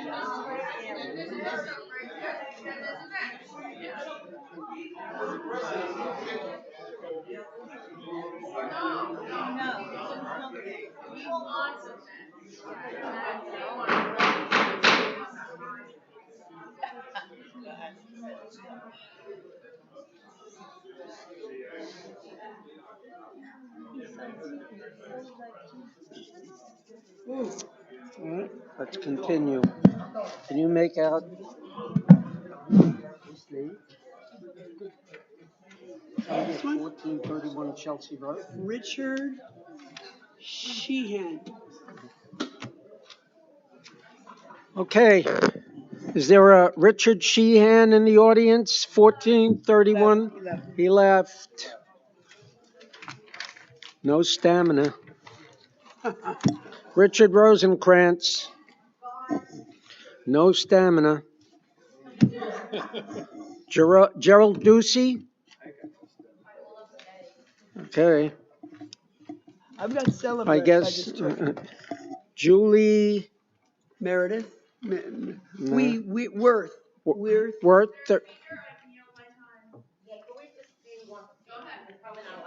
Right. Are you Julie? Okay. Okay, it's fine. Are We're just you? trying to Are check you off. Julie? Yeah. No, Deborah, she's, the name is Deborah Saunders. Pardon? Deborah Saunders, so you can find me on the list.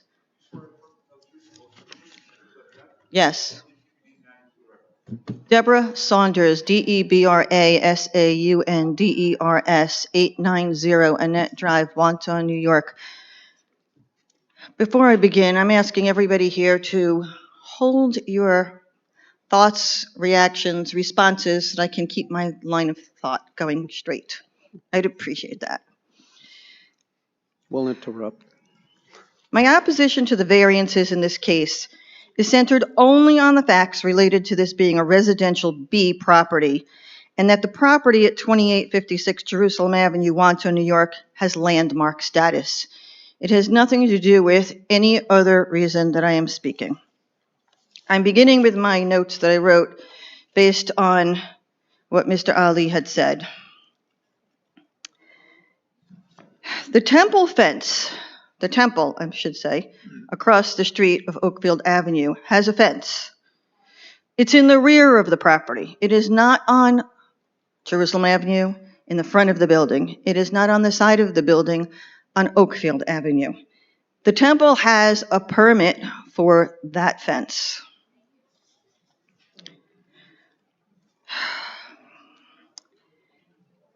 They use the fence, they want the fence for safety. But that's not going to protect them against vandalism, harassment, or larceny necessarily. It's a vinyl fence. It's not a metal fence. Mr. Ali talked about moving the fence. The fence is currently not along the property line it's set in by a greater degree than Mr. Ali actually says, so I'm hoping that the board members go with a tape measure because I couldn't go on the property to measure, but I estimated it. When you get down closer to the neighbor's house, further south, it's probably more like 20 feet, not 10 feet or 5 feet, as was stated. So if you give me the site map, this would really help me.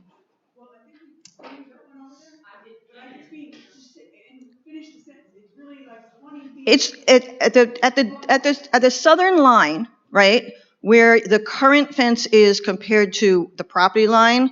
It's actually set in about 20 feet. It's right. So looking at, thank you very much, the area map, you can see that the temple is religious and it's zoned business, and the Realty Corp or medical office, as we've referred to, is also business. So it's different than being a resident B area zoning. And so things apply differently that way. And I think that's a heart of the matter here, is how it's zoned. Mr. Ali stated that the land is sacred and should not be desecrated. The property was desecrated since he owned it. He took down, or they took down, or Icon or somebody took down hundreds of trees. They dug with excavators to put in drainage on this sacred land.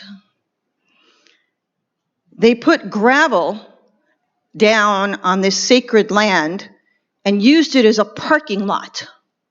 That's not what you do with sacred land. He talked about items that are being stored on the property as being religious articles. I looked it up on my phone while I sat and listened. Religious articles can refer to articles of faith, specific statements of belief for a religion, or to objects used in religious practice. I don't know anybody who prays to an HVAC, such as the Catechism of the Catholic Church or the tefillin used in Judaism. I welcome the town to look up their own definitions in a web dictionary as opposed to on their phone. I think that it's important that we understand the ramifications of these decisions.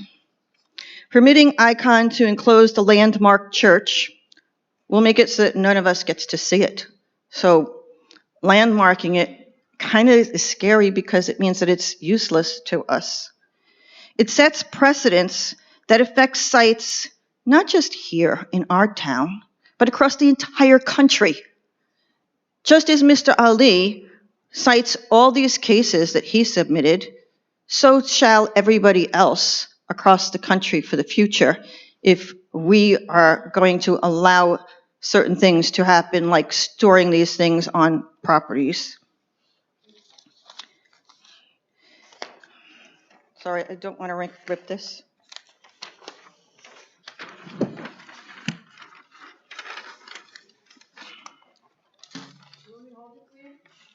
Sure. I don't need that paper. Sure. If you look at the site map, the original option, fence option 1, that was submitted by Mr. Ali, was going to put the fence directly on the eastern side of the building, going southerly to the bottom of this diagram, right, the southern part. That is not where he erected the fence when he decided to a year later. He erected the fence an additional distance across. So I want you to see this so that as I'm reading, you'll understand it. And if you look at this, at the very, very bottom here, there is a gray line that shows fencing. That's the current fence location when you read the architectural plan. It's the gray one. That's where the fence is now. We're going to go and see that, just so you know. I understand that, but I want you to understand the architectural plan because my sister's an architect and I asked her to explain it to me. They want to move it to the right, and when you go further north, you can see it's not as great a distance, but when you go closer to the next house, it is a greater distance. Yeah. Thank you. Thank you. Related to the variance requested, the plot plan incorrectly lists the zoning information as Town of Hempstead, Section 45, Block 9, Lot 73. The Islamic Center of Nassau is actually located at Town of Hempstead, Section 56, Block 359, Lot 11. If I have a traffic ticket written and my license plate's wrong, it's invalid. I oppose variances for storage of mechanical equipment in a trailer because this is a residential B area.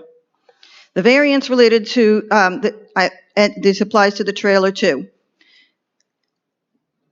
These items are also too close to the property line. Mr. Ali has never attempted to move them further from the property line, so it is not in violation. Where they are is where they stay. The Landmark Preservation Society decision approved storage of the equipment and trailer, disapproved storage of the equipment and trailer in the email dated July 25, 2022 from Michael Hartophilus to Muhammad Ali. For more than 3 years, these conditions have not been corrected. Clearly, the owner does not intend to follow town code or landmark preservation directives.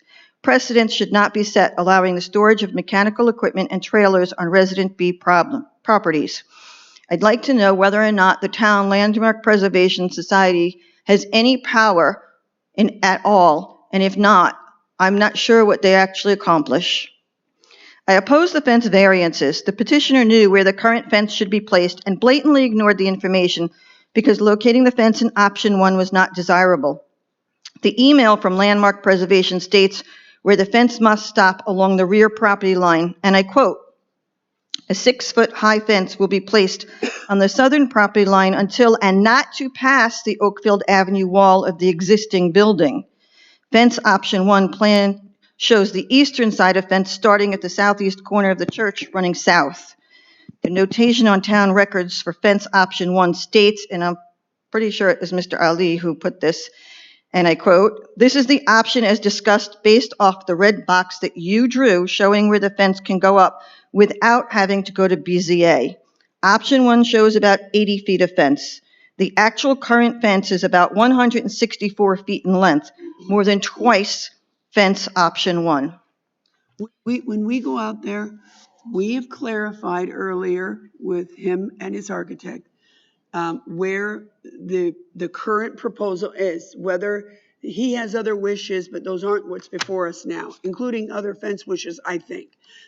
But we've clarified what he's asking for, and we're all gonna go out there, we're gonna look at what's there, we know how to measure, we'll probably pull into the driveways, if the Reyes's are here, we'll likely pull into that and the other driveways, and both looking at how it affects it now and find some way, maybe someone stands one of us, but we're gonna look at what he wants and look at what's there. We're not driving by to glance at it. We're gonna really look at it. I understand that. If it helps, know that we are. Where the fence ends makes a difference. The current fence is about 20 feet forward of the building line on Oakfield Avenue, and it's my understanding that the fences are not supposed to be in front of the building line. If that's a town code, then we should be following the town code. The fence encloses much more of the landmark property than fence option 1. If the variance for the new fence is granted, the rear fence will extend 12 feet further to the sidewalk on Oakfield Avenue, creating hazardous conditions that other people have said, so I will not repeat them. This parcel of land must be protected as its historical landmark site. The designation and its protections cover the building as well as the parcel of land. And I'm going to read something that Tanya found on her phone that is a town code. This designation and its protections cover the building as well as the parcel of land. And according to Town of Hempstead, Chapter 76, Landmarks Preservation, landmark site states, a parcel or part thereof of which is situated a landmark in any abutting parcel or part thereof, consisting part of the premises on which the landmark is situated. So the real question is, does this town code say that this is a landmark site and the land is protected? The 6-foot-high fences requested will totally obscure 3 sides of the landmark church. The fence should be placed so that it does not enclose the sides and front of the church, and it should not be forward of the building lines on Oakfield. The temple across the street has a fence in the rear of its property. It conducts services outside on the lawn on Oakfield Avenue without a fence. This creates a feeling of welcoming in a residential community. Only 4-foot fences should be permitted on the Oakfield Avenue side of the property so that we preserve the feeling of a suburb. Thank you.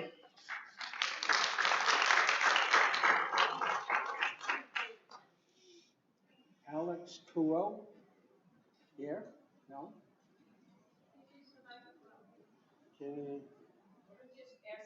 Okay.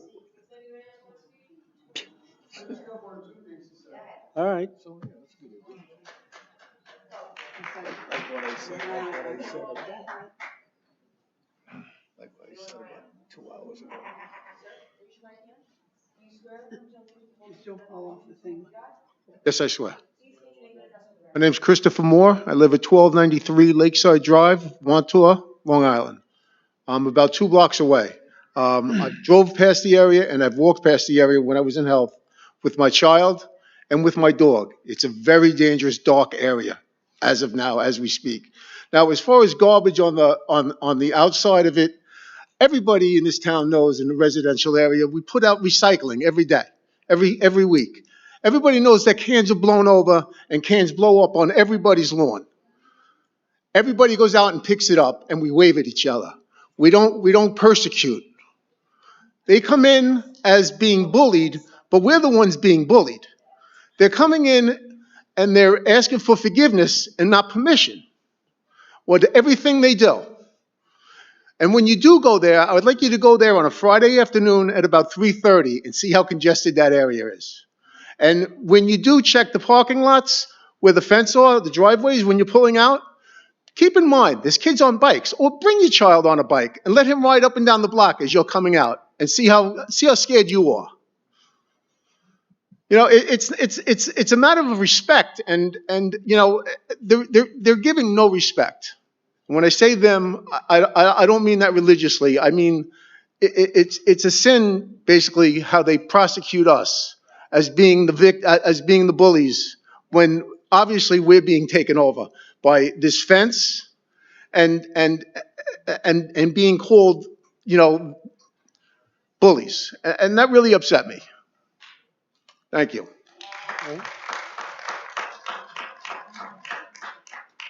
Anyone else? Okay. We have some people who signed in.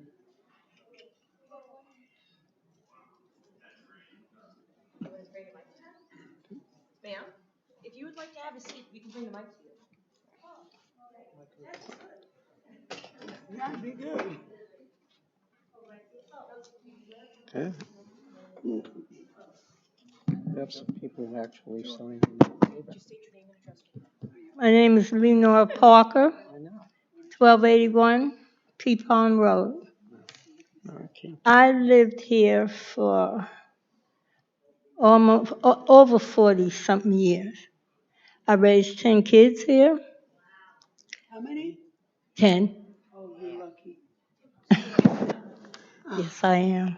I'd love to have 10 kids. I went to 5 times the problem. St. Matthias for over 30-something years. Yeah, 30-something years.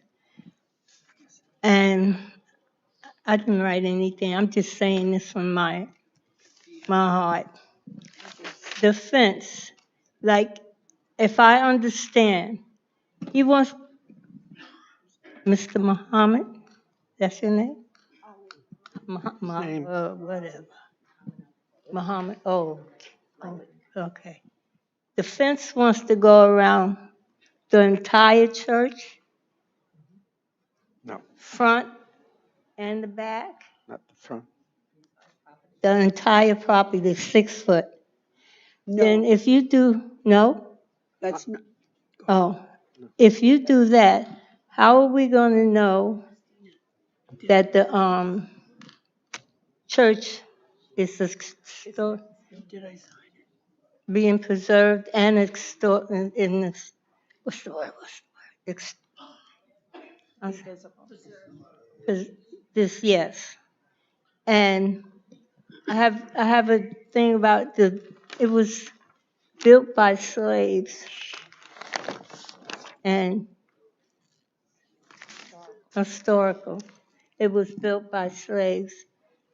How would one, if I wanted to go in there and just see the place, and then I can't because you have a fence all the way around it? Well, I don't believe you're proposing a fence in the front of the church, correct? Yes, he is. 30-inch estate. Well, and 6 foot in portions of the front, right? On the side. Portions of the front, on the side. Yeah. Oakfield, 6 foot on a big portion of it, right? Yeah. Point is well taken that part of the church will not be able to be viewed from the street. Is that correct? No. Right.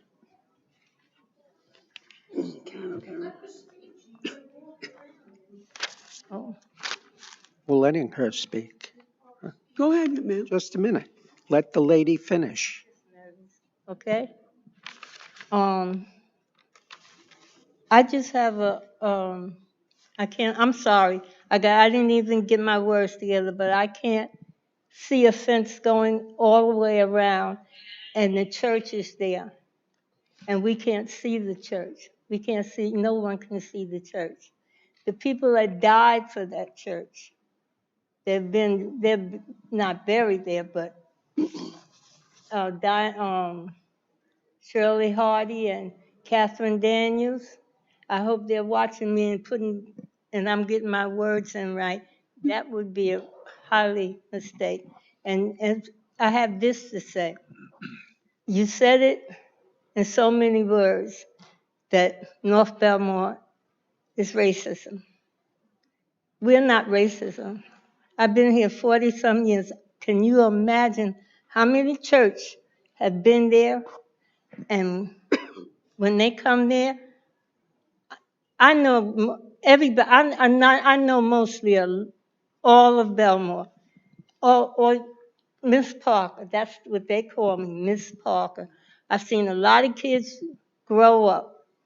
The girl that spoke here, Jessica, she lived right across the street. She grew up with my children, this lady's children, the lady back here behind me, these ladies, they grew up, our kids all grew up together. I got kids in every school you name. Did you say that slaves were a part of the building of They that church? built that church. Wow, I did not know that. Yeah, they built that church. And what's across the street? The brush. Across the street. You know what? She can't take you down because your name's not on the record, and she's got the microphone, but you can. Okay, across the street where the dental, that used to be called the brush, where when the slaves would get off at night or whatever they did, they went into the brush, so no one could find them or whatever you want to say. But it's memories. It's memories, and I just can't see that someone is going to take that memory from me and closing the whole block off. We'll never be able to be on to come see. And you're still an active church. Yes, and we're in another active. We're in St. Matthias in Amityville, New York. Still running. We're still running. So I hope I said everything that I could remember. Thank you. I'm old. Thank you for hearing me.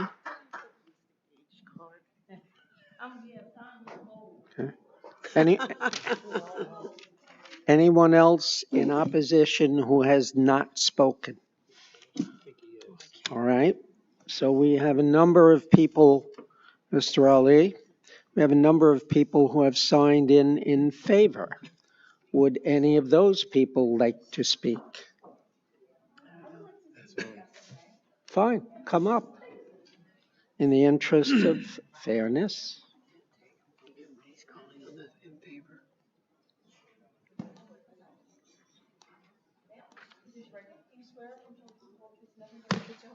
Yes. My name is Sheba Jaffrey. I live at 57 Fallon Avenue, Elmont, New York, 11003. So first of all, Ms. Parker. All right, whether or not she lives in the town is a matter of record. All Town right? of Hempstead. Ms. Parker, I grew up on 1237 Peapon Road. I went to Sawmill Grand, class of 2002 MEPM.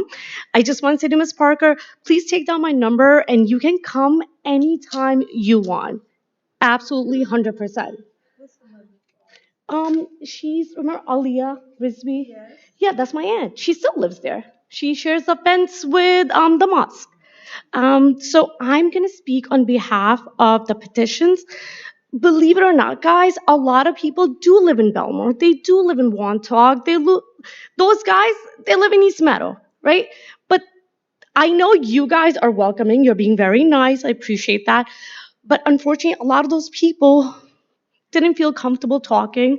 So they asked me to come and speak on their behalf, but their addresses are written down. The reason why, believe you me, I'm a product of Belmore, a very proud person from Belmore. But unfortunately, the Belmore I grew up in, for me, personally for me, kind of doesn't exist anymore. I come to Icon. I used to have to drive an hour to go to Queens to the mosque. I would have to open my fast in the car. Icon, I know it may seem like a nuisance to you guys as a community, but the other community who also lives in Belmore, also lives in Wantagh, Merrick and Wantagh, it has been a blessing for them because they don't have to drive an hour. You know my aunt, she's getting older, right? She can't drive that far. So let me come back to the point. Sorry, I got off track. So with the fence, I have 3 kids. So I'm sure you guys know a lot of special needs kids, they are high risk for elopement. They're high risk for elopement, meaning they just run. Yeah, they just run, they don't look, They don't know what is danger. We have lots of kids who are at high risk elopement, and young kids. My son, he runs at a light of speed. The fence for us, for the community, it is a safety reason for the kids. And I wear the hijab, as you guys can see, but once the fence, was there, then I could take it off. Because our mosque inside is very small, so we have a lot of, fears for the kids and for women, because in our religion, it's a lot of segregation between. Sorry, am I talking too fast? So the fence does help with that. It helps for me to just take it off, just relax, and have a place where I can just worship without worrying. So it does help me as an individual. It helps those people who signed those petitions. I know a lot of you guys think that, I live in Elmont now because I actually got married to Muhammad, but there are so many people who live in Belmore. My aunt still lives there. My cousin also shares a fence. She's a business, or she owns, she's a dentist. She owns a small business in Belmore.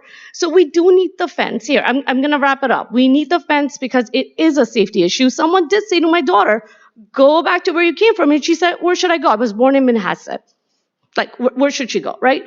So I know you guys in the room, you're like, we're not like this, which is very nice. But unfortunately, there were people who are not nice.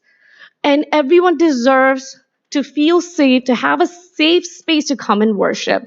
Thank you so much for your time, everybody. Have a good night. Thank you very much.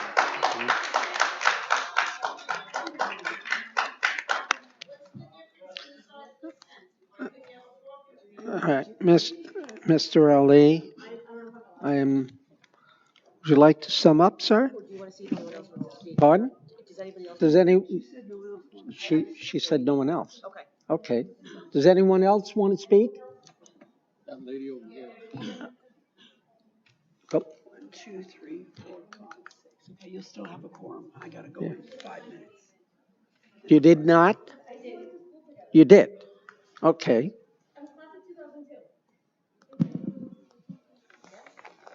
Hello, everyone.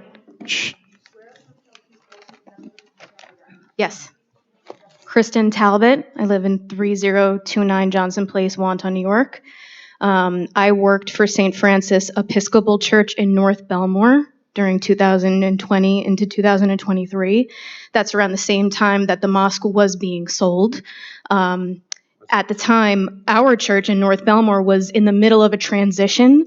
I was hired as a farmer, and within 2 months, we lost our priest, and I became the sole person, besides what we would call our vestry board, which is our community board, responsible for upholding codes and permits. And so when I heard that this was happening, I thought, that's so crazy, because I was almost in the exact same position. And I'm here to, number one, put a face to tell everybody that I myself was just as guilty of making code infringement and not being completely applying by the code and law, because I'm a farmer. I didn't know any better. And when I was in the middle of this reconstruction project, the town of Billings and Code helped me weekly and our vestry board to get up to code.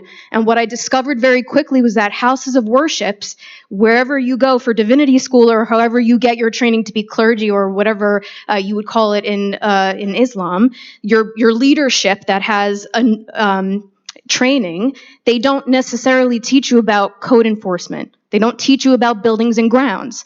And so what I'm saying is I was just as guilty as the people that we are talking about here today, and I just wanted to kind of put another face to it. I'm born and raised in Wantagh, and I do have another point to make. I heard many times today that we would be setting a precedent that if we allowed the projects that were pushed forward to be permitted after the fact. I have a voicemail that I'm... Let's just be clear, and then you can use... we get cases every week where people come in to maintain something that wasn't put up with the benefit of permit. It's not always malicious. As you say, it's often an oversight. People don't know the codes. So we deal with this on a regular basis. And state law kind of precludes us, doesn't kind of, state law precludes us from treating somebody differently. If we would have approved the fence anyway, we can't disapprove it just because they did it without a permit. And I think the idea is it's better that people eventually legalize things. We don't want to reward the behavior, and it kind of goes against your grain as a human being, like it feels you're rewarding it. But the fact of the matter is, it's better that things get brought into compliance eventually. So I just want you to know, we do see this to everyone here. We have cases every week, and not just one, where people did things without the benefit of permit for various reasons. Is that correct? Thank you. So Thank you so much for clarifying that, because I was about to submit a voicemail from the town advising me how to get up to code for a permit issue, because it was outside of the time I was there for. And so I give an enormous amount of grace because the town code enforcement gave me an enormous amount of grace and gave my community an enormous amount of grace. And we did not have people looking in on us saying, why do I have a block of cinder blocks in the backyard? Because I did when I was working at that church. I did have a block of cinder blocks. We were a church farm.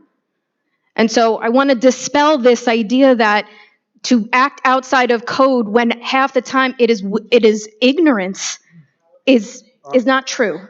So the second thing With all due respect, folks, it's not a dialogue between people.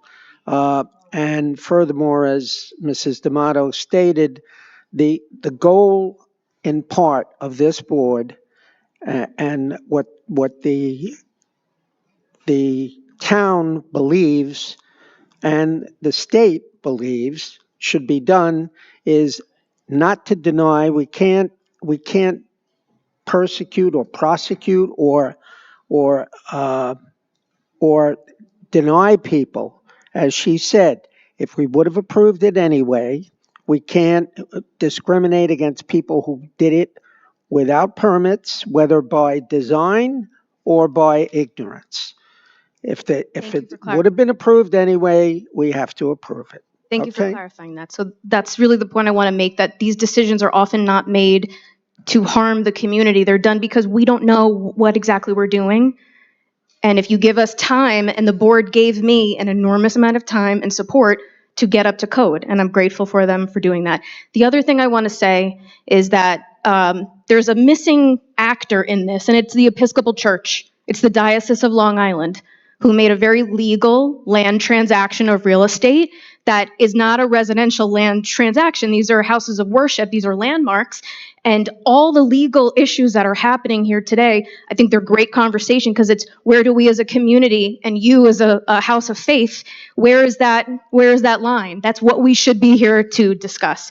But the Episcopal Church sold this land, from what I'm sure was for good money, knowing that it had all of this landmark history behind it. It made a decision. Its real estate board made a decision that at the time, my friends and I working at the church down the block were upset about. We wanted to maintain the church as a parish church, as a ministry church, so that we could feed the community. We knew, as I'm sure what the members of the Islamic Center of Long Island are finding out, is it's hard to get a critical mass of people bringing money into the building while keeping it as small as it is. The Episcopal Church knew that. They knew they had a parking issue, and they still made the land transaction. So the Episcopal Church, in the full realm of the diocese and Bishop Provenzano, made that decision. And so a lot of these issues, I agree with you that it shouldn't have maybe even happened in the first place, or should have been done differently, or there should have been a comment period. That was also COVID, so I'll give that a grace period. But a lot of the anger in this room, I'm sitting in the back and I'm like, this should be a phone call to the Episcopal Diocese. This should be a phone call to the Episcopal Diocese to state your complaints to them. They sold a church, and now we're upset the church is not maintaining being a church. You know what I'm saying? So I want to validate and also redirect that it is so hard to have a faith community in this, and this is going to be my wrap-up point. I know we've been here for a long time. It is so hard to maintain a faith community in this community, and it's not just me. There are books written on it. So you can Google this, you can check in books. The church is dying. The Episcopal Church can't fill seats enough to keep the churches running. It is very expensive to maintain HVAC units. It's very expensive to maintain our code, which we all agree maintains the quality of life that we enjoy in our own real estate values. Okay? So what the point that I want to make is these decisions were made. This is not my church either, though I'm an Episcopalian and I've lived in Wanta my whole life on and off. So if anything, this is my kind of congregation to kind of defend and protect.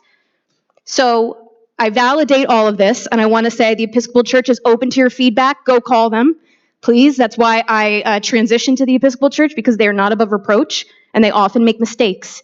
But I do want to say that everything in the Church of St. Matthias, all of the relics, all of the ancestral records, which was my job to make sure if somebody called and said you have a marriage record from 91 or a baptism from 43, I would have to, that's a sacred responsibility.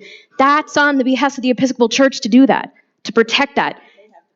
And either they took everything they wanted to, or they made an error in their judgment. And so what happens when you sell that transaction, the table that we used to receive communion on is deconsecrated. Somebody said it before, right? It is deconsecrated by the bishop and it becomes just a table. So it was a building sold. It's no longer a sacred church where communion happens. The bishop deconsecrated it because he agreed to the sale. This is 5 years ago. So much of this conversation is good conversation. We want to protect the community. I do too. But we don't have the church members that are coming into the church. Denominations all across the board are losing people coming into them. And so the sad reality is if we take it away from Icon, legally or whatever, or we push them out because we don't provide a nice atmosphere for them, if we push them out, it'll be a Rite Aid. You know what I'm saying? Who's going to come and support the church? If they would have, they could have. And the bishop made the sale to Icon. And so maybe this is my closing point, that if I've learned anything from my time in the Episcopal Church and doing ministry on behalf of the Episcopal Church,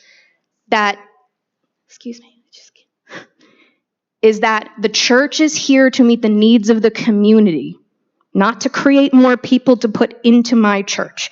And so if the bishop and the Episcopal Diocese of Long Island made the decision that our community needed a mosque to worship in, and that was the greatest use of the church, while maintaining the sacristy of all of the documents and doing everything they needed to do to maintain all of the memories that you can still have access to just through the diocese.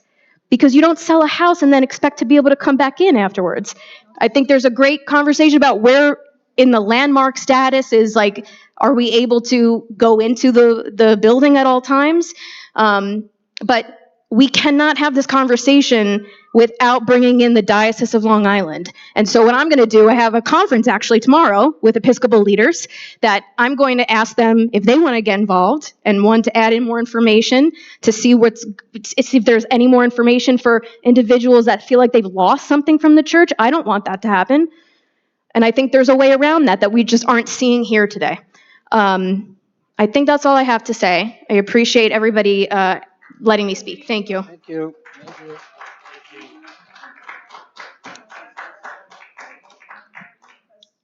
Mr. Ali, anyone else? Patrick, did you want to say something? Pennsylvania. Okay, it's yours to some. There's no one left. This gentleman. Keep the hearing open.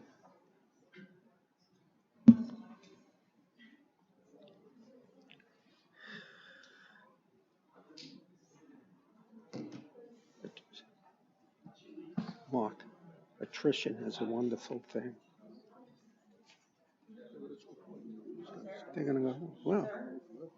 Please raise your right hand. Do you swear or tell the truth and nothing but the truth? I swear to do. Please state your name and address for the record. I do. Shh.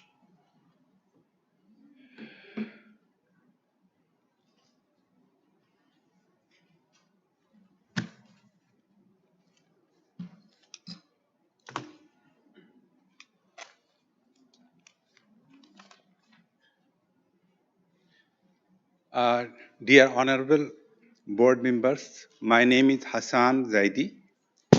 I'm live around the town past 30 years. Your address? My address is 2634 Beach Street, East Meadow, New York.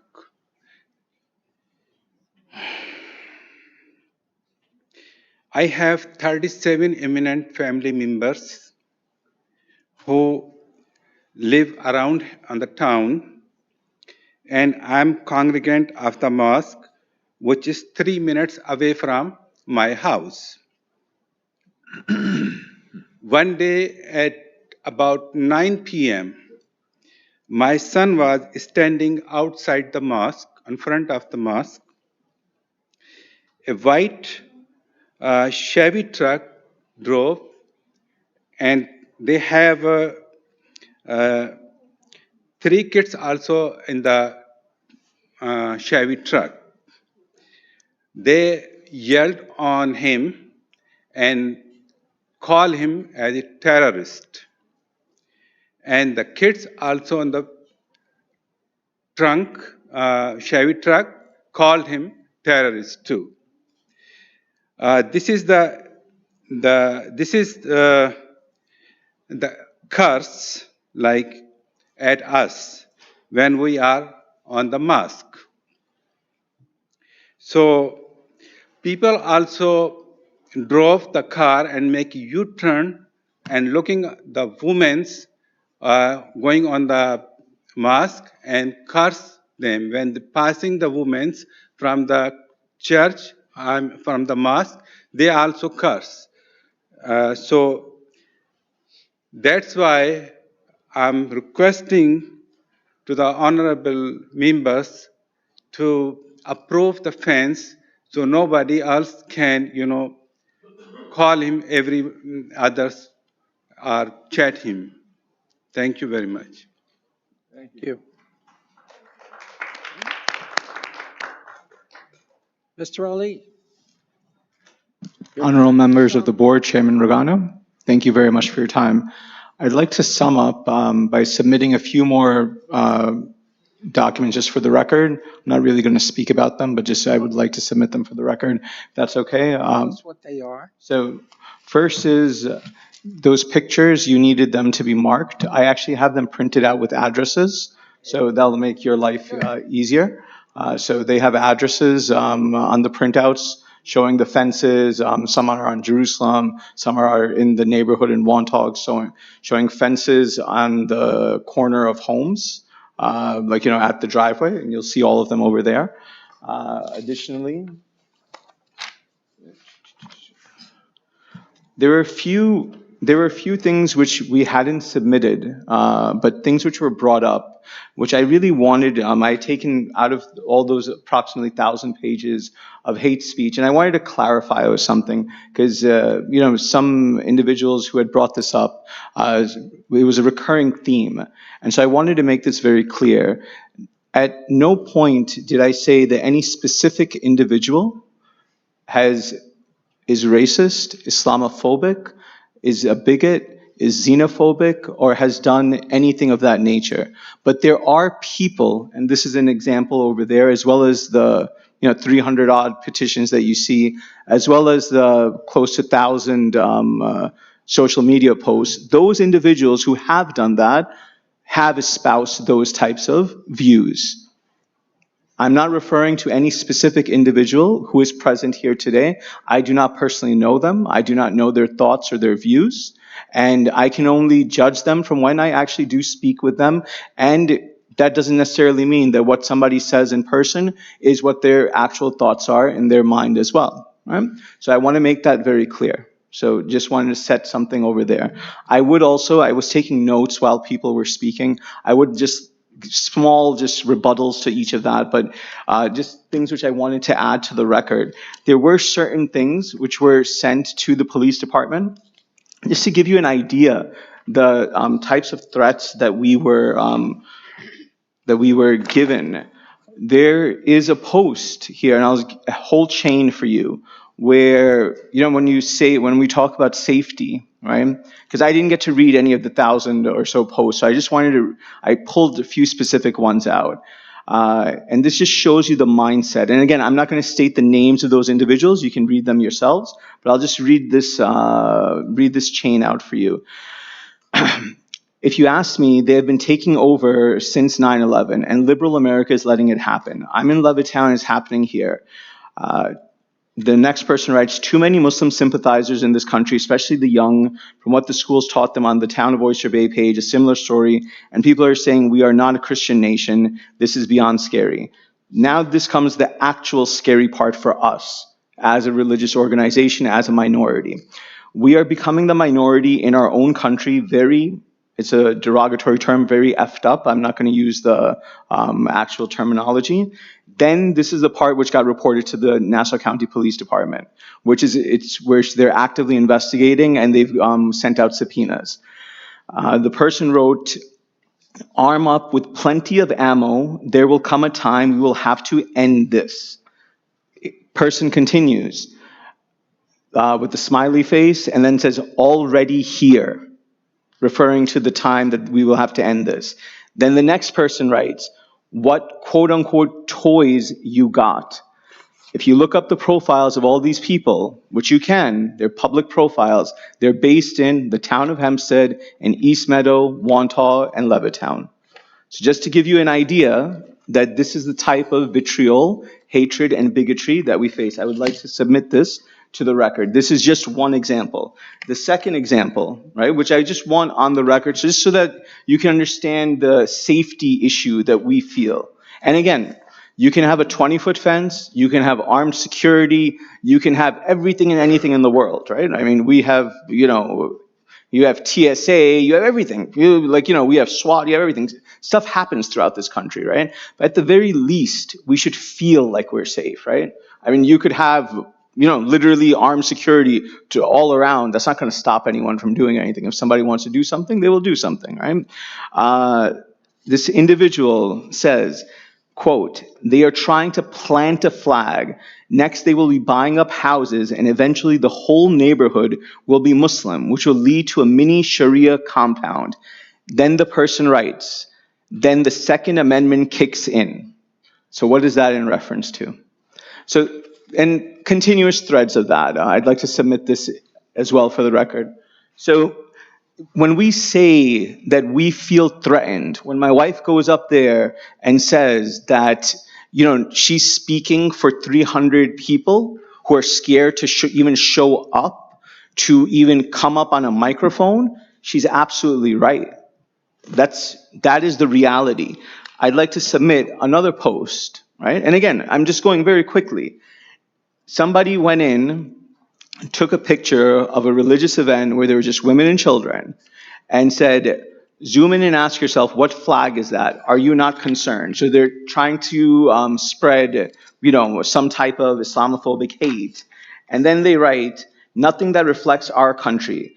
I see two, a red, and to the right, a black. By the way, I was born in this country. I was born in Queens, lived in Long Island, moved to Texas, moved back here to New York. My kids, as my wife said, one was born in Manhasset, the other two are born in Texas. I bleed red, white, and blue, right?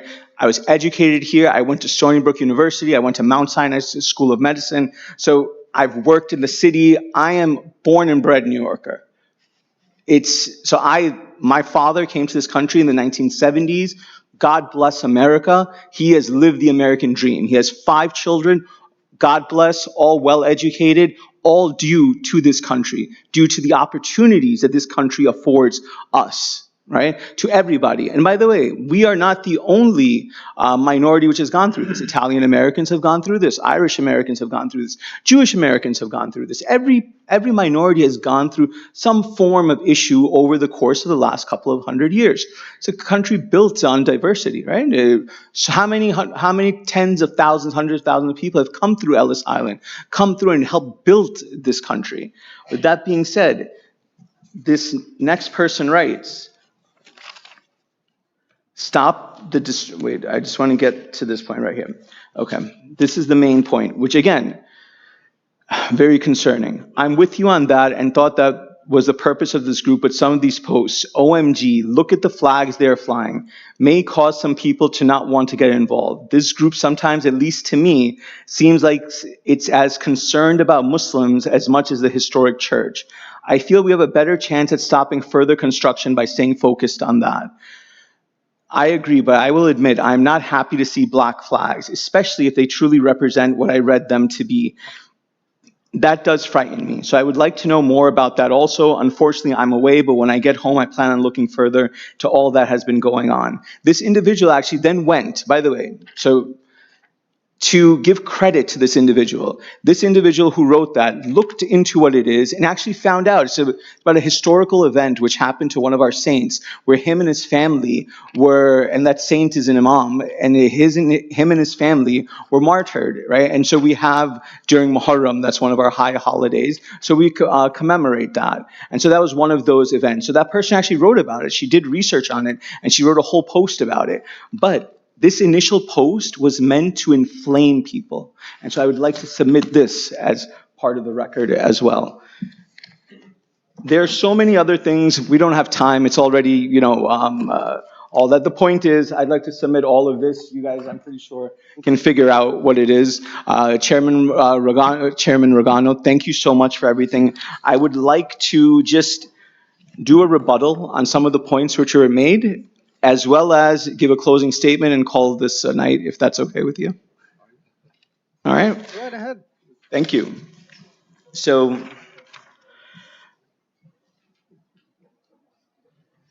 when people say my community, what is my community? I believe we're all part of that community, right?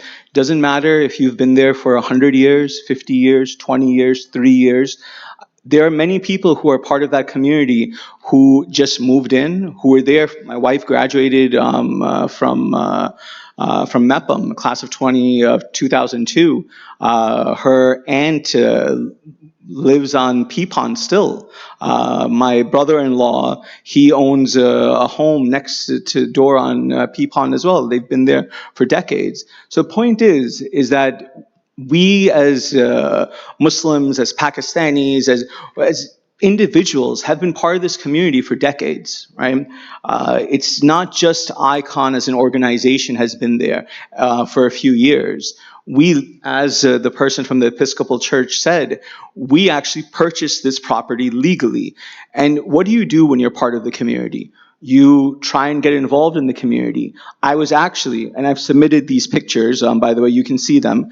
There was a Thanksgiving service at St. Francis on Wantagh Avenue in Wantagh, where at least a couple of synagogues, including Temple B'nai Torah, which is right across from us, as well as multiple churches, were at the Thanksgiving service, and I was there as well. I actually got to participate in that service, and I really enjoyed it. And you know who invited me to that service? Mrs. Eileen, who's I believe she's the executive director at Temple B'nai Torah. She was the one who told the people at St. Francis, who's organizing it this year, to send out the invitation. As soon as we got it, we were part of that Thanksgiving service. Rabbi Daniel, who's at Temple B'nai Torah, when we opened ICON, he was at the first Friday prayers, which was over there. We have rented the parking lot a few times from the temple to have overflow for the cars. So the point is that we have tried to be part of this community. There are pictures over there, Mr. Enrique. There have been incidents that have occurred with him. I'm not going to go into those, but there are pictures over there. When we first moved in, literally, we went and gave cakes. There, you'll see the pictures of the cakes and selfies of an individual who was a secretary of ICON and part of the executive committee, who went over with his son, delivered cakes in hand to him and to his sister. Unfortunately, incidents happened afterwards where, there were some issues with parking, there was other threats. I'm not going to go into any of that. The point is, we tried our best to reach out to various people. So with that being said, there were some other things which were brought up. Let's see, what does parking have to do with the fence? I have no idea. We are here for a fence, we are here for HVAC units, and we are here for that trailer which is being used as storage. The reference to Sawmill, the elementary school, that's on Pea Pond. That has nothing to do with our property. Break in the fence, which was referenced, that was when a tree fell on it, right, from during that recent storm that happened. Again, what does that necessarily have to do with anything? That will be repaired, or I believe it has already been repaired. Where does the fence protrude into the sidewalk? I don't know. There's pictures here, which somewhere, and you can submit all of these, which will show that the fence, and I'm pretty sure there's some pictures somewhere in there which shows the whole fence line, that, and I'm sure as you members had said, you guys are going to go and visit it, that there was, that it's anywhere from 10 to 20 feet, give or take. Again, these are approximates. It could be 12, could be 18, could be 16, but I'm just giving you an approximate, that the fence is that far back. This is another example of vandalism which was done. So right here on our old sign, somebody came and wrote Jesus on it. By the way, there is in the chapter in the Quran itself, a whole chapter on Lady Mary. So we respect all religions. In the Quran itself, there's a chapter on Lady Mary. We believe Jesus to be a prophet, and we believe as well Jesus is going to be coming back. So we also believe in many similar things as the Judeo-Christian religions. So that's just a small little lesson. So I'd like to submit this act of vandalism as well. That accepted. And these are a whole bunch of other littering and God knows what else I'd like to submit. I don't want to waste your time, but I would like all of these things to be part of the record. Here's some more documents to submit. As I said, I'm not in the, it's been a long day. I'm sure it's been a long day for you. It's been quite a long day for me. I'm sure it's a long day for everyone who's still here. There was Mr. Shane from Shane Realty, by the way, great company. When I was working with Lexington Capital, I believe we may have actually done a deal with them. But he's absolutely right. Precedent is precedent, right? One thing is for sure, we are not trying to change precedent. Let's be very clear. We are not trying to change landmarks rules. Landmarks ruling is very straightforward. And it's in the 2019 ruling that the exterior of the building was landmarked. You have a document which goes through the whole transcript and another document which breaks it down. We are not debating any of that. We do not plan on changing the exterior. We have maintained the exterior, and we would like to beautify the exterior. And again, we're not talking about future plans, but you're more than welcome to check out future plans. That building still exists. So with that being said, I don't see us changing any precedent. The only precedent that we are referring to is actual precedent that exists regarding RLUIPA. And the majority of comments which have come are completely against RLUIPA. No drainage, there was something about drainage being put in, so on and so forth. This whole notion of desecration, right? Desecration isn't removal of trees, isn't building, isn't construction on a property, isn't use of a property, isn't doing any of those things. Desecration of a property is destroying it from a religious perspective, right? And so that means putting items, right, which are against our religion. Mind you, every religion has different things which are allowed and not allowed. The Bible has different things, the Torah has different things, the Quran has different things. Again, I'm not a religious scholar. There are other people who are religious scholars. That's not my job. My job is actually not even to be, just trying to give represent ICON. In reality, we should have a land use attorney over here who should be doing this. Instead, I'm here, taking time out of my day to try and figure out how to represent ICON in the best way possible. But actually, we should have spent a couple of $100,000 on a land use attorney to put all of this together. But unfortunately, I've had to do that. With that being said, no drainage was put in. There is no drainage there. There's nothing wrong with having gravel. There's nothing wrong with parking. We've applied for all of these things. Somebody mentioned Friday at 3:30, there's a lot of traffic. I've actually, remember, my in-laws live on Pea Pond, right? I know all about the traffic on Jerusalem Avenue. I know all about the traffic on Oakfield, on Pea Pond. There's so much traffic from 3:30, just how they said, till around 7 o'clock to go from, down Jerusalem all the way up to Wantagh Avenue. But guess what? That's not caused by Icon. What do we have to do with that traffic? What does our fence have to do with that traffic? On Fridays, our services are either from 12 to 1 or from 1 to 2. So that traffic has nothing to do with us. Additionally, we have maximum 50 to 75 people. You are more than welcome to come and join us for Friday services. Just how Senator Steve Rhodes has attended Friday services, just how Rabbi Daniel has attended Friday services, and just how other individuals from the community have attended Friday services.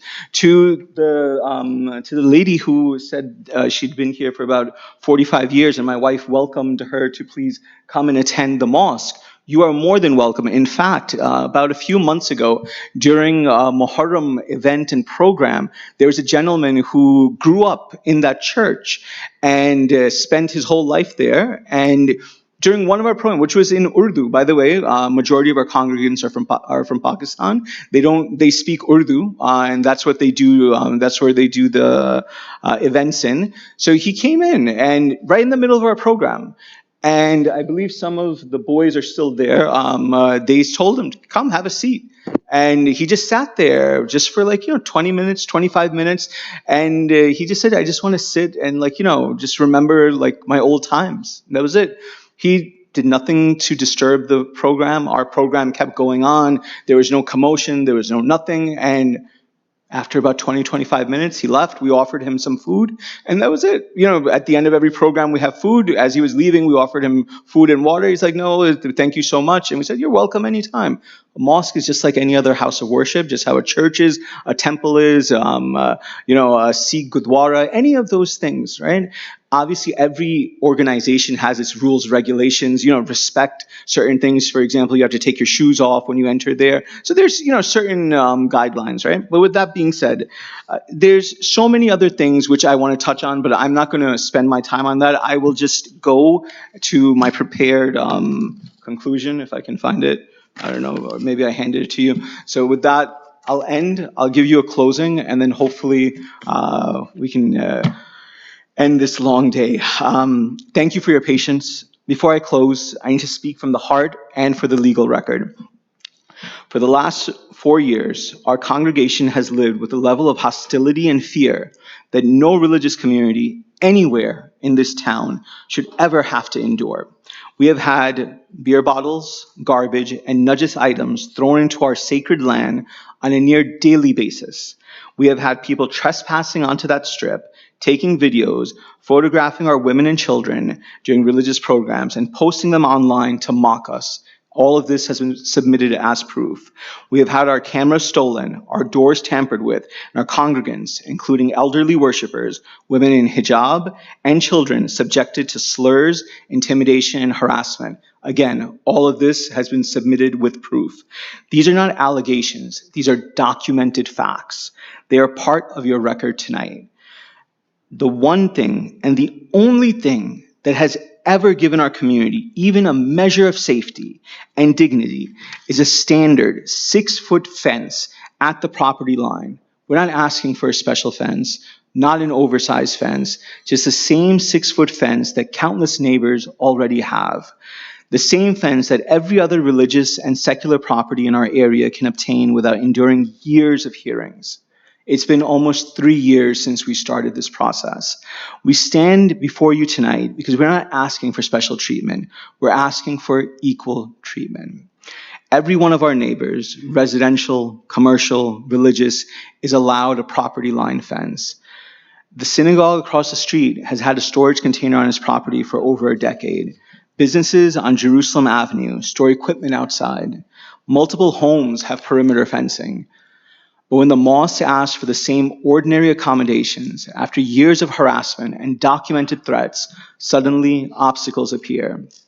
Suddenly there's a tree line rule that exists in no law. Suddenly we are told the fence must be pushed back into a place where women and children have already been trespassed upon, where najis items are dumped, and where people have already been injured. The law, both state and federal, does not permit that disparity. RLUIPA does not permit it. The Equal Terms Clause does not permit it. The Constitution does not permit it. But more importantly, basic fairness does not permit it.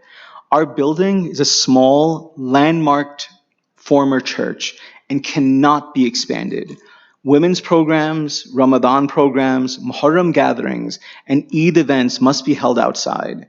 For Muslim women in hijab, privacy in these moments is not optional. It's a core part of our religious practice. And when that practice is mocked, filmed, or violated, it does not simply burden them, it wounds their dignity. If you can imagine having your private moments posted online and be made fun of due to your religion or to be threatened, it's not something which anyone would enjoy. This fence is not about aesthetics, it's not about landscaping, it's not about some imaginary sightline. It's truly about safety, and it's about religious privacy, which we deserve and which we are guaranteed by the Constitution of the United States. It's about the sanctity of a place where people gather to pray and raise their children with peace. And for the record, the landmark building sits 12 to 15 feet above the ground. A 6-foot fence does not, cannot, and will not obstruct a single architectural feature. The town board transcript confirms this, as well as all the different pictures that I've submitted showing where a 6-foot fence will still allow an individual to see the architectural details of the top of the building, which is what the Landmark Commission actually landmarked.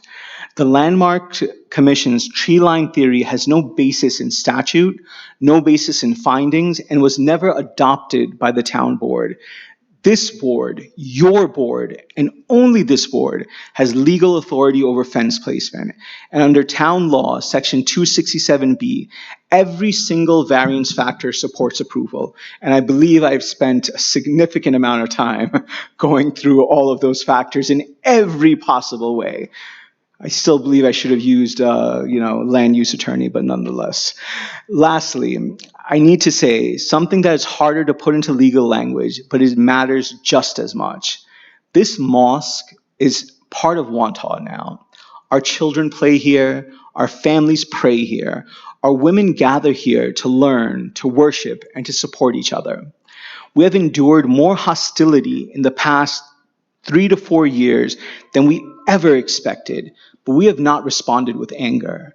We responded by showing up tonight, respectfully, with evidence, with facts, and with goodwill, regardless of what was going on around us.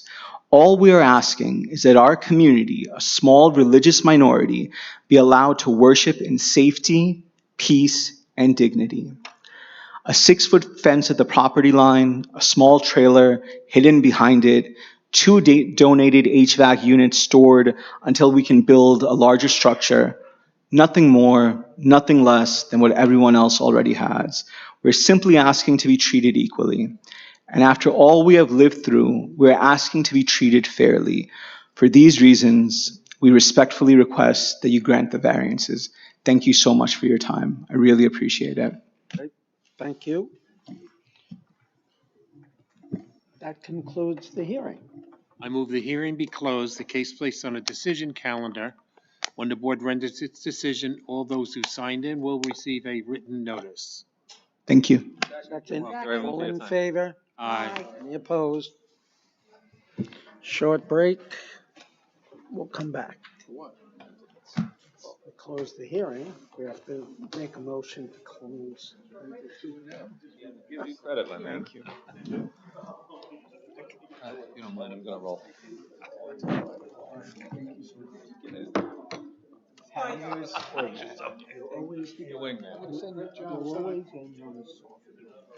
Thank you so much for your time. I know this was a very long. We've had longer ones.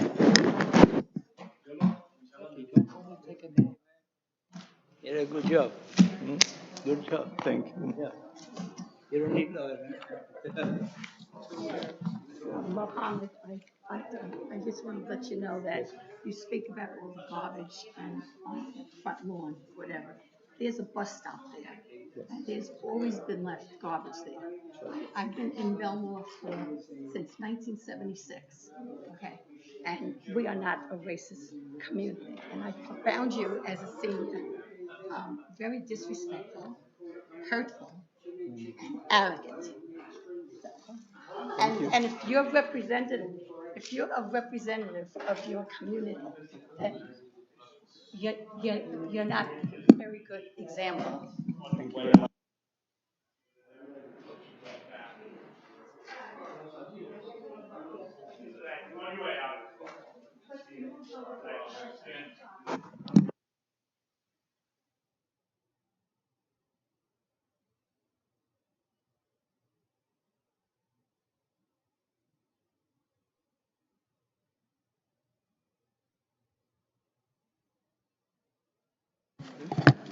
Need a motion to close the calendar.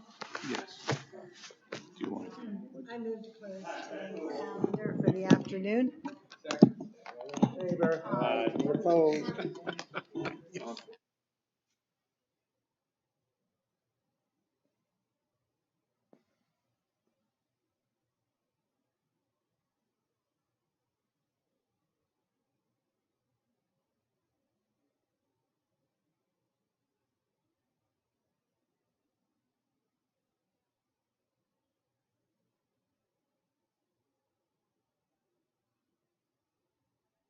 To hold this case and not close it pending the re-review of the building department?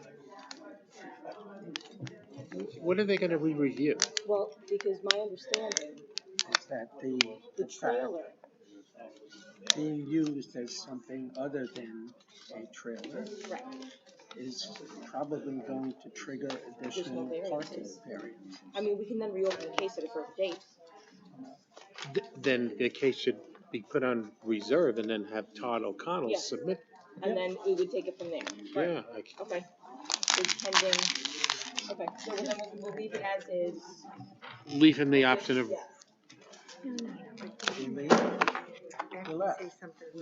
O'Connell. yes.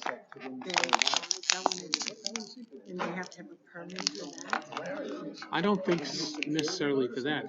Something triggered, if he's using, I think Patrick, if he's using the trailers for, what needs a parking variance, Pat? What else? The use of,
Yep. Do we have to reopen the hearing? No. No, we're.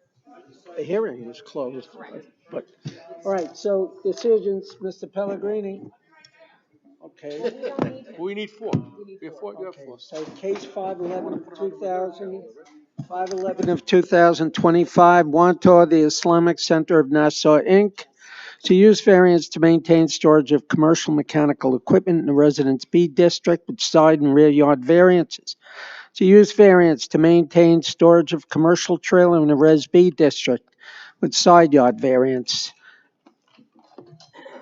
Also install a 6-foot-high fence forward of the building lines on Oakfield Avenue, which may obstruct the line of sight at the neighbor's driveway.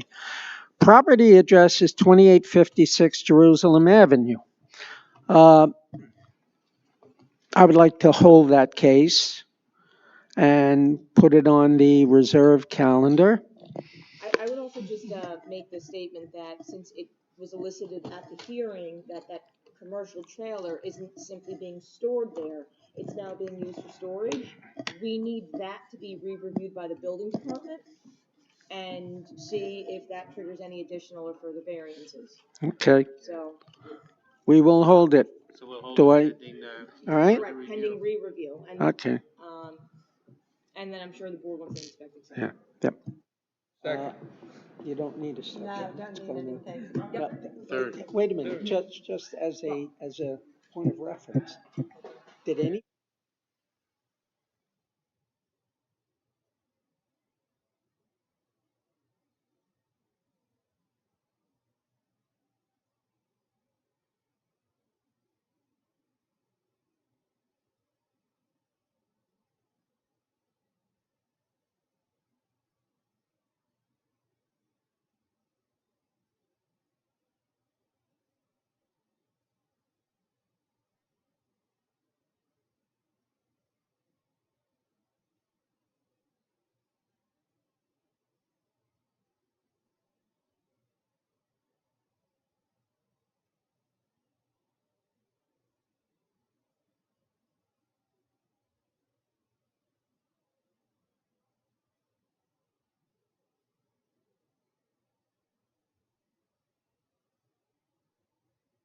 that we close the hearing and have a nice week. And adjourn and. We adjourn to the 17th. Yep. Yes. Okay.